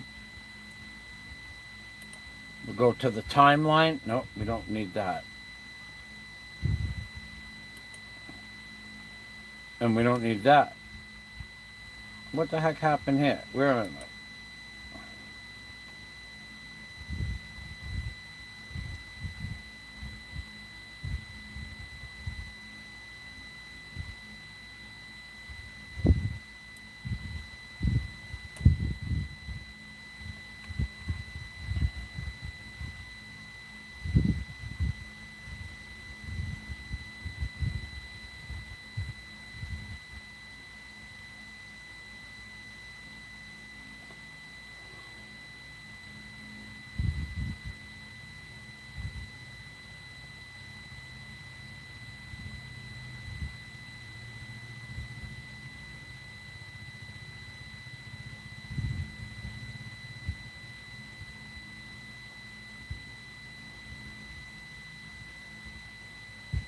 No proof. No proof of 1980. Does that ring a bell? 1980?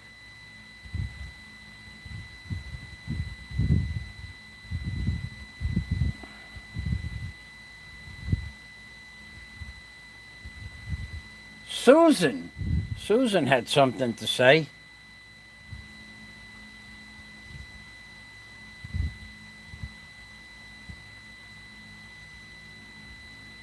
Wow. Wasn't that the girl that you said was beautiful? She was ugly after she did that, yeah?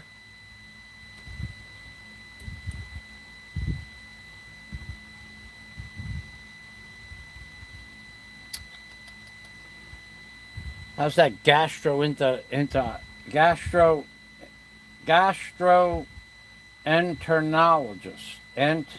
gastroenterologist? How's that working out for you? Is that from, what is that from? Is that like from eating too much vegetables where you get gas? Denies request. Oh my God.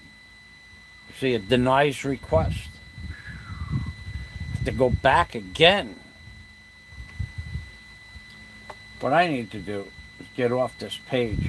There's too much information. Okay, so let's go to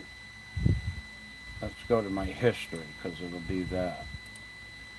My God, there's people sending me shit from 3 different sources.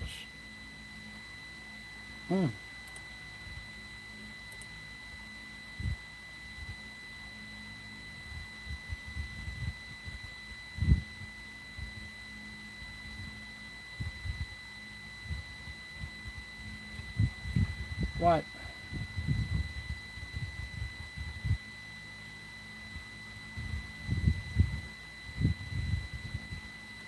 What the heck happened there? Okay.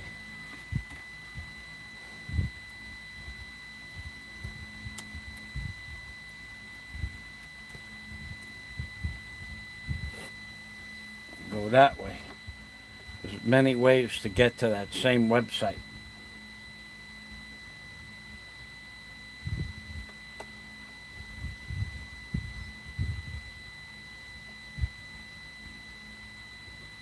Site can't be reached. I don't believe that.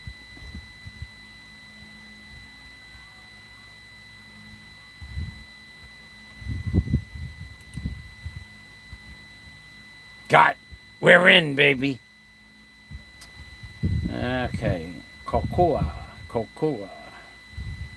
Kokua.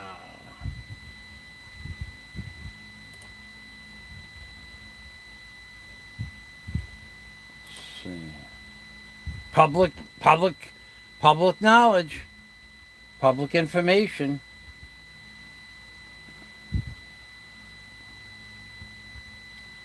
I need a nap. Working with that grinder, maybe my arms and my back tired from that angle I was at. Public knowledge, coming up. It takes a long time for those federal government pages to load. We're loaded up now. We're good to go. This computer's a piece of junk. Better than nothing, but it takes a long time to load everything.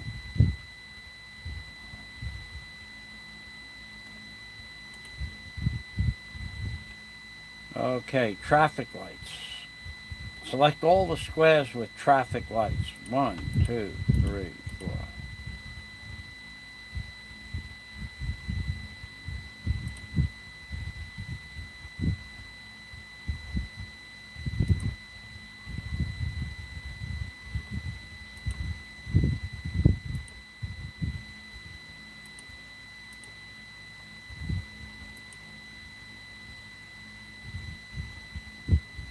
You know, I don't understand this. You were just there. Now you got to go back? What's up with that?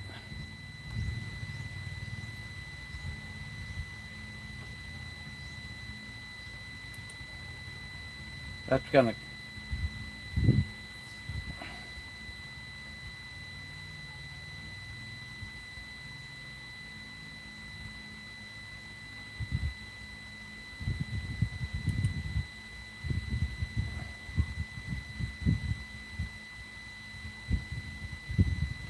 Oh, man. All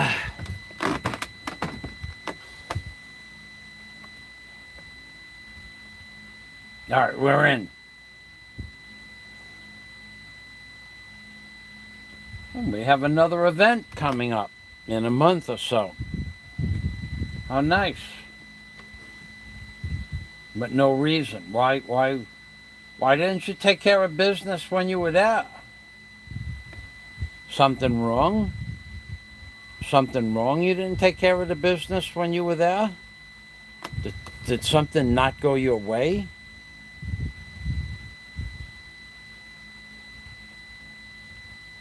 Oh my.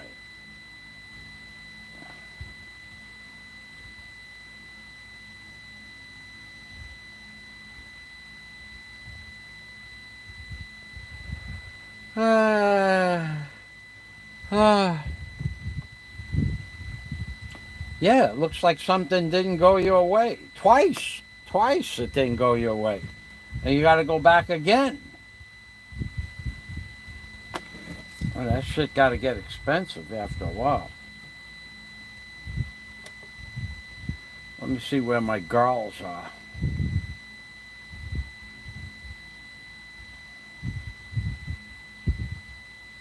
No. I got to fix that karaoke machine. Huh.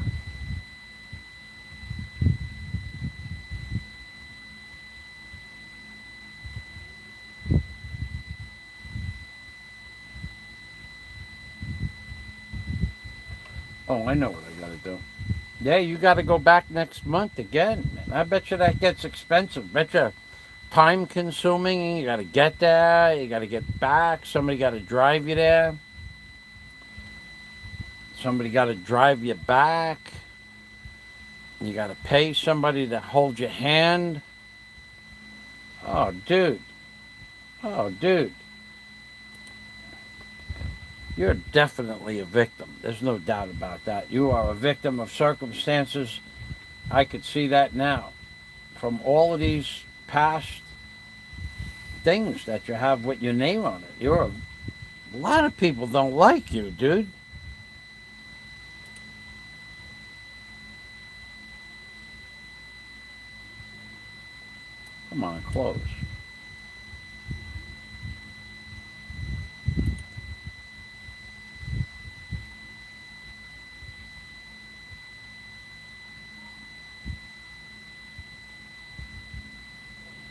Huh.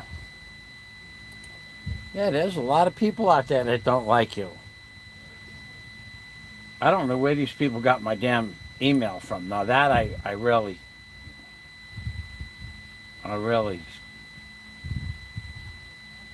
have no idea where they got my email from or who they are.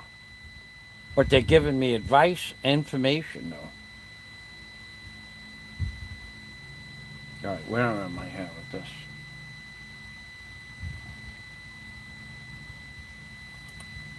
Okay. I gotta read that. I gotta read one more thing.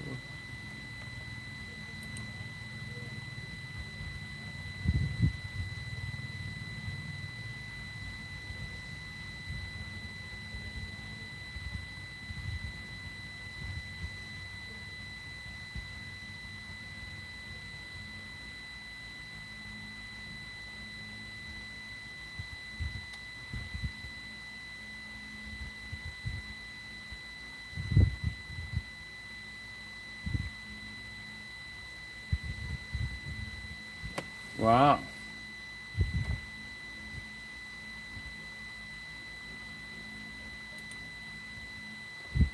You couldn't possibly still have that stupid video up on your channel, could you?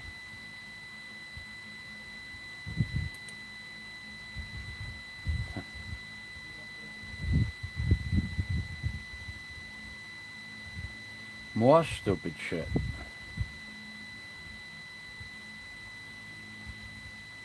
Ha ha ha.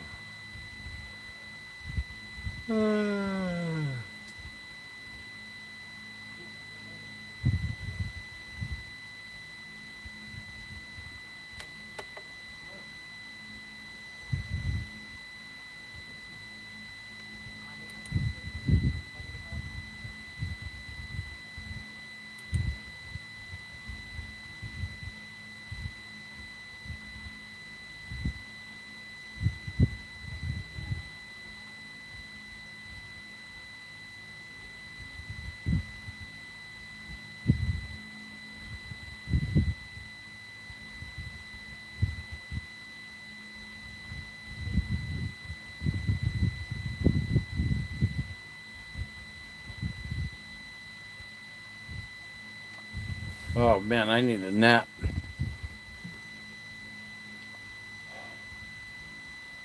I don't really feel like taking a nap. I don't feel like sitting up and taking a nap either. I need a good solid lay down nap. Okay, day 33. I don't care about that video at all. And this one, oh, t-shirts. Whoa. Whoa, I can't, I got it. That reminds me, I got to get into that other container and find my other shirts, my work shirts.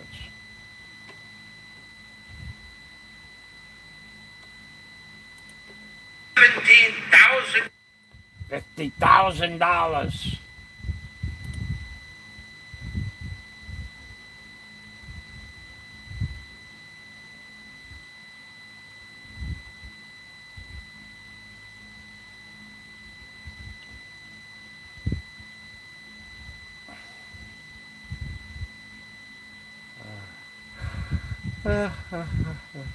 I'm gonna take a nap. You guys are gonna watch me sleep.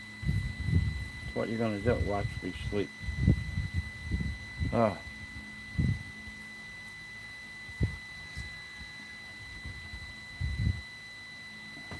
I think that's what you're gonna do. I don't know. I haven't really decided yet. Maybe you'll just watch. Maybe you could just watch my stuff on the wall.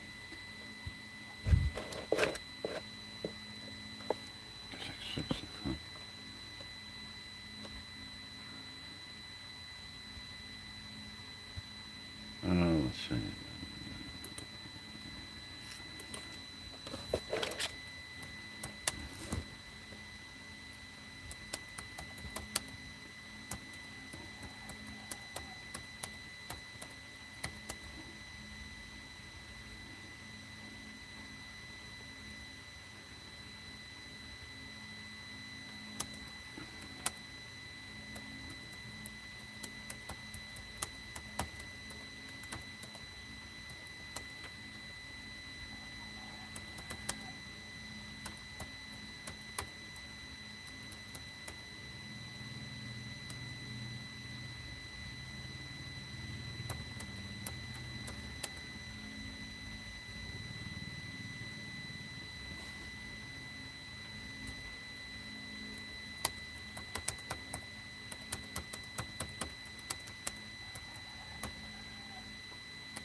a minute.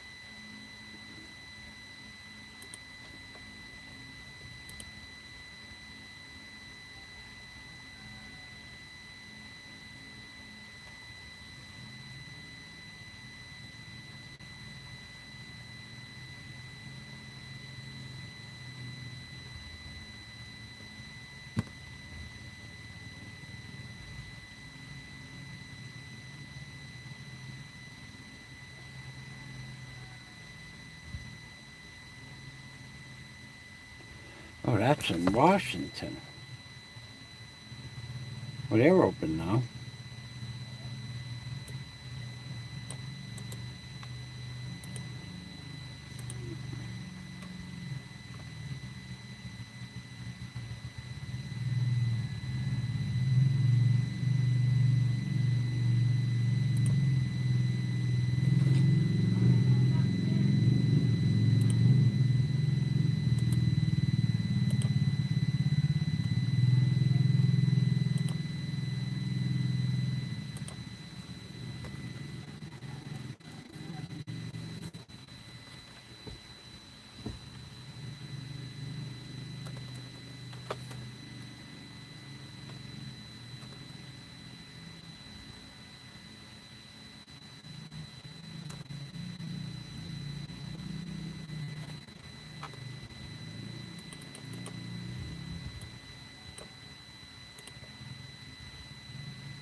What the hell is going on here?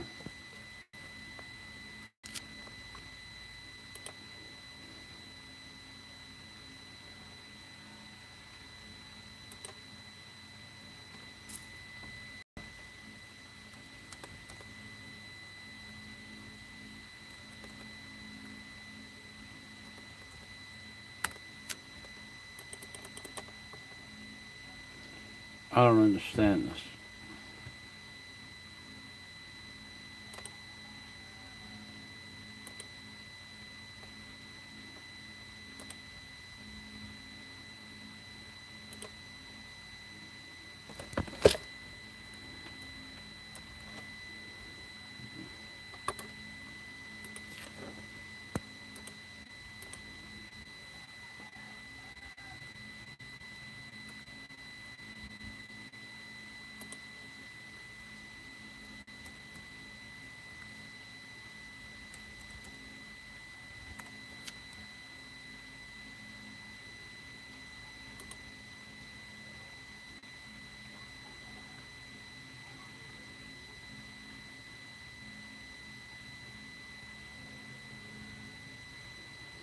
This is.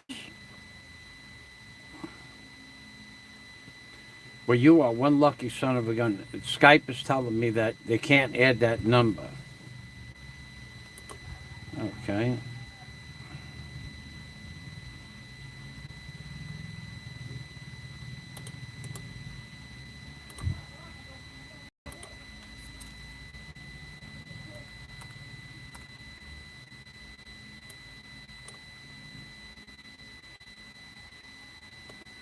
No.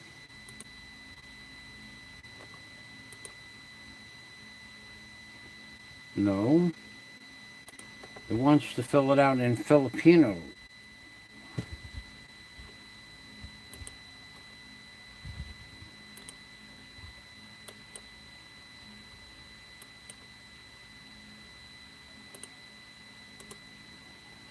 Okay, I got it.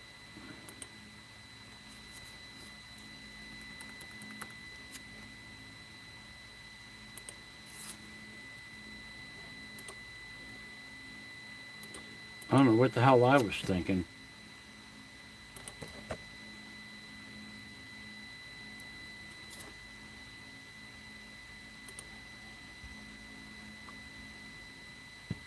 Okay, now let's go find it in my phone book here.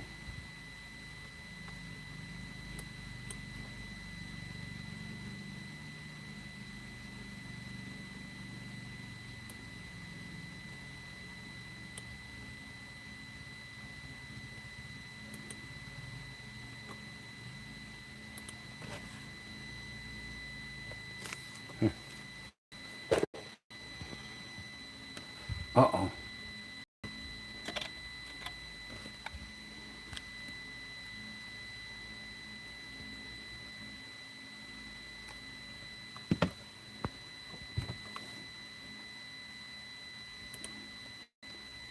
What the hell is going on?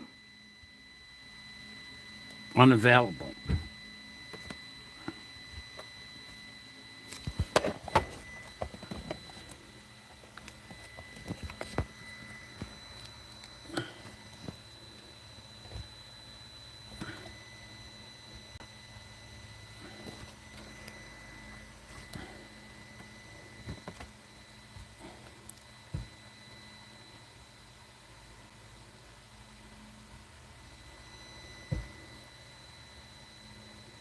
Where is that number? Oh. No answer. Let's try it again.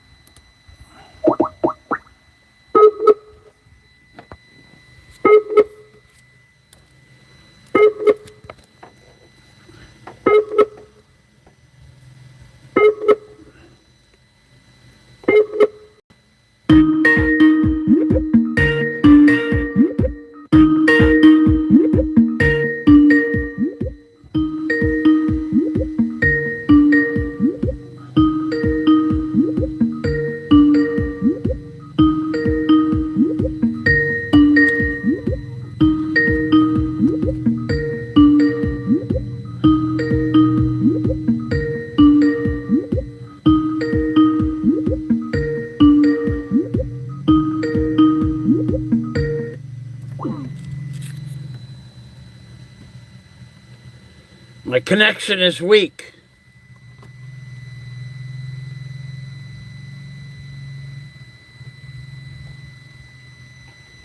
All righty. All right. HUD, baby.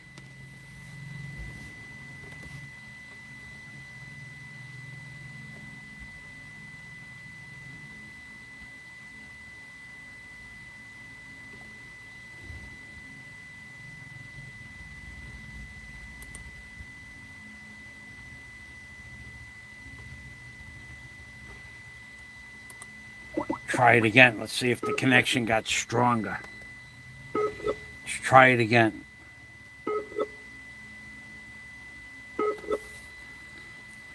Maybe every time you use the phone, it gets stronger. But if I don't get it today, I'll get it tomorrow morning. I was... HUD is ringing, baby. It's ringing.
HUD is not available. I'll have to call back in the morning. I'll just call back in the morning. I got plenty of time. You don't. You have to get that thing sold and get that money and get out of town. I don't think you're going to have enough time to do all of that because you have to be back someplace next month. By next month, you're going to be in a whole different mindset. Where did I put my damn... Where did I put my...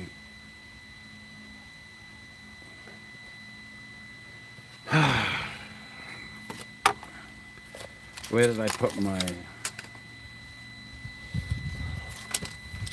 Oh, boy.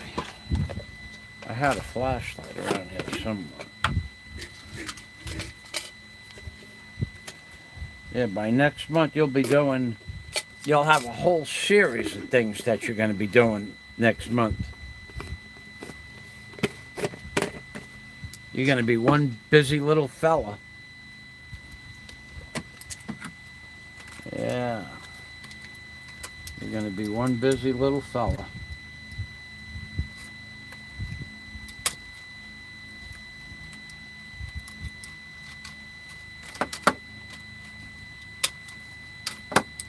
Yeah, you are.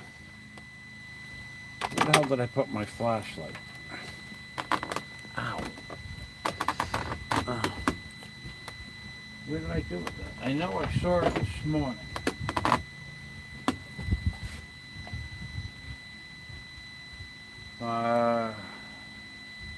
I put it right there. Okay, there it is, right there. Damn. I put it down just a few minutes ago. I put it down. Well, I saw it a few minutes ago, but I know where I put it. I put it in the same place I always put it.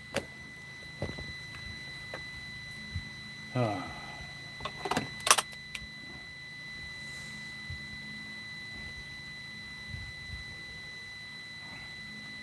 Huh.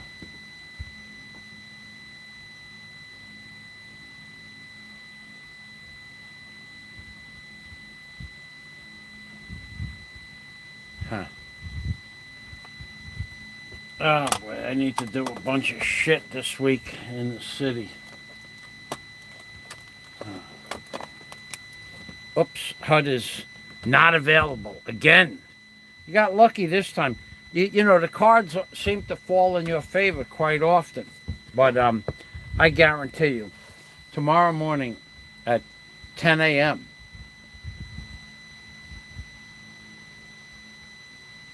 oh, wait a minute, what the hell am I doing? That phone number is in Washington, D.C. What the hell am I doing? I'm thinking the volcanic island is 6 hours behind.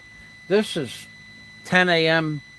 to 4 p.m. Eastern Standard Time. I have to call them up at 11 o'clock tonight. Oh, that's why they're not answering the phone. What the hell am I doing?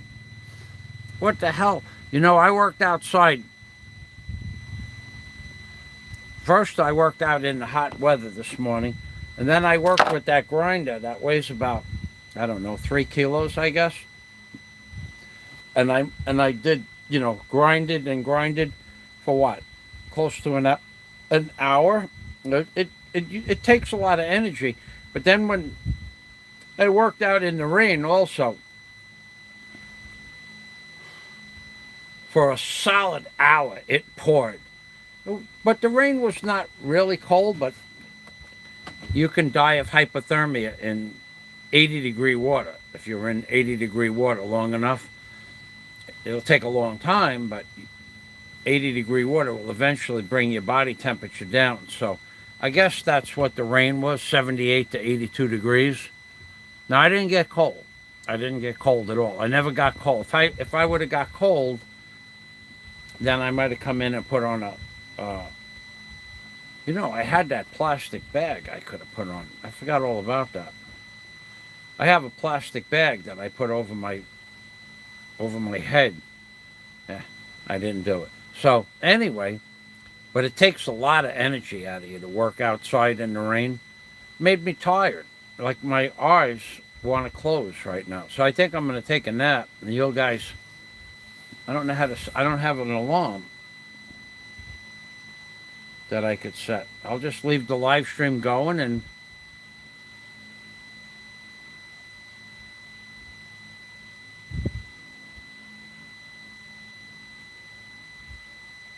I don't know what to do. What should I do? Oh, I got my dinner. Is that done yet? No. Close, though.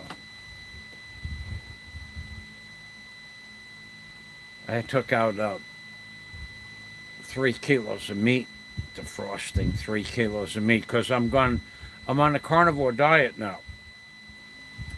So today I had 2 eggs, 2 hard-boiled eggs. That's it for breakfast at about 8 o'clock. But I did come in the house and have an additional egg around 1 o'clock. So that was 3 eggs. How many calories are eggs? I gotta start trying to remember. The carnivore diet is different than the keto diet. Calories.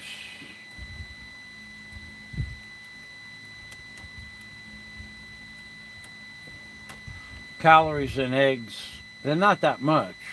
There's no carbohydrates. And why won't you go?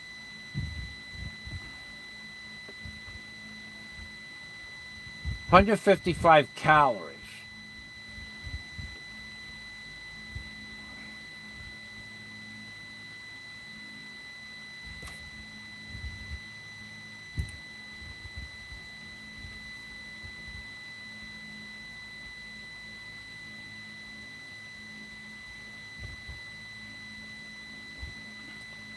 So I had 450 calories in eggs. I didn't think they would have that many calories in that. Let's look up carnivore diet.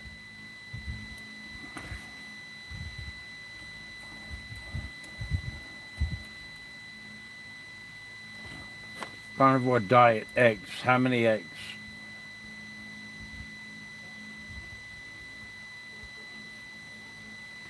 How many eggs?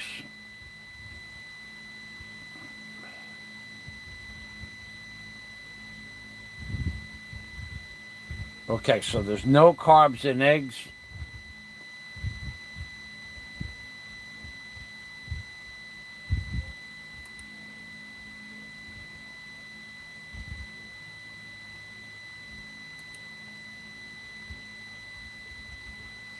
So I could eat all the eggs I want. Now, let's look up carnivore diet, lean pork.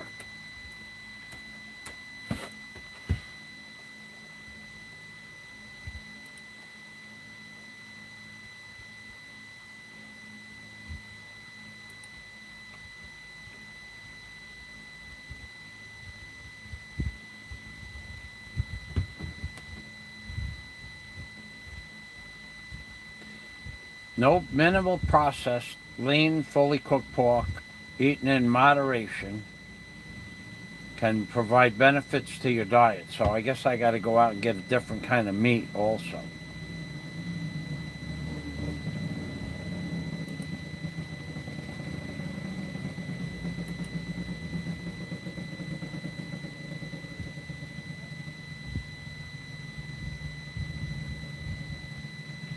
Yeah. But I really could go for a flank steak right about now, too, I'll tell you.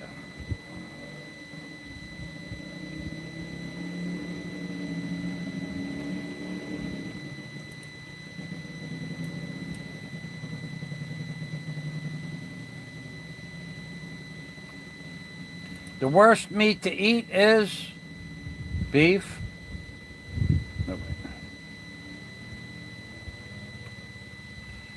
In general, red meats, pork, beef, and lamb have more saturated bad fat than chicken, fish, and vegetable proteins.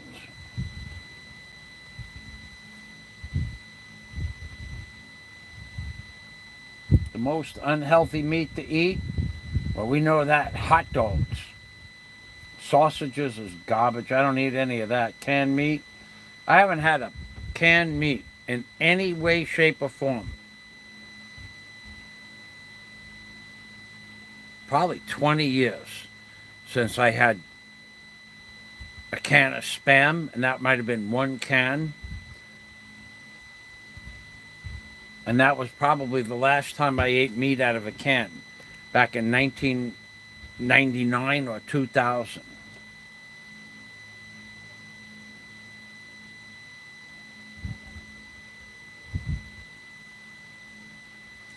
Bologna, bad. Avocados, good. Write down avocados, write down avocados, write down avocados. Ketchup, okay, ketchup, avocados.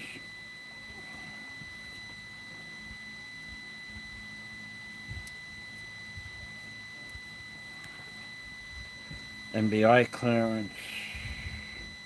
What else did I need? Eggs.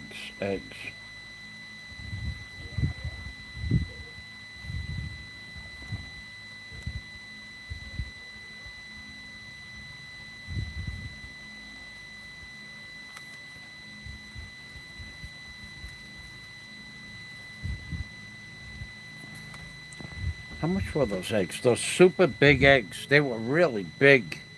I think they were 16 cents a piece. So 12 of them would be 120 cents. And $2 a dozen. That was a pretty good price. $2 a dozen. For the eggs were huge. The biggest eggs I ever seen, actually.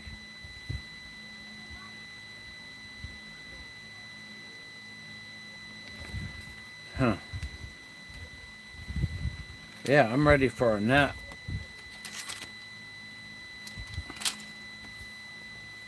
All right, you guys.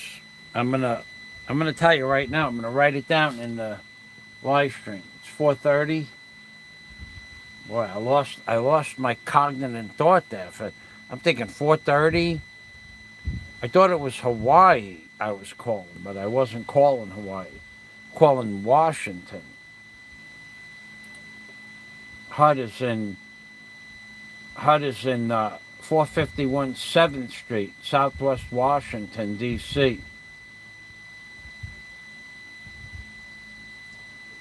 Wow, this link is such a great, gives you everything. It gives you the penalties for living false reporting.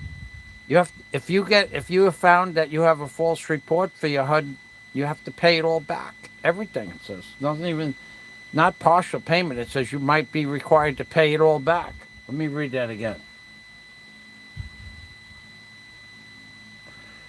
Required to repay all overpaid rental assistance you received.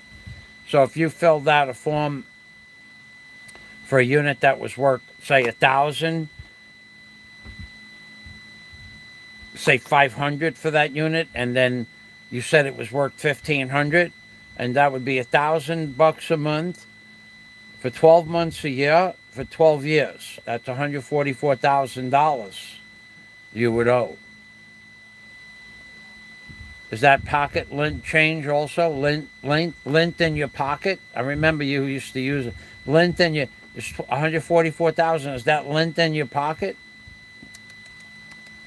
We're all going full steam ahead with this. There's nothing you can do about it. It's all legal. It's all legal. And considering now that you're living there, that's not allowed. That's 100% not allowed. So, that'll be another $200 a month to go rent an apartment somewhere. Because you're going to be reported for this. Don't make any mistake about it. You broke the law. I think you broke the law. You could be fined up to $10,000 too. In prison for up to 5 years. Prohibited from receiving future assistance. And state and local government penalties. And evicted. Somebody could be evicted from the house. That's the first and primary thing. Oh boy, I can't wait till 10 o'clock tonight. My life, I come alive. I come alive at 10 o'clock. I got to take a nap though, right now. I really do have to take a nap. I am freaking tired. Let me write down that.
Okay, I left a note. You guys can, I don't have any paint, but you're welcome to watch my flashlight.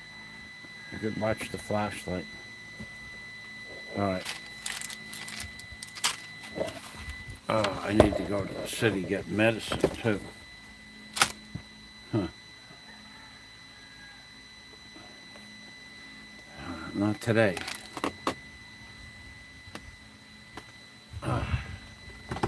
Taking a nap.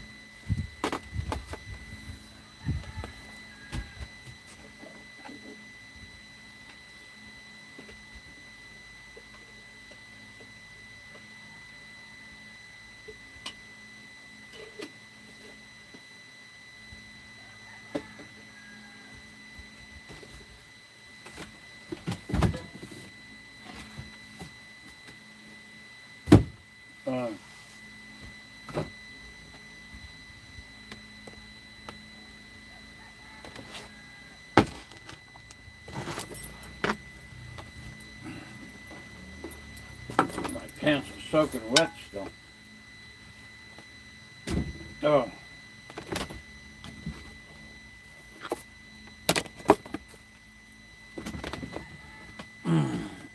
Oh. Man, am I tired. I hope I wake up. 6 o'clock. Sure would hate to be late. Oh. Oh, you dumb bastard. Ah.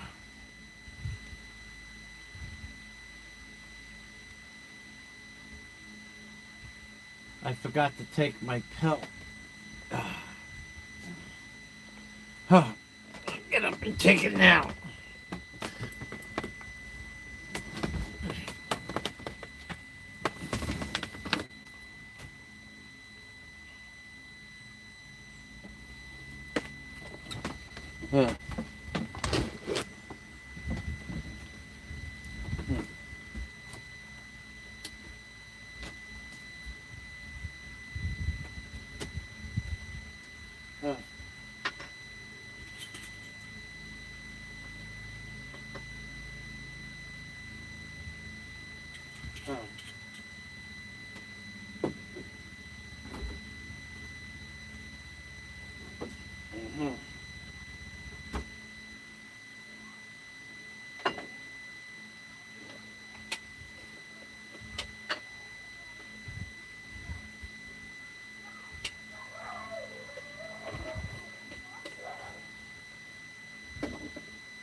Yeah.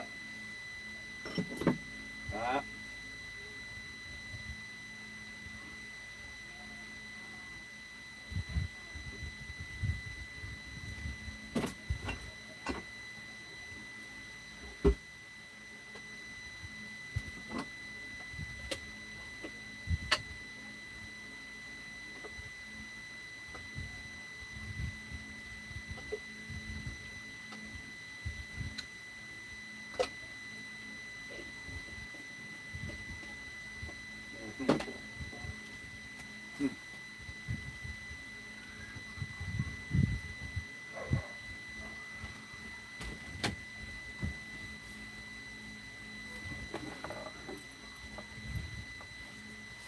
All right.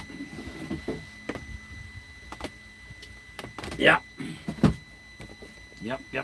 Yep. Hud. Hud. Hud. Oh yeah, baby. We gotta straighten you out.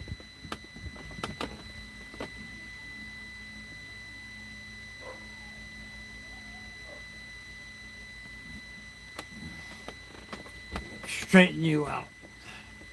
We're gonna get you right. Isn't that right? We're gonna get you right.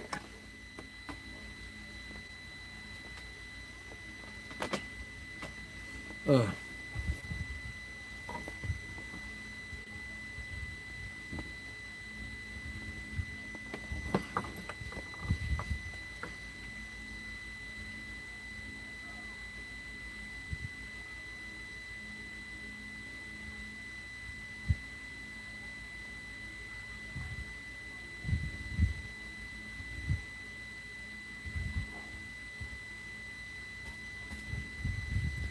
Hud. Hud. Call HUD at 10 p.m. this evening. 10 p.m. Eastern Standard Time. Call HUD. Report fraud. 1-800. Free number.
Oh, I'm awake.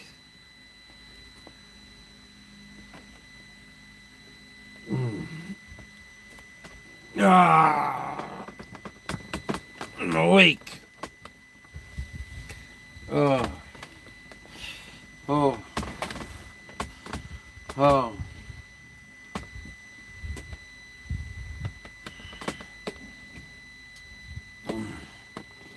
Oh, oh, oh, oh, oh. Hmm. Hmm.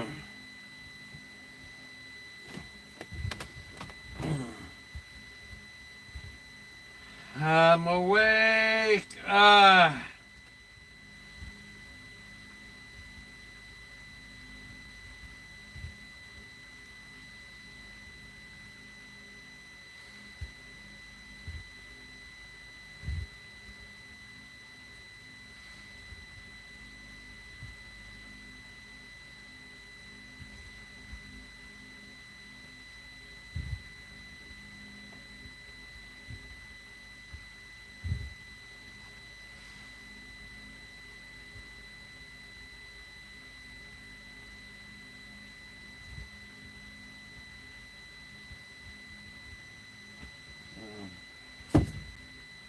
Oh, oh.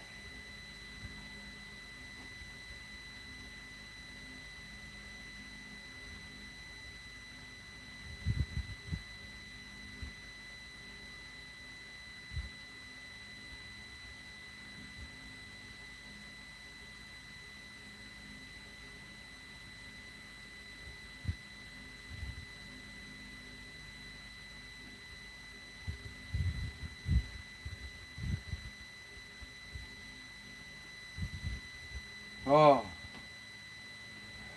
Ah.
Ah.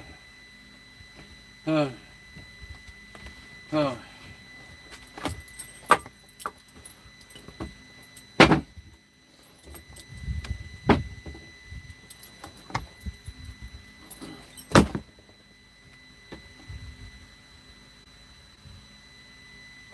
Ah.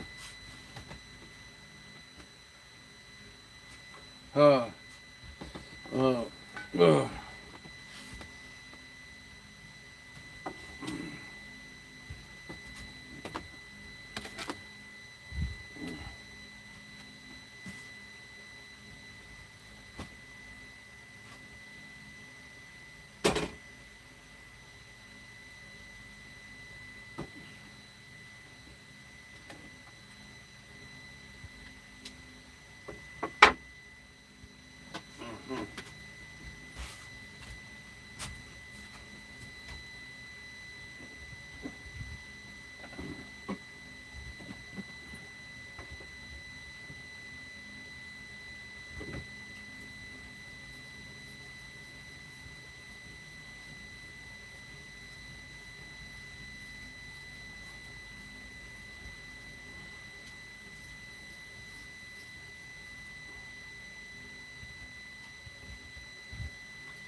Uh,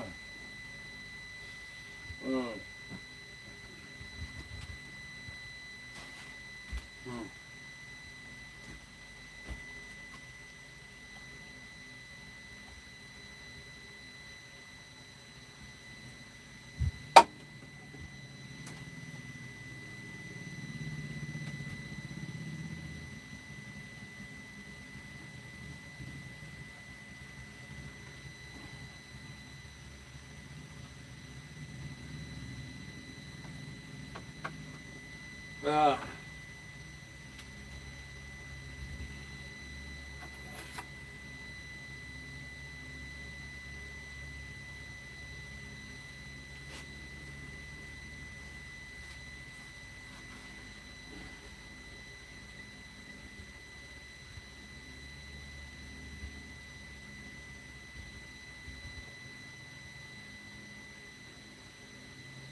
No.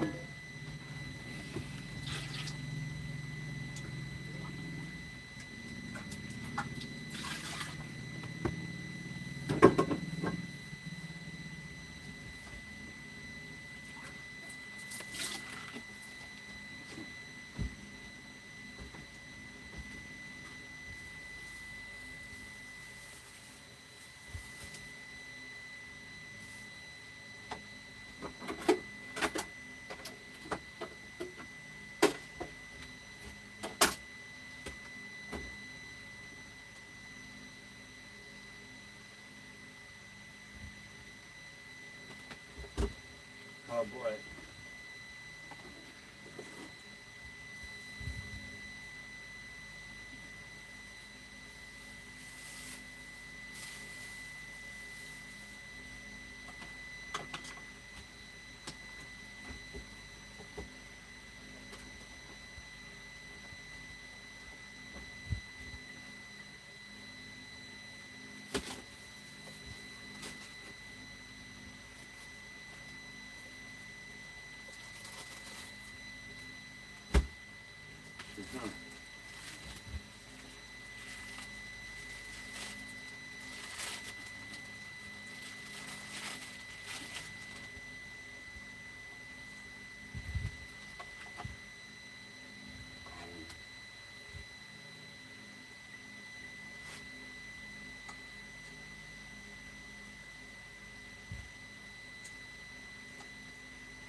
Whoa.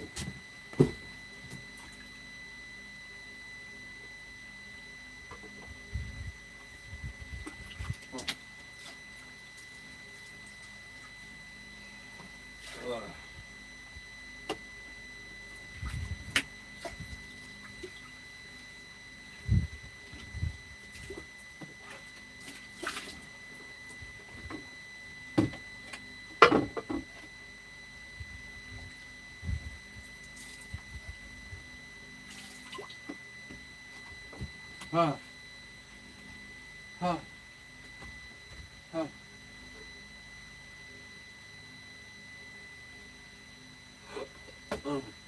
What is that? No. Uh. Uh.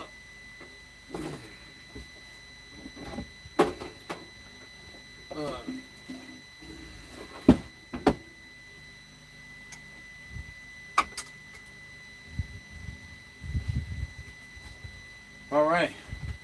Wow. I said I would wake up at 6:15. I'd be back at 6:15, and here I am, 6:15 p.m. Ha, here I am.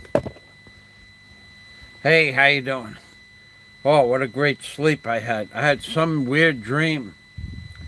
I had a dream that somebody was defrauding the United States government, and they called in I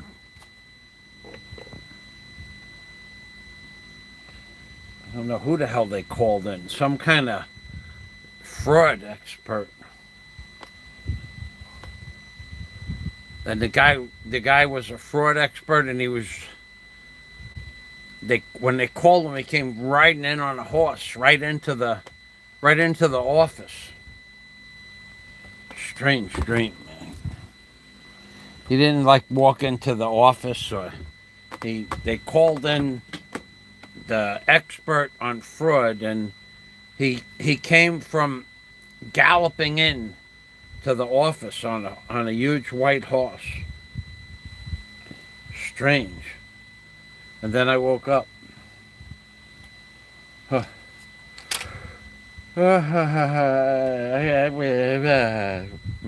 Yeah, that's how I wake up. I was like, holy shit, look at that guy on the horse. But it was a dream. That's what woke me up. He startled me. Look, when they call, he said, we have to get an expert on fraud, and the guy came flying through the door on a giant white horse. Strange dream. Oh God. I'll wake up. That's interesting. I said I would be awake at 6:15, and here I am. It's exactly 6:15. 6:18. Huh? Wow. I did good. Let's see. We got more mail. Oh.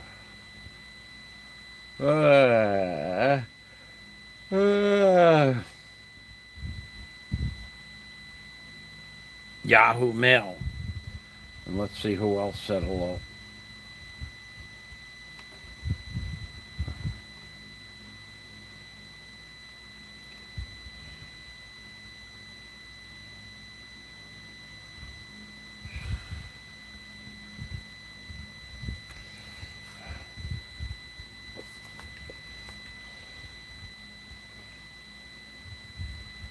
Huh? Oh, dude, man.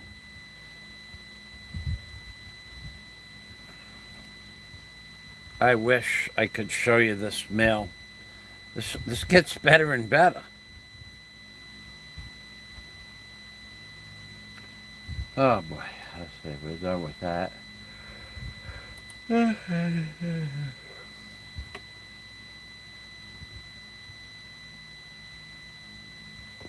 Oh. Well, now I'm cold. It's 87 degrees in here, and I'm a little chilly.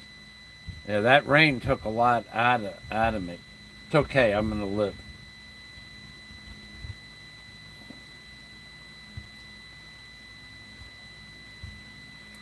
I'm gonna be okay. I'm gonna be okay.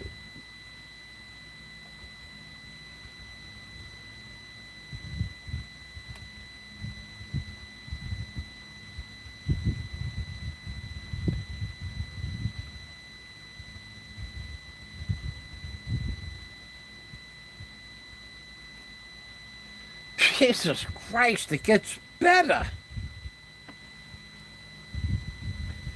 Somebody just confirmed something.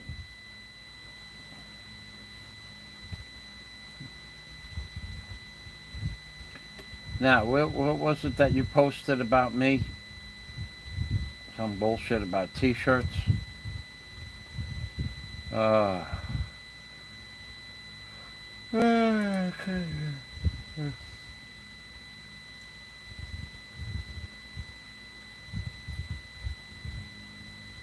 man.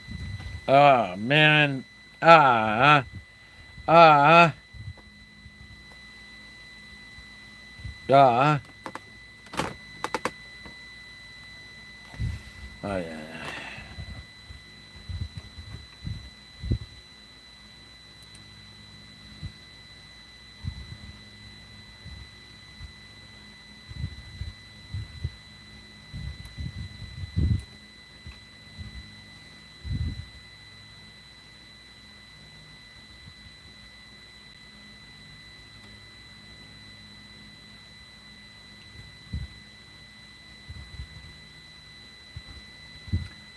Okay. I just was reading about lean pork.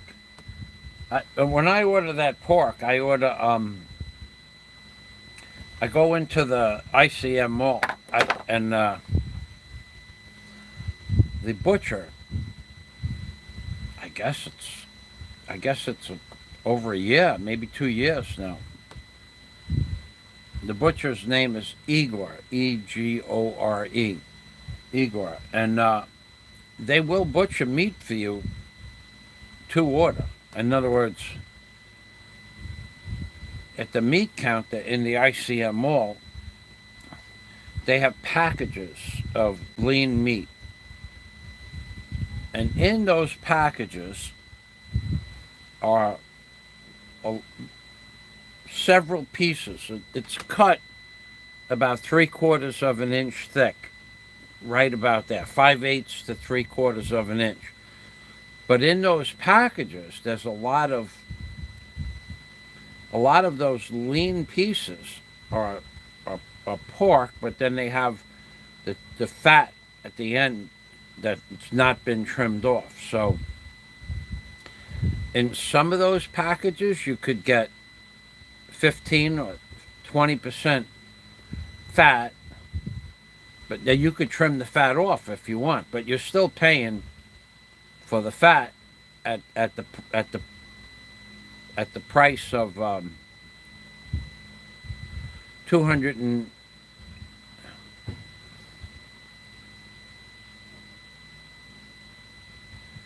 actually pork came down. You're paying 285 pesos for that with the fat. But now, if I go to the butcher, I just get the whole chunks of pork. But what he does is, he could. It happened once. He has given me like a 4 kilo or 5 kilo block of pork from a big hog, where it had 10% of it was fat. But what he does is he trims the fat off for me a little bit, not so much. So I'm only getting about 5% of the fat. But being that they don't have to cut it up and put it in the smaller bags and weigh it, he'll charge me, and I'm buying bulk. I'm buying 6 kilos at a time, sometimes more. He'll give it to me for 280 pesos, or a 5% discount. So I have to cut it, but he'll trim the fat off of it sometimes, and sometimes he won't. Sometimes he leaves a little bit on. I guess it depends on what he has in the back. But now, if you buy 6 kilos and you save 5 pesos per kilo, it's 30 pesos. It's not much, but it is something. But then instead of giving you 15% fat, he's only giving you 5% fat. So take another 10% off 6 kilos for the one piece of meat would be 6 kilos would be 6 times 285. That's 1,200, 1,500. Let's say that's 1,800 pesos for that piece, the 6 kilo piece. Okay, because it's a little bit more. So then now take 10% off of that, because you're saving 10% of the meat is not fat. So you're really only paying, you're really saving 180 pesos plus 30 pesos, or 210 pesos on one big chunk. Now that's almost 3/4 of a kilo of meat for free.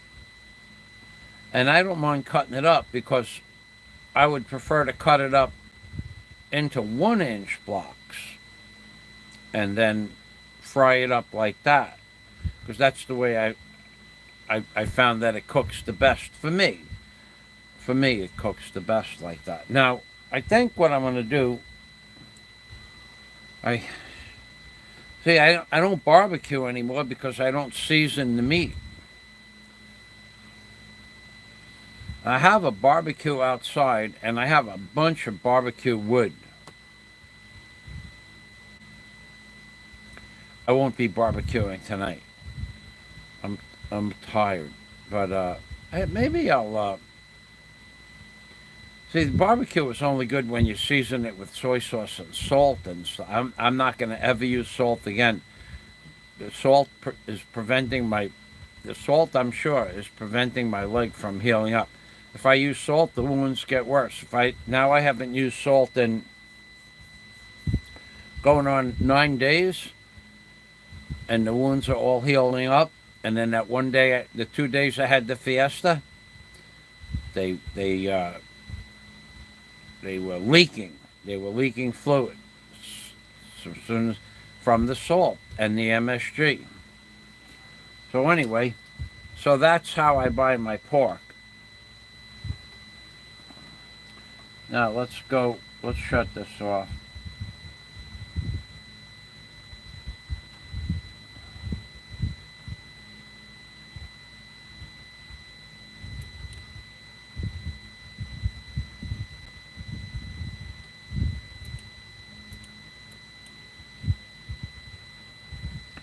Now I'm going to have Chinese pichay with that. Now it says in here you could have like lettuce, because lettuce or cucumber has no calories. Well, Chinese pichay has about 0 calories as well. And it's only for the digestive part of the process.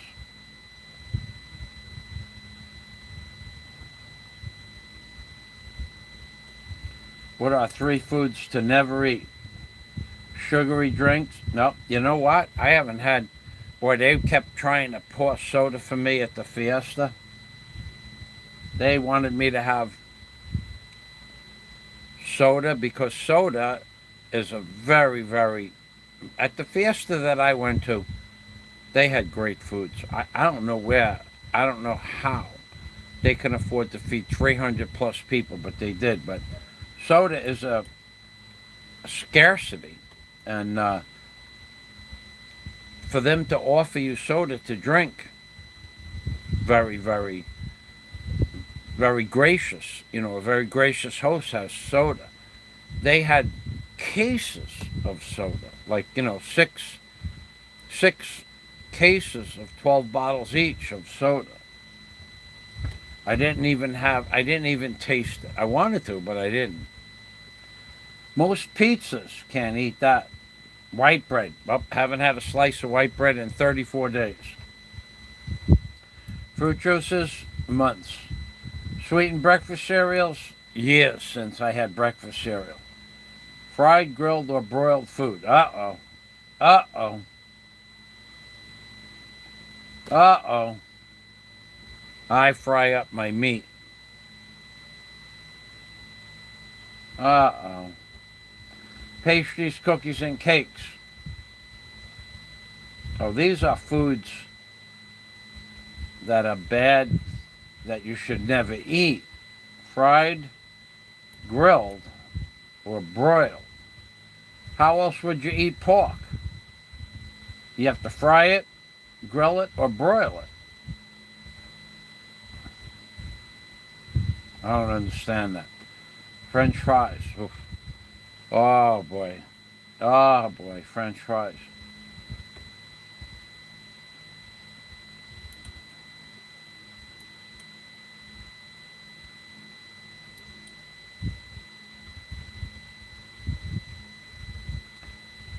Yeah, I don't eat. It says that you could eat chicken on. I don't eat chicken. I just don't eat it. It's a filthy animal.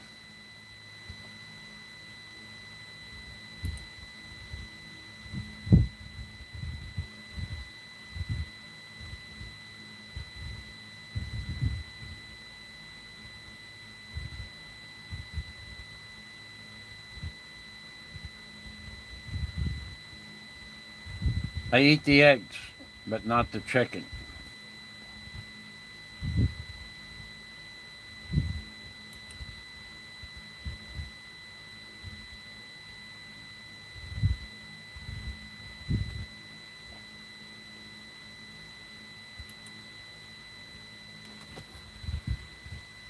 Yeah, pork tenderloin. That's what I eat. It says that's the lowest calorie meat, pork tenderloin. That's what he basically sells me, the pork, the lean pork. And when they cut up that pork, it comes into pork tenderloin.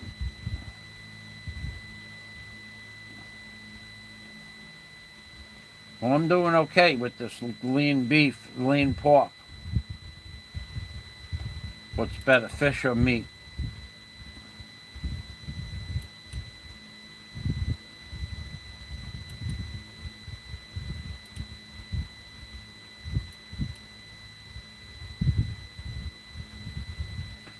Yeah, eating fish and meat creates a balanced diet, it says, but all the fish here is all produced in fish farms. I was out in Bohol when I brought the container back from New York. They dropped us off in the middle of the island of Bohol at a different port, and we went past miles of fish farms and shrimp farms.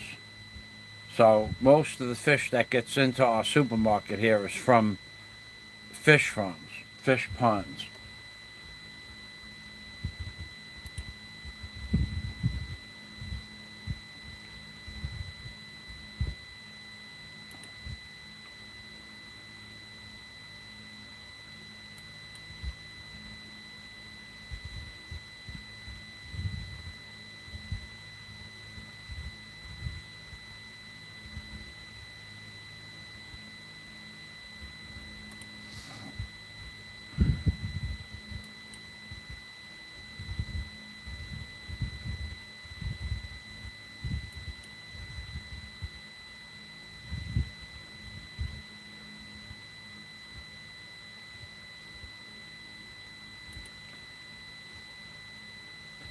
The healthiest is sirloin steak. You can't buy sirloin steak here that I know of.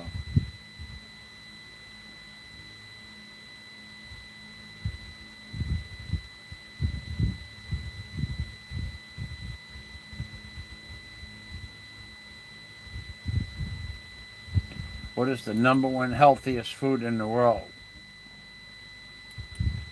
Kale as the number one healthiest food. Kale. I don't even know what kale is. What is kale? I think it's a vegetable.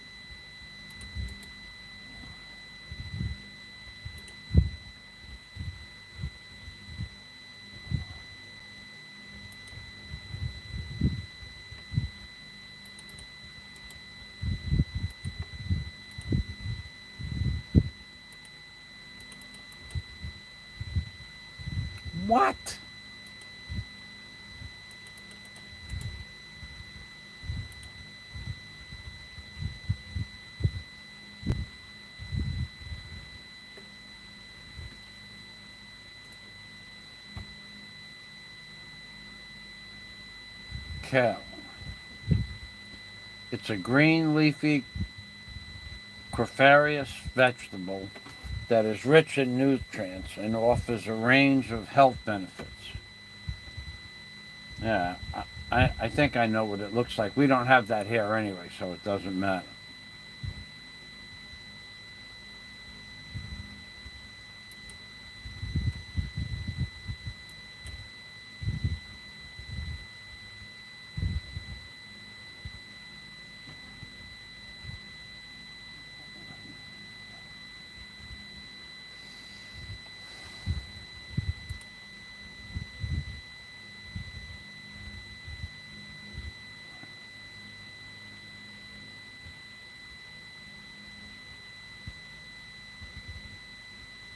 What should you not eat for breakfast?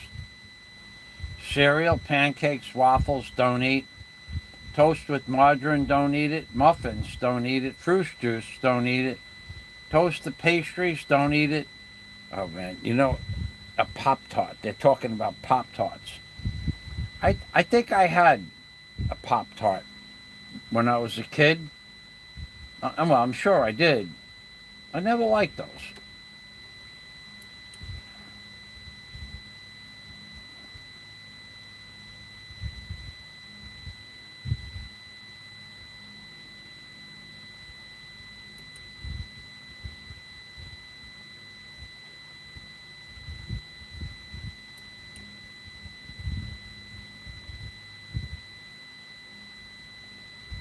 What should you not eat for breakfast? That's a different thing. Bacon or sausage, which is worse?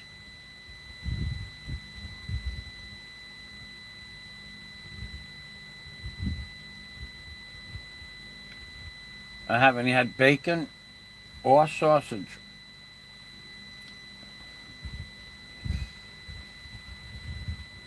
Three years.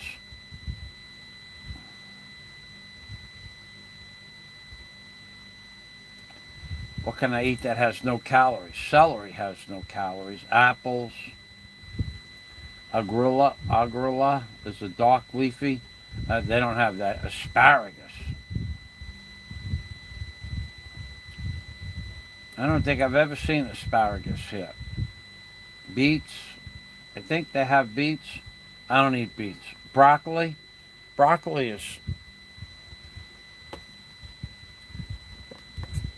300 pesos per kilo, $6 a kilo. Red meat is only, pork is less than, broccoli and cauliflower are more expensive than pork here in the Philippines. Pork's 280 a kilo, 285, and broccoli and cauliflower could be 600, 650 pesos per kilo. I don't eat that anyway. And it's all stalk. There's no head on the broccoli or the cauliflower. It's all stalk.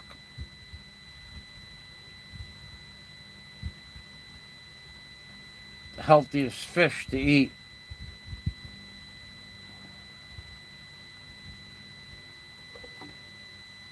Alaskan salmon, sardines. They have sardines here, but only wild caught. Rainbow trout, herring, bluefin tuna.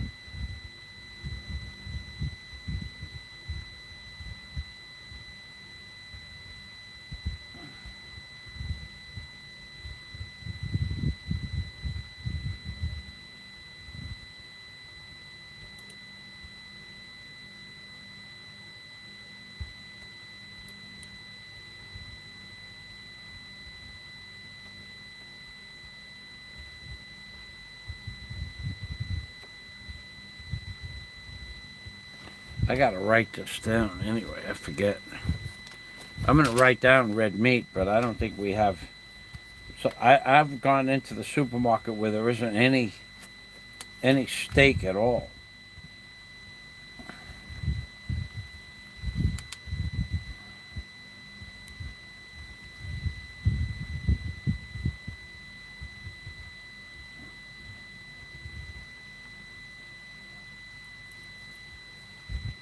We'll see what happens. Okay, I need water. I need to take my pink pill.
I gotta answer some mail here.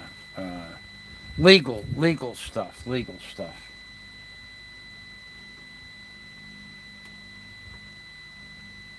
How to look up public records. Public records.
Okay, we're going into E court. E court. Up.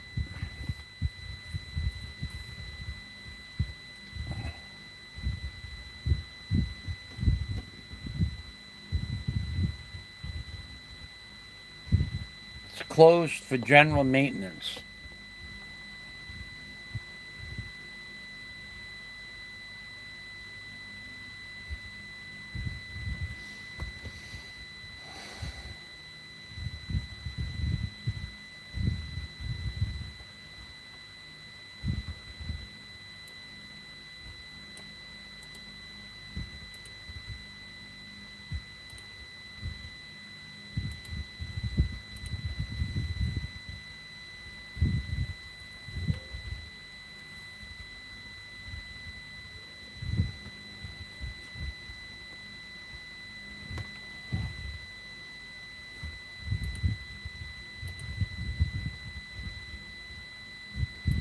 Okay, well, you know what?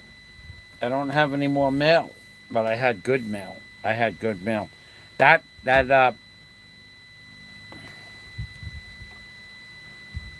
this is a different another person that I'm friends with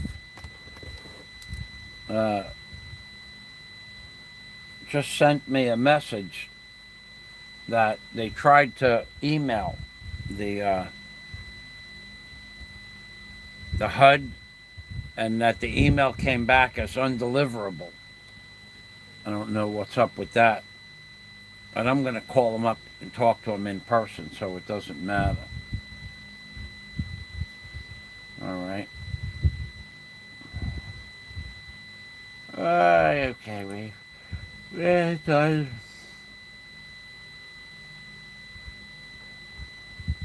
We're done.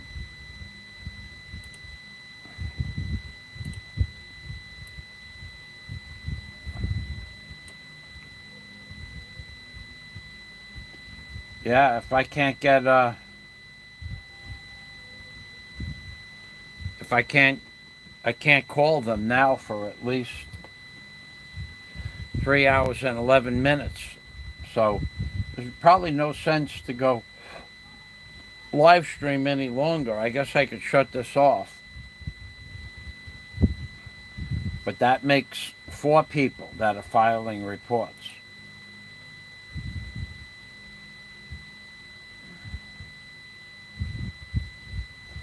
Yeah, I'll put out this information um,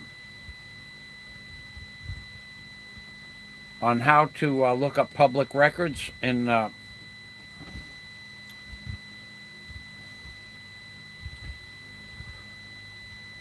well, for the for the for the Hawaiian Islands. Let's say the Hawaiian Islands. I'll put out that public information in the morning, and then I'll also put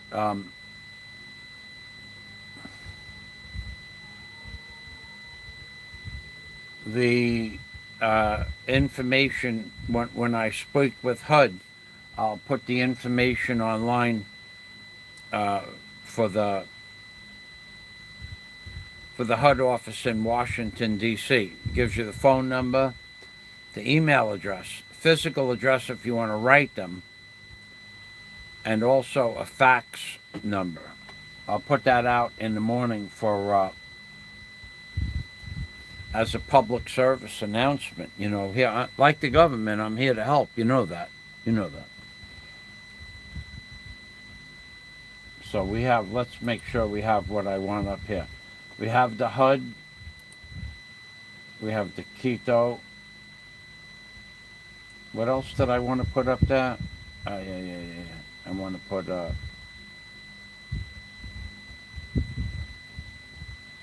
want to put this up there.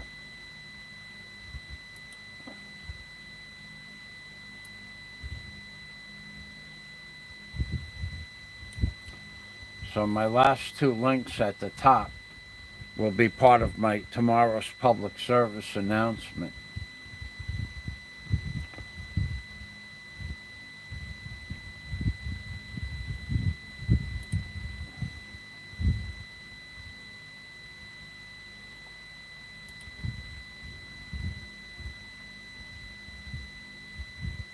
You know me, I'm here to help like the government.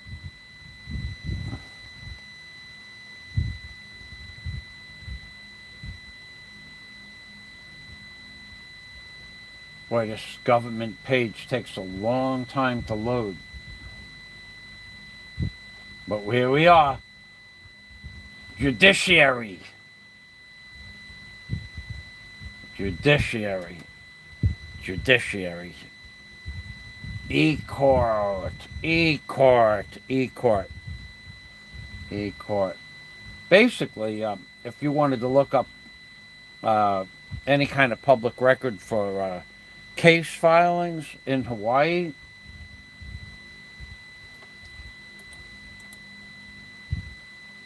well, I could do that. I could just make it to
I don't know.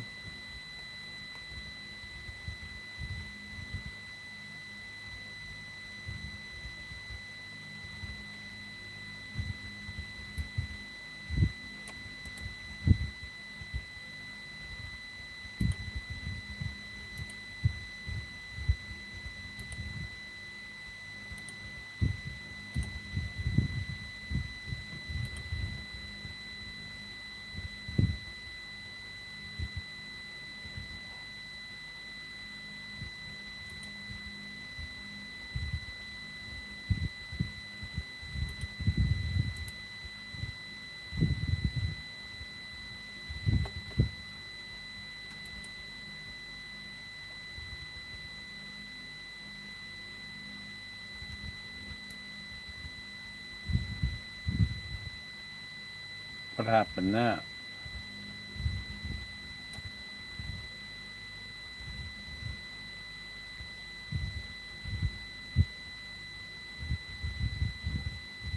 Hmm.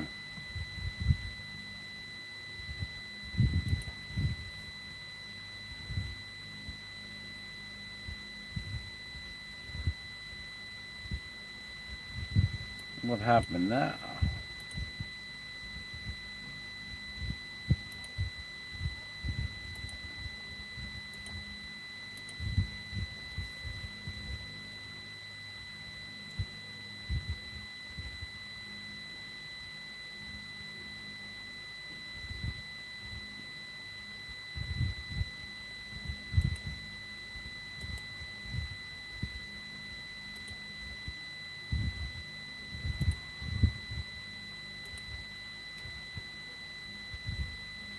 Yeah, I think I'll wait. I'll put it out as a public service announcement. I won't put it on here. I just saved the file and the comment.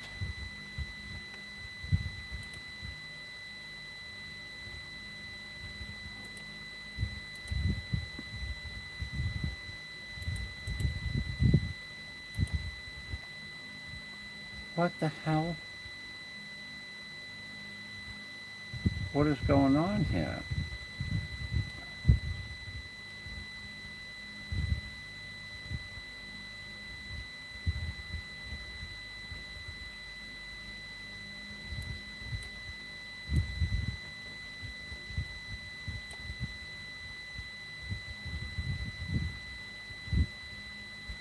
Why won't this copy?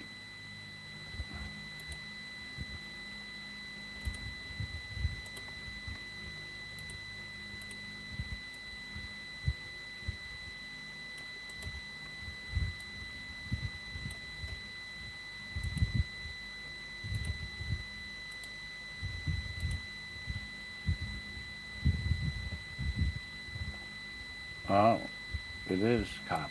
Okay.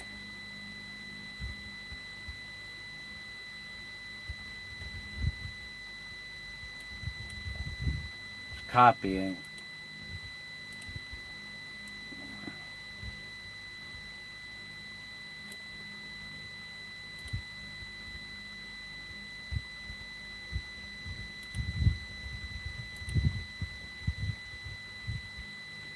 Copying and the letters black and the background was black. It was copying.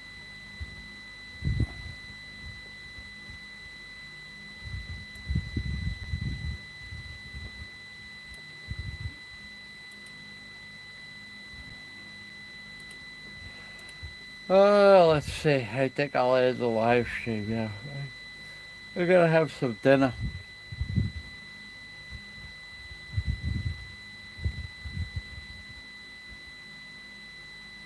I'm gonna have some dinner. I think I'll remove that.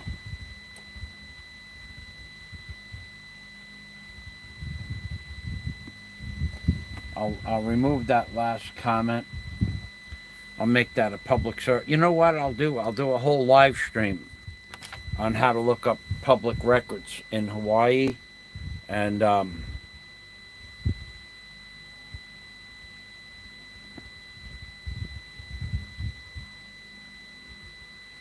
to report fraud from the HUD. Fraud. After I get the phone calls done tonight, I was just told that their email is sending back the email as undeliverable. I didn't try that. I'll call them up in person and find out from the horse's mouth at the HUD office in Washington D.C. and then I'll give you the information tomorrow. So with that, I'm going to say goodnight. Thanks for stopping by. I hope you enjoyed my live stream. I did a lot today. I did a lot. I think I know that a lot of people. I'll just talk about what I did today. I woke up today with the intention of. I have a nice quality 2-inch camel hair brush in the Yello paint bucket. And I woke up with the intention of painting what is called the gasket around the outside of the window, because that rubber is getting dry. And when you rub your hand on it, black soot comes off. It's not dirt, it's the rubber drying up. Now the machine is 25 years old. So that happens to the rubber. Now, if someone would have put like waxed that rubber for 25 years, it wouldn't, it would stay, it wouldn't dry out. So once it starts to get that black dust on it, it starts to get hard and brittle. But the seal lasted, the gaskets lasted. They'll probably last another 20 years. But if you put a proper coat of paint on it, oil or latex, it protects it from the sun, like sunscreen.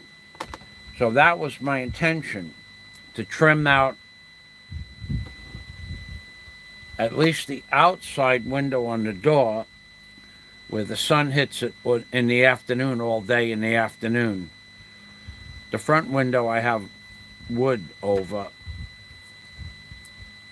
because that's the one you look out, and when it gets dirty, it's a pain in the neck to clean it. So it's just easier to put a piece of wood on top of it, and it keeps the dust off the window because you want to be able to see through that clearly. But the side window I can paint the front window I could paint also, and I might do that with a nice color yellow. But that that front gasket is still in relatively good shape because, uh, for whatever reason, the machine never faces the sun from that side for sure, from where it is in my yard for 3.5 years. So that's 3.5 years less sun.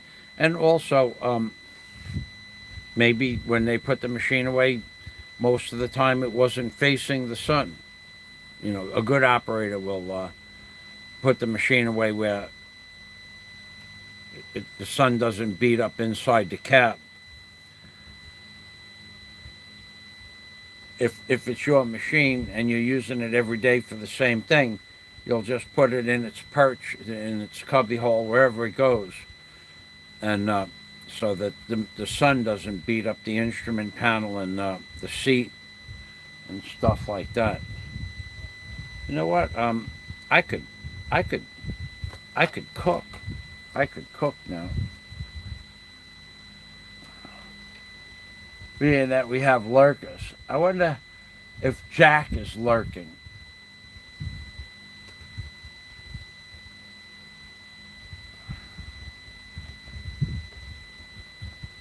I wonder if Jack is lurking. Yeah, maybe I'll just cook. I gotta get. Oh, I didn't take the medicine. Be right back.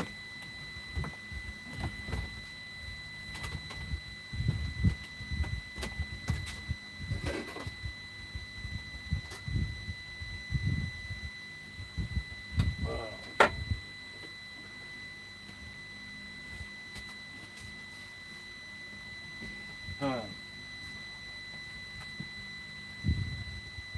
hmm.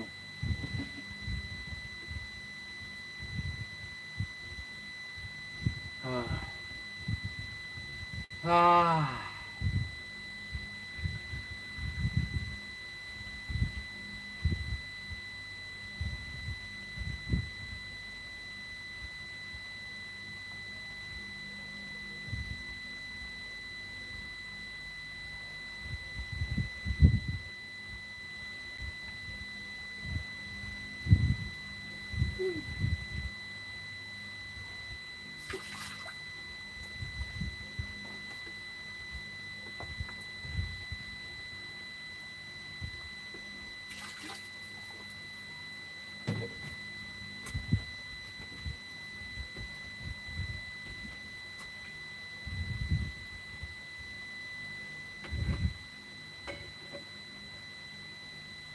Hmm.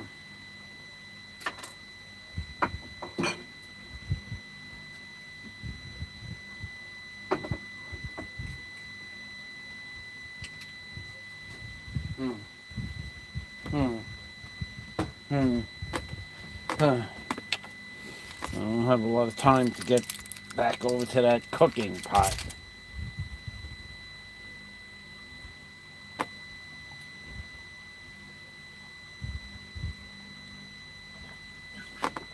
There we go.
right here.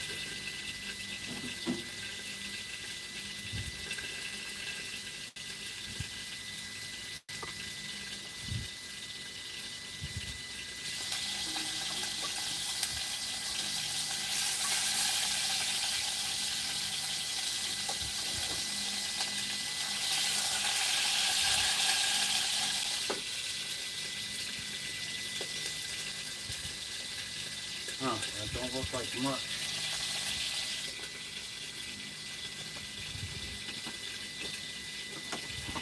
Alright.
Ah.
Huh.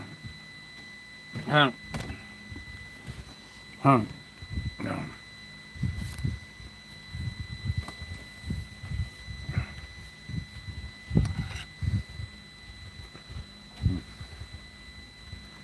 Huh. Okay, well, here's my dinner. I'm cooked.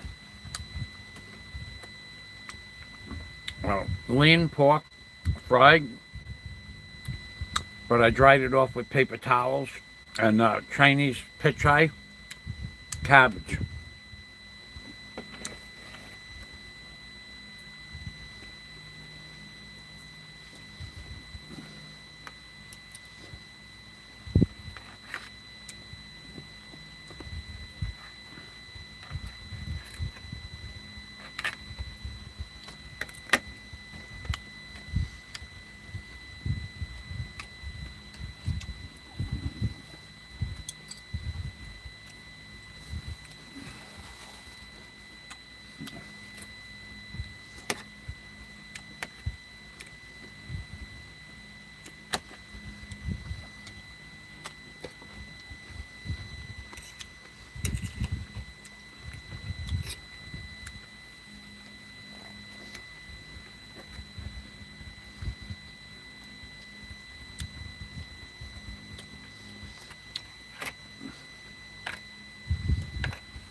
And an egg, hard-boiled egg.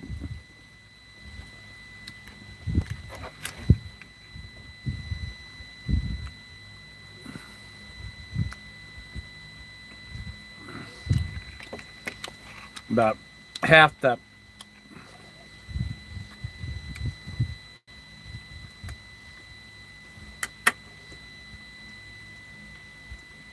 a third of the plate is vegetables, Chinese pichay. Because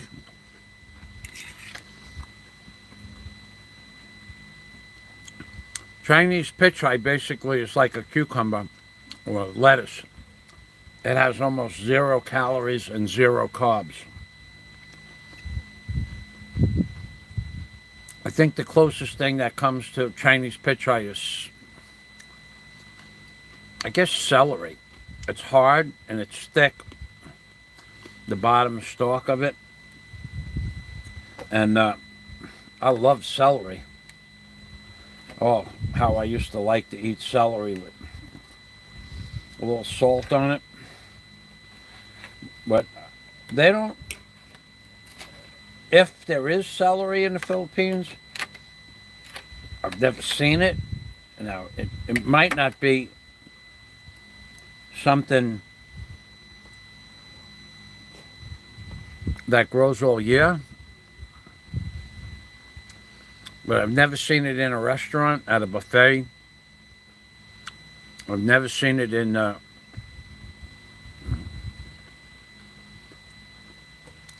vegetable market. So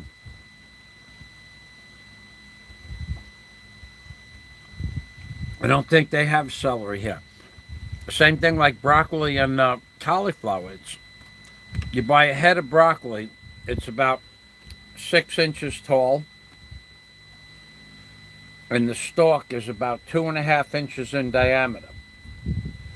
And just the last 1.5 inches of the top of the stalk is broccoli. The rest of it is stalk, which I would prefer to eat the stalk over the broccoli. Whenever I made stir-fried vegetables or vegetables with onions and garlic, some people throw the stalk of the broccoli away. I like that the best. But if you're steaming broccoli, you have to cut the stalk off altogether. And like my mom, she would only steam the head of the broccoli, but she would use the stalks for soup, put it in soup and stuff like that. But I prefer the stalks cut off sliced up in half-inch by half-inch thick pieces, however long it is, and then steamed or fried, chopped up like a stir-fry vegetable. But Mom, she didn't like the stalk. So she used it. If she bought broccoli, she would also make sure she bought chickens or pork to make a stew or a broth with. And then she'd put the celery stalks in that. The broccoli or the cauliflower stalks in that.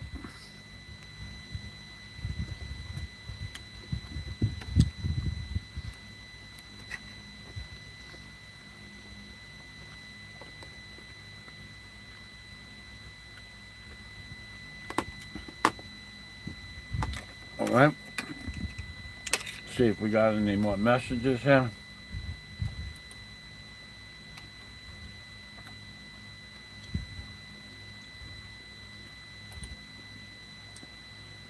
Holy macaroni. Well, I gotta tell you, some people spend their life on Facebook. I have a person that I'm friends with. We're going back 50 years. And he was injured.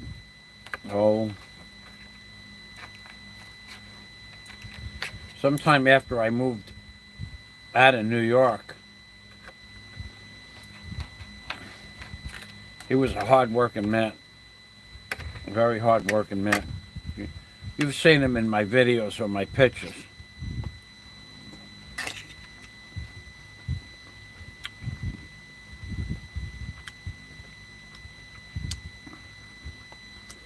What he did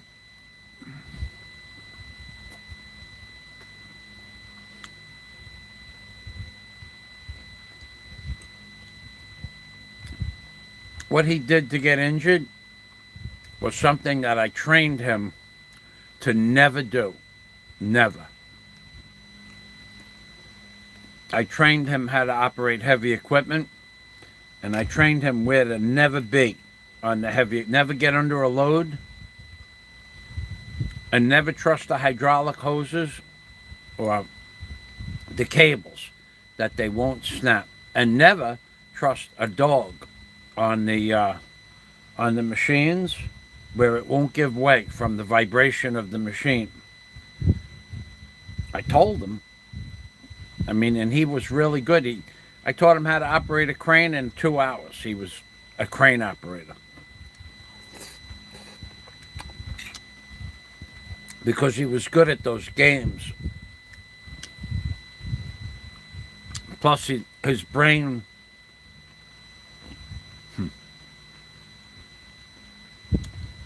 His brain worked at genius level. That's true. But he was messed up in the head. He used his genius to remember the schedule of what days the credit cards went out. And see, we used to live where there were mailboxes. And they used to follow the mail truck around. So when the mail trucks would drive past the mailbox, every 2 blocks there was a mailbox. Depends, every 3 blocks. They would put a bag of mail in the big blue mailbox. And that mail was for the local area within those 2 blocks. And then if they had 10 mailboxes, 10 bags, and however that worked out. But his genius was to know and memorize the routes of the mailbox, what time they put the bags in the mailboxes. Of course, he wrote it down and everything like that. And then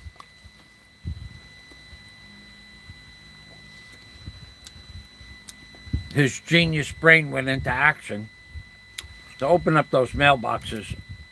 I never tried it, but it wasn't like a Fort Knox type of lock or anything like that. And then his genius figured out how to snap the boxes open really quick. And what they would do, what he would do,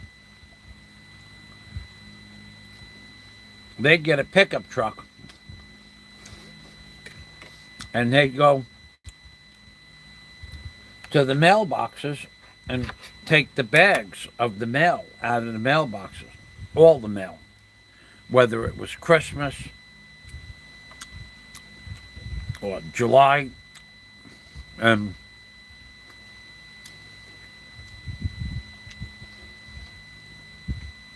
they would get the credit cards. And I don't know how they would use the credit card, but they would somehow make them good. And I never understood. Well, anyway, they got caught. And they went to jail. So he made a lot of money. For years, he did that. Shit like that. Not just that, but shit like that. And then eventually, the Inspector General of the mail industry, whatever it is, Postmaster General, they put special police out there, and they caught them taking the boxes, opening up the boxes. Now, I would frown on shit like that. I would tell them,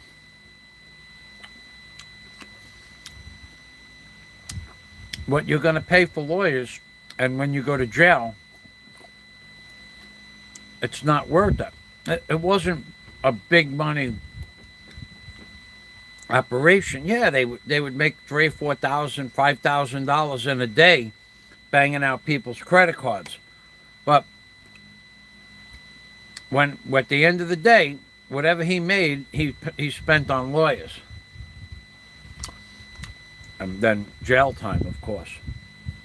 So, and he always worked for me in between, because he was my friend since we were kids, and he liked working, and he got paid really well, and he liked working on the barge more than building decks. And he was really good at setting poles. So he was on a forklift. Eventually, after jail, after the lawyers, he got a job. I won't tell you what he was doing, but he got a job.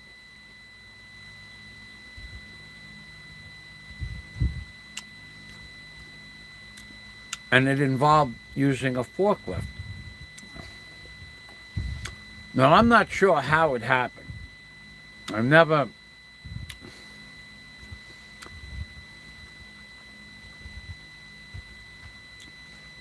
sure how it happened, because I don't know that I believe him how it happened. I just don't know if I believe him how it happened, because in theory, what he did should not have crushed his body. He got his body crushed. But I don't know how it happened. I never could get a straight answer from him. I think he gave me the answer that he gave the lawyers so he could sue the company he was working for. And he didn't get any money. Because, number one, he did everything I told him to never do. Never get under a load, between a load and something else, unless someone is securing the load. And somehow he got, when the forklift, it was a high forklift for the high, so you could go up like 10 feet or something like that. Well, the forklifts, they bend out like that so you could pick up a load. And and I don't know how it happened, he got between the vertical of the forklift and the part that went out. When the forklift was bending over to pick up the forks to pick something up, and somehow the part that bent down came up. Now, theoretically, the only way that could happen is if someone was touching the controls. Now, maybe his foot slipped through the chain that picks the forklift up. I don't know. I never could get an answer out of him for that. But he said that the machine just started closing in by itself. I don't believe it, but that's what I'm sure. I'm sure that's what he told the company, and the company went through it. It's a huge company, and not it's. If I told you the name of the company, you'd know it right away. And the company said that's impossible. It's not possible for the machine to want to close by itself. Some outside force has to hit a lever in order for it to close in and crush it. Well, it crushed them.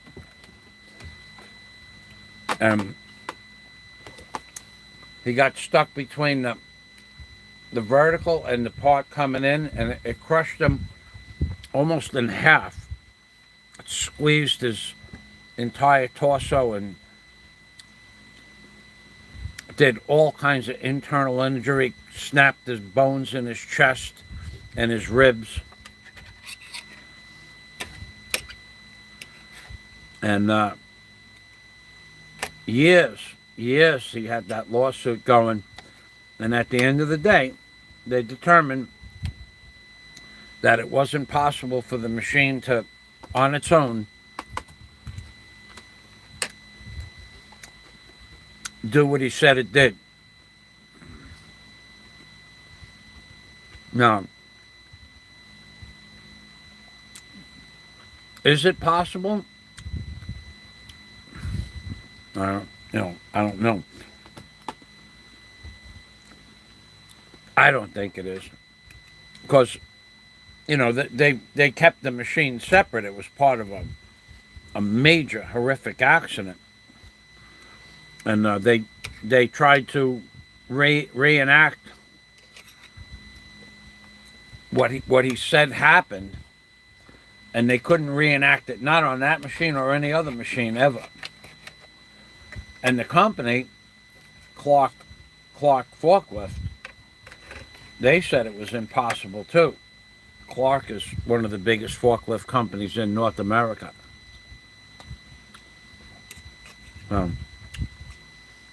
Now he spends his life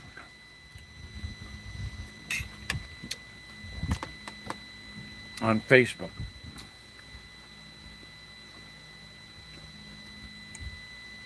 Making posts about political stuff that makes him feel good. But I tried to tell him years ago how the collapse of America was taking place. I told him back as far back as 2005. Don't forget, I was writing my book back in from 1999, but really serious in 2001 on.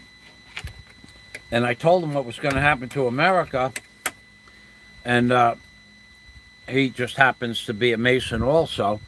And I told him how the Masons are part of the collapse of America. He would never believe me. And he's still, I think he still plays around with that stupid shit.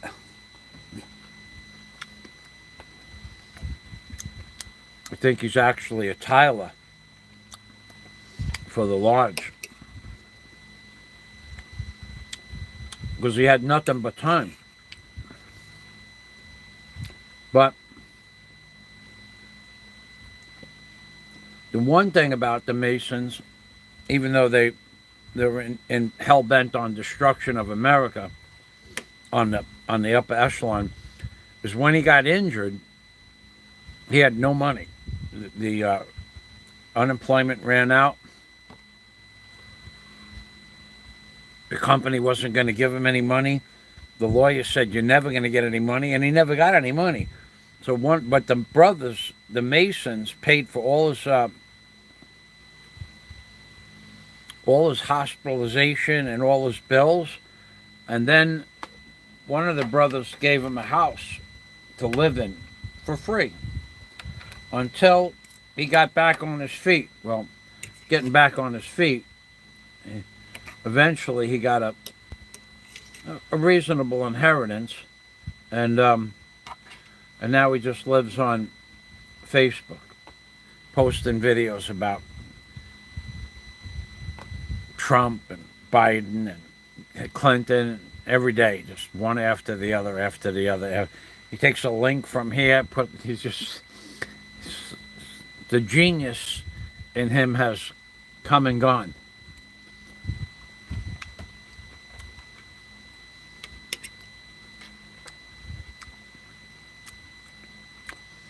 It's that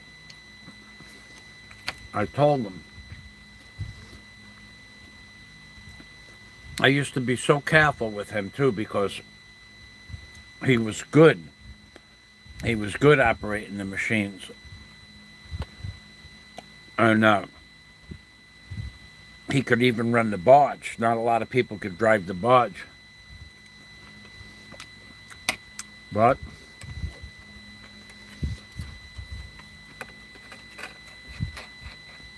he did end up getting hurt. And he got hurt because he should have. I have never, ever seen anybody get between the lift and the boom, I guess you could call it. Never. I never saw anybody do that before. And said he was doing something to get something because he was in a hurry, and I'm going, I didn't want to rub it in because he was near death when I talked to him. And I never talked to him about that topic again, other than that he's able to walk now. That's 20 years ago. But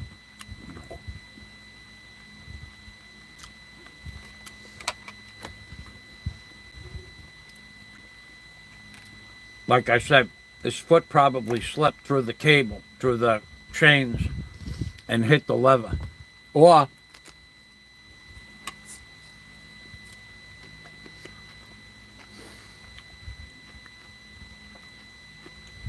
a box fell over the top of the boom and landed on the levers and crushed them. The lever engaged, but it couldn't happen by itself.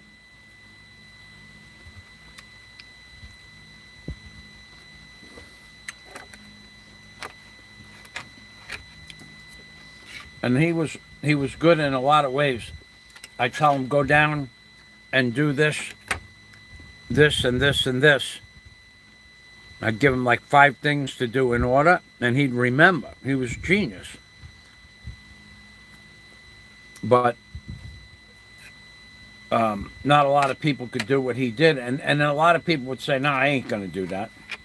Well, that's the job. That's how I learned. I learned how to, somebody would tell me to go do that, and I would go do it. They go, well, I ain't going to do it. All right. Time for you to get another job. I need somebody that, you're the low water man. If the low water man doesn't want to do the low water work, I got to get a new low water man. And he would do it. He had no problem doing it. A lot of times I'd put a guy in the water, in the water, like up to his neck in the water, and I'd have the stinger. The stinger was 30 feet long, and out of the stinger came 1,800 gallons a minute of water. And a lot of times where we were working, there'd be big giant rocks. Or parts of an old boat. And you'd lower the stinger down, which weighed 400 pounds, and it wouldn't go any further. And you try to keep moving it around, only to find out there's a big rock or a boat down there. And you'd want to have control over the pole while you were putting the pole in the hole, because you want the pole to turn. You'd have the pole pike. You want the pole to turn a certain way because it had a bend in it or a bow. And he'd just jump in the water with the pole pike and put it where you wanted it, which was his job. But a lot of guys wouldn't do that. No, I ain't going to go in there. Okay. We're building docks, yeah. Dock building. We're not doing Scrabble. You got to go in the hole. You're the low water man today. Everybody took turns.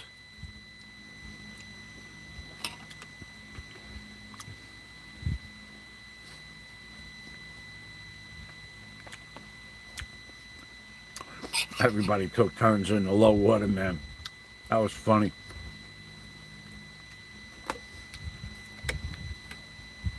I have video of that too, by the way. I have pictures for sure. I have high quality pictures of guys in the water up to their neck with 10 inches of brown foam coming out of the hole where the stinger was.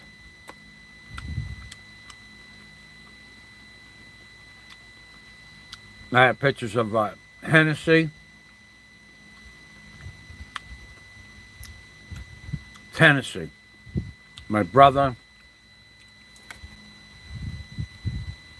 this guy named Seth, a Jewish guy that used to work for me, Johnny Mack. Pretty much most of them, I have pictures of them as low water men. It was just to have.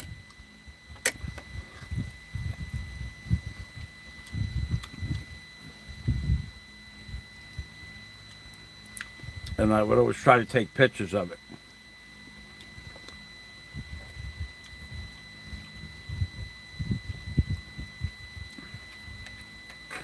Man, I got to get into that other container and start setting up the shelves in that second container. Hey, you don't need any ants floating around.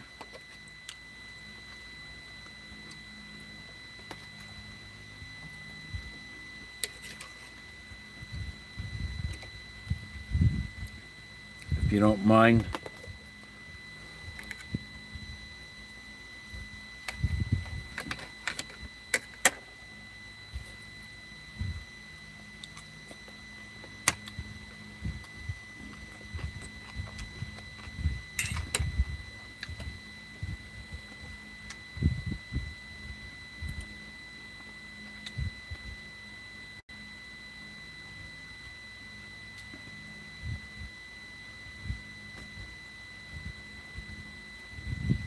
Huh.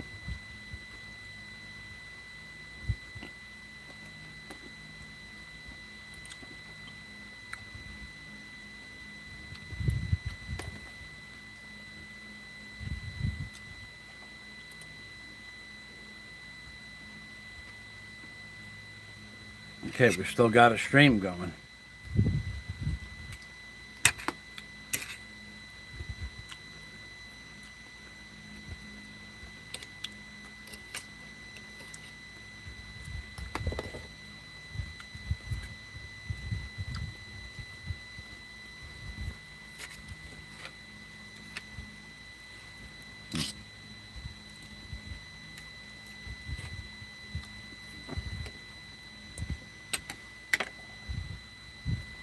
In a little while, I'm going to have to shut the stream sound off or the stream off. I got to make a phone call. Not to HUD. HUD is 2 hours and 15 minutes away. I have a personal call. I hope you don't mind.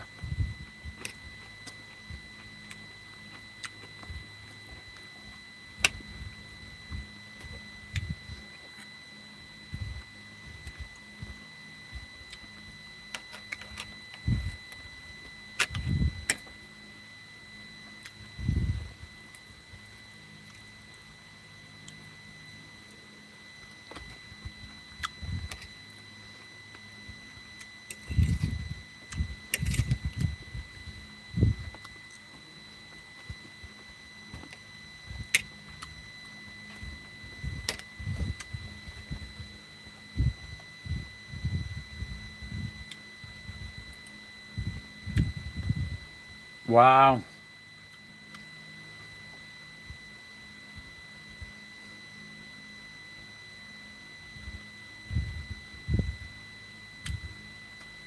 This guy don't stop. He can't stop. He can't stop. He can't stop. Even though he's in the deepest doo-doo that you could possibly be in. He doesn't even know how deep the doo-doo is. But he can't stop. Okay.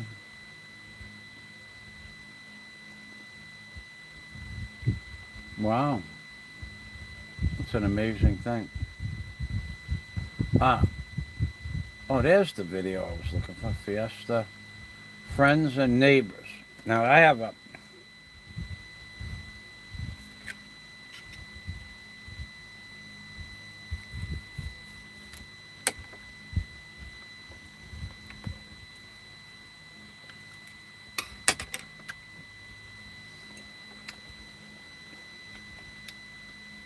a video up. It is, it's unlisted.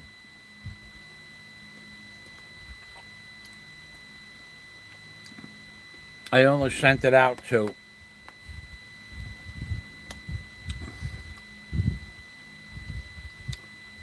about 11 people. And the video is me walking back from the top end of the block. And every neighbor, every single neighbor, wanted me to come in and eat with the Fiesta. I couldn't do it. I couldn't eat anymore. I had 2 plates of food at my landlord's house. At like I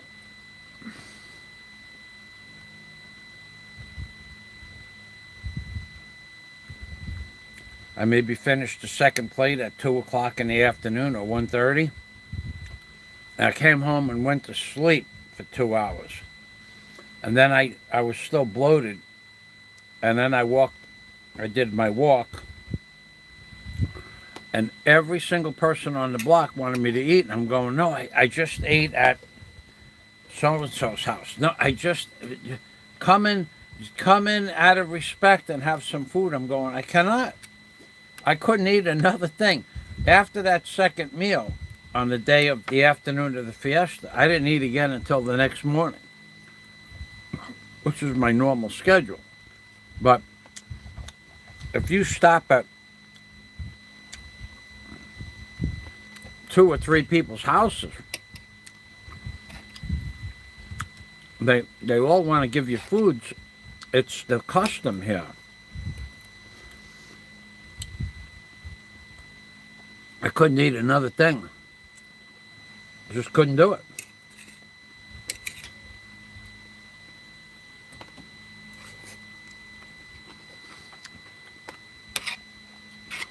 Well, I sent it out only to my friends because you hear all these stories how everybody hates me on the block. It's an amazing.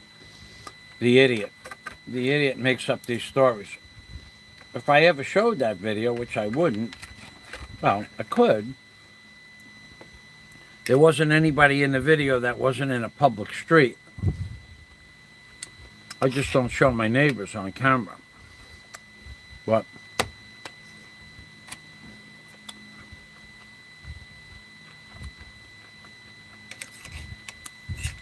other foreigners walk down the block.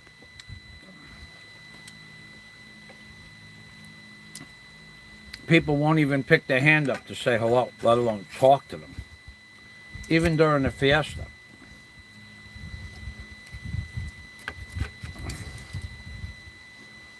The other foreigners on the block, they don't talk to the locals.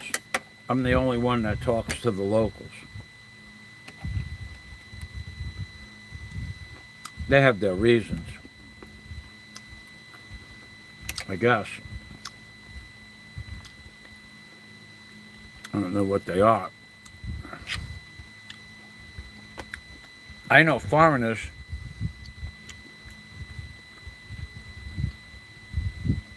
that live on this block, and if you ask them the name of the people next door to them that they've been living next to for 9 years, they won't know. They won't know the name of the children. They won't know the name of the family. They won't know the name of the head of the household. Some of them won't even know who the people are if they saw them on the street. That's how they open up their 8-foot-high driveway gates, and they drive out, close the gate. They come back, they open up the gate, and they go back into their yard. I don't think I could live like that.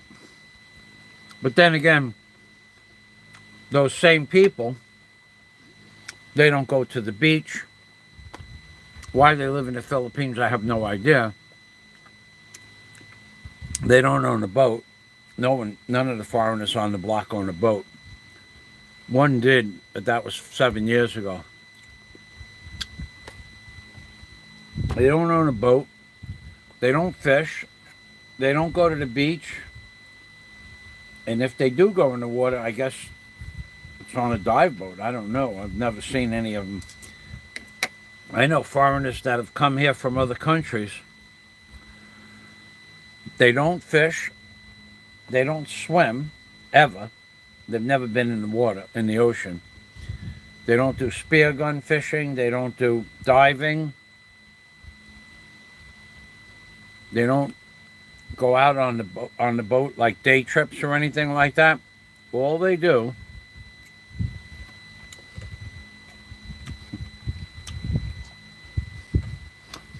is drink. That's it. They don't do anything else. On Monday,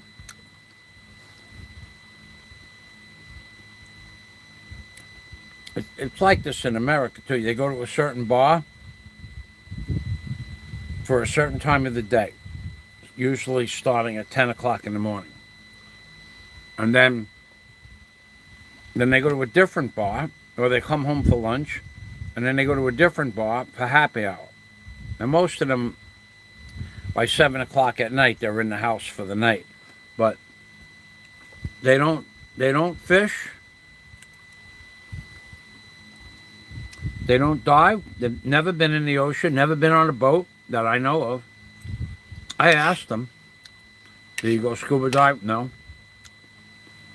Do you go fishing? No. Bars. They live here to go to bars. And then they talk to other foreigners. So Monday they'll go to one or two different bars. Tuesday they go to a different bar. Wednesday different bars. Thursday different bars. Or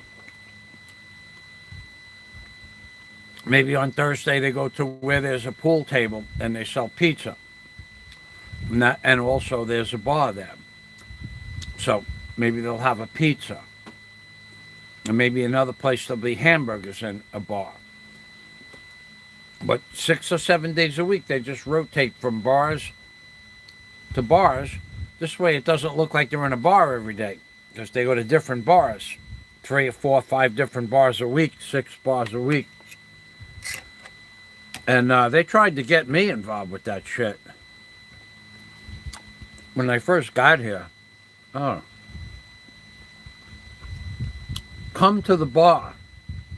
No. Come on, they're all a bunch of foreigners. No. So, since I've been in the Philippines, I have never walked into a bar in the Philippines since I've been here.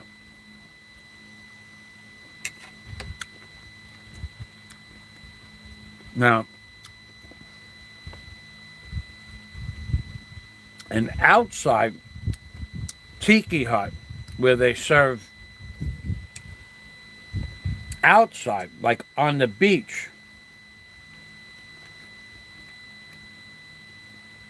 I had one beer in a tiki hut one time in Alona Beach back in 2014 because I don't drink, and I certainly don't drink, and that's because I lived in that hotel while I was looking for an apartment here, so there wasn't anything else to do at night, so I would just stand around and talk with the foreigners, and come on, let's go to One for the Road. Let's go to this bar or that bar. And I'm okay. I was basically, I just sat at one of the outside tiki huts. Mostly I drank water. Every once in a while I'd have a soda, but I don't like soda, so.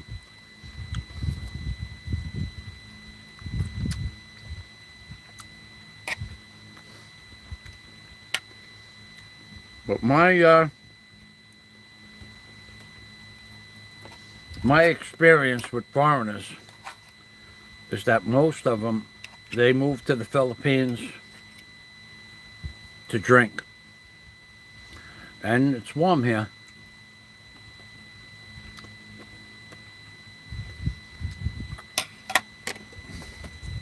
Hell, I know a guy.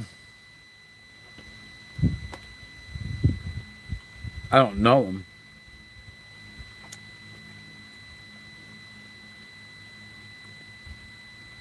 He's got this huge McMansion on the beach, about, I don't know, 1,500 feet from here. Huge, huge, huge, a huge estate on the beach. Now, I don't know how often he comes there. He doesn't live there. But he doesn't own a boat. And it's right on the beach he lives. He's right, his house is, in fact, there used to be a beach behind his house. But the storm washed the sand away. Now it's just rocks. It's still 150 feet to his house, so his house isn't in jeopardy, but if we ever had a 6-foot tidal surge,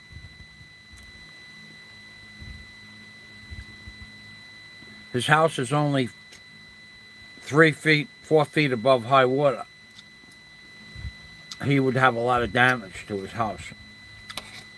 Well, we don't get those, but if we ever did. But that guy, I asked the guard, talked to the guard, does he have a boat? No. Does he have a jet ski? No.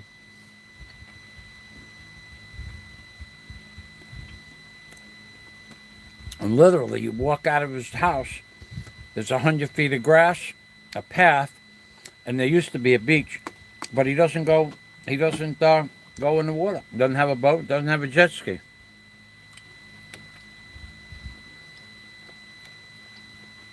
Huh. Got tons of cash, though. The house he has is amazing. And he's always doing work to it, adding additions, new roofs, new extensions, better windows. But no boat. He's boatless.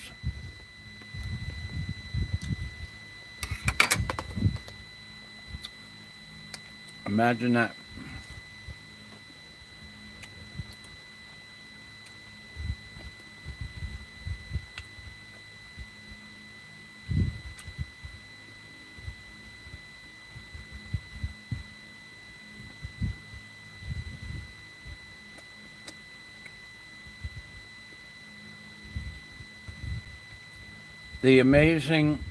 The crap that's on YouTube now. There used to be at least some channels that produced videos, but now everything is political nonsense, and nothing anybody does, anything, nothing, or says, nothing at all is going to change the course that the New World Order has set as their agenda. Nothing is going to change it. Look at what Biden just did. Everybody's up in arms, and everybody's up in arms. They were up in arms about Obama, and they were up in arms about Trump, and nothing ever got done. They were up in arms about Hillary Clinton and her supposed criminal activities, and nothing ever got done, and nothing's ever going to get done. Rand Paul rants on for hours and hours. That total bullshit artist Rand Paul is. Total full of crap, Rand Paul. We gotta do that, and nothing ever gets done. Again, nothing. I'm gonna tell you, I'm gonna repeat the same story I said 2 days ago.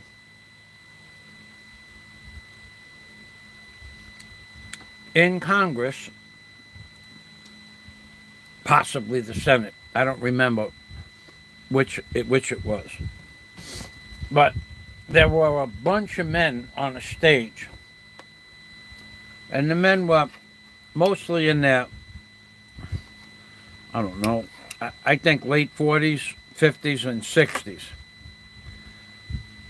and it was the congressmen that were, or senators that were Navy SEALs, snipers, Army Rangers, Green Beret, paratrooper, whatever. The most elite of the elite. Now, those guys, with their training, could infiltrate Washington if they wanted to.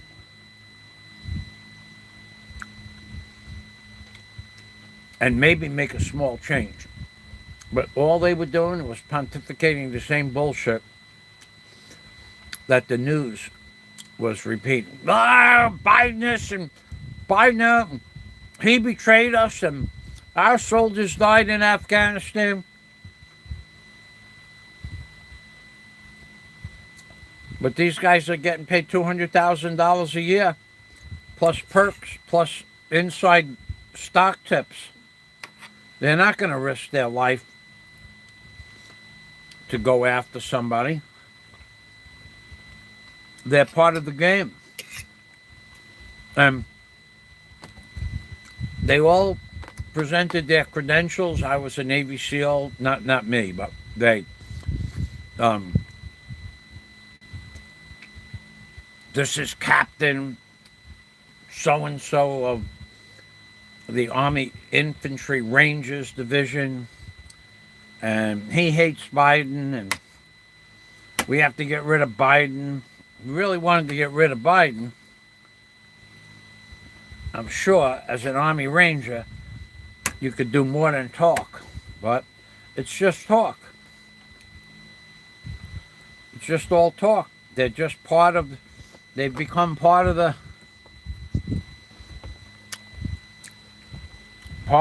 problem. They're never going to do anything to change anything.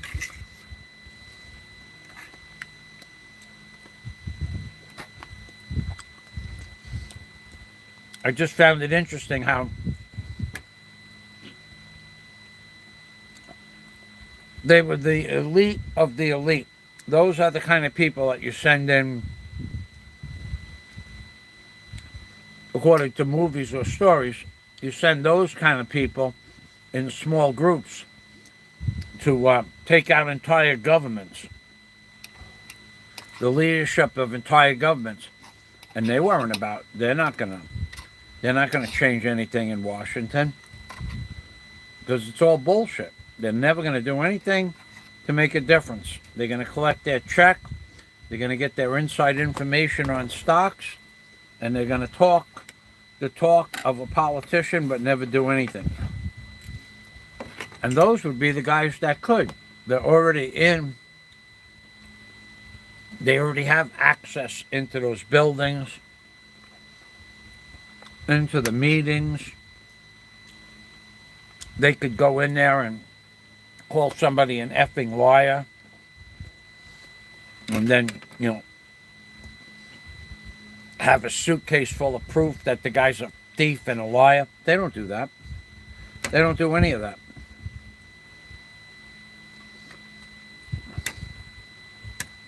So anybody that thinks anything is going to change, ain't going to change. It's going to get worse. Every day it gets worse.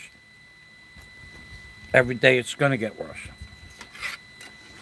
That's the plan.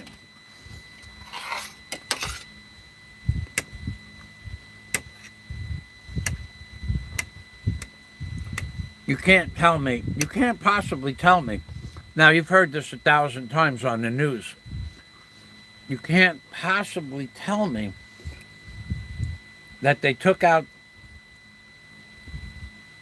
all the military forces before the people were evacuated, and somebody didn't figure it out that that's backwards. They knew what was going to happen. It gives them an opportunity to go back and sell some more weapons. And nobody sees it. Go back in, send the military back in, get the Americans out. 1,300 were injured. 13 were killed. There's that famous Illuminati number. Do we know how many people were killed? Nope. Could we ever find out? Nope. Were there 13? I don't know. But that is the famous Illuminati number.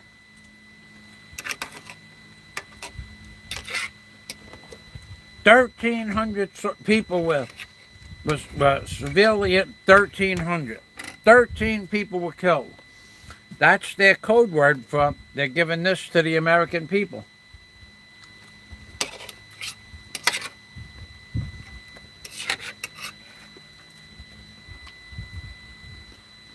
That was a pretty good meal.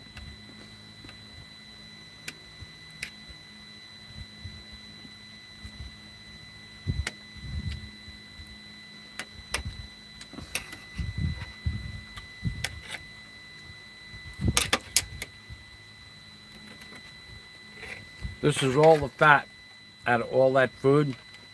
This is all the fat that was on the meat. On about a pound of meat. That's not so much.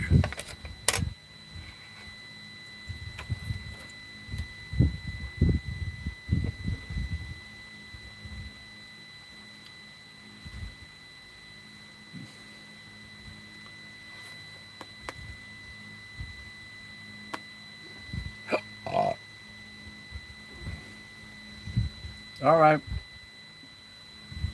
I'm done pontificating.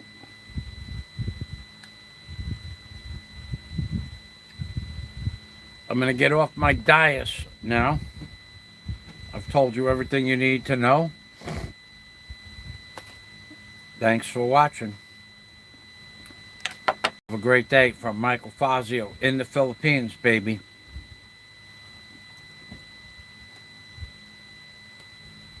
Uh-oh. See a message.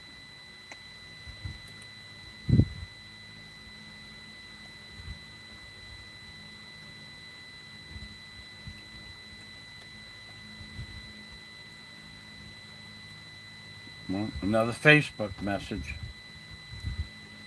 Jeez. Amazing. Okay, I'm going to say goodbye now. I'm Bing Permy. It's 8:11. In 3 hours, we start calling HUD in Washington, D.C. We have reports to make, or at least information to give them. So, this is Michael Fazio saying, I'm Bing Permy, which means take care always, otherwise known as Mr. Congeniality, because I'm the nicest guy I know. Ask me, I'll tell you. I come with my own references. Bye-bye for now.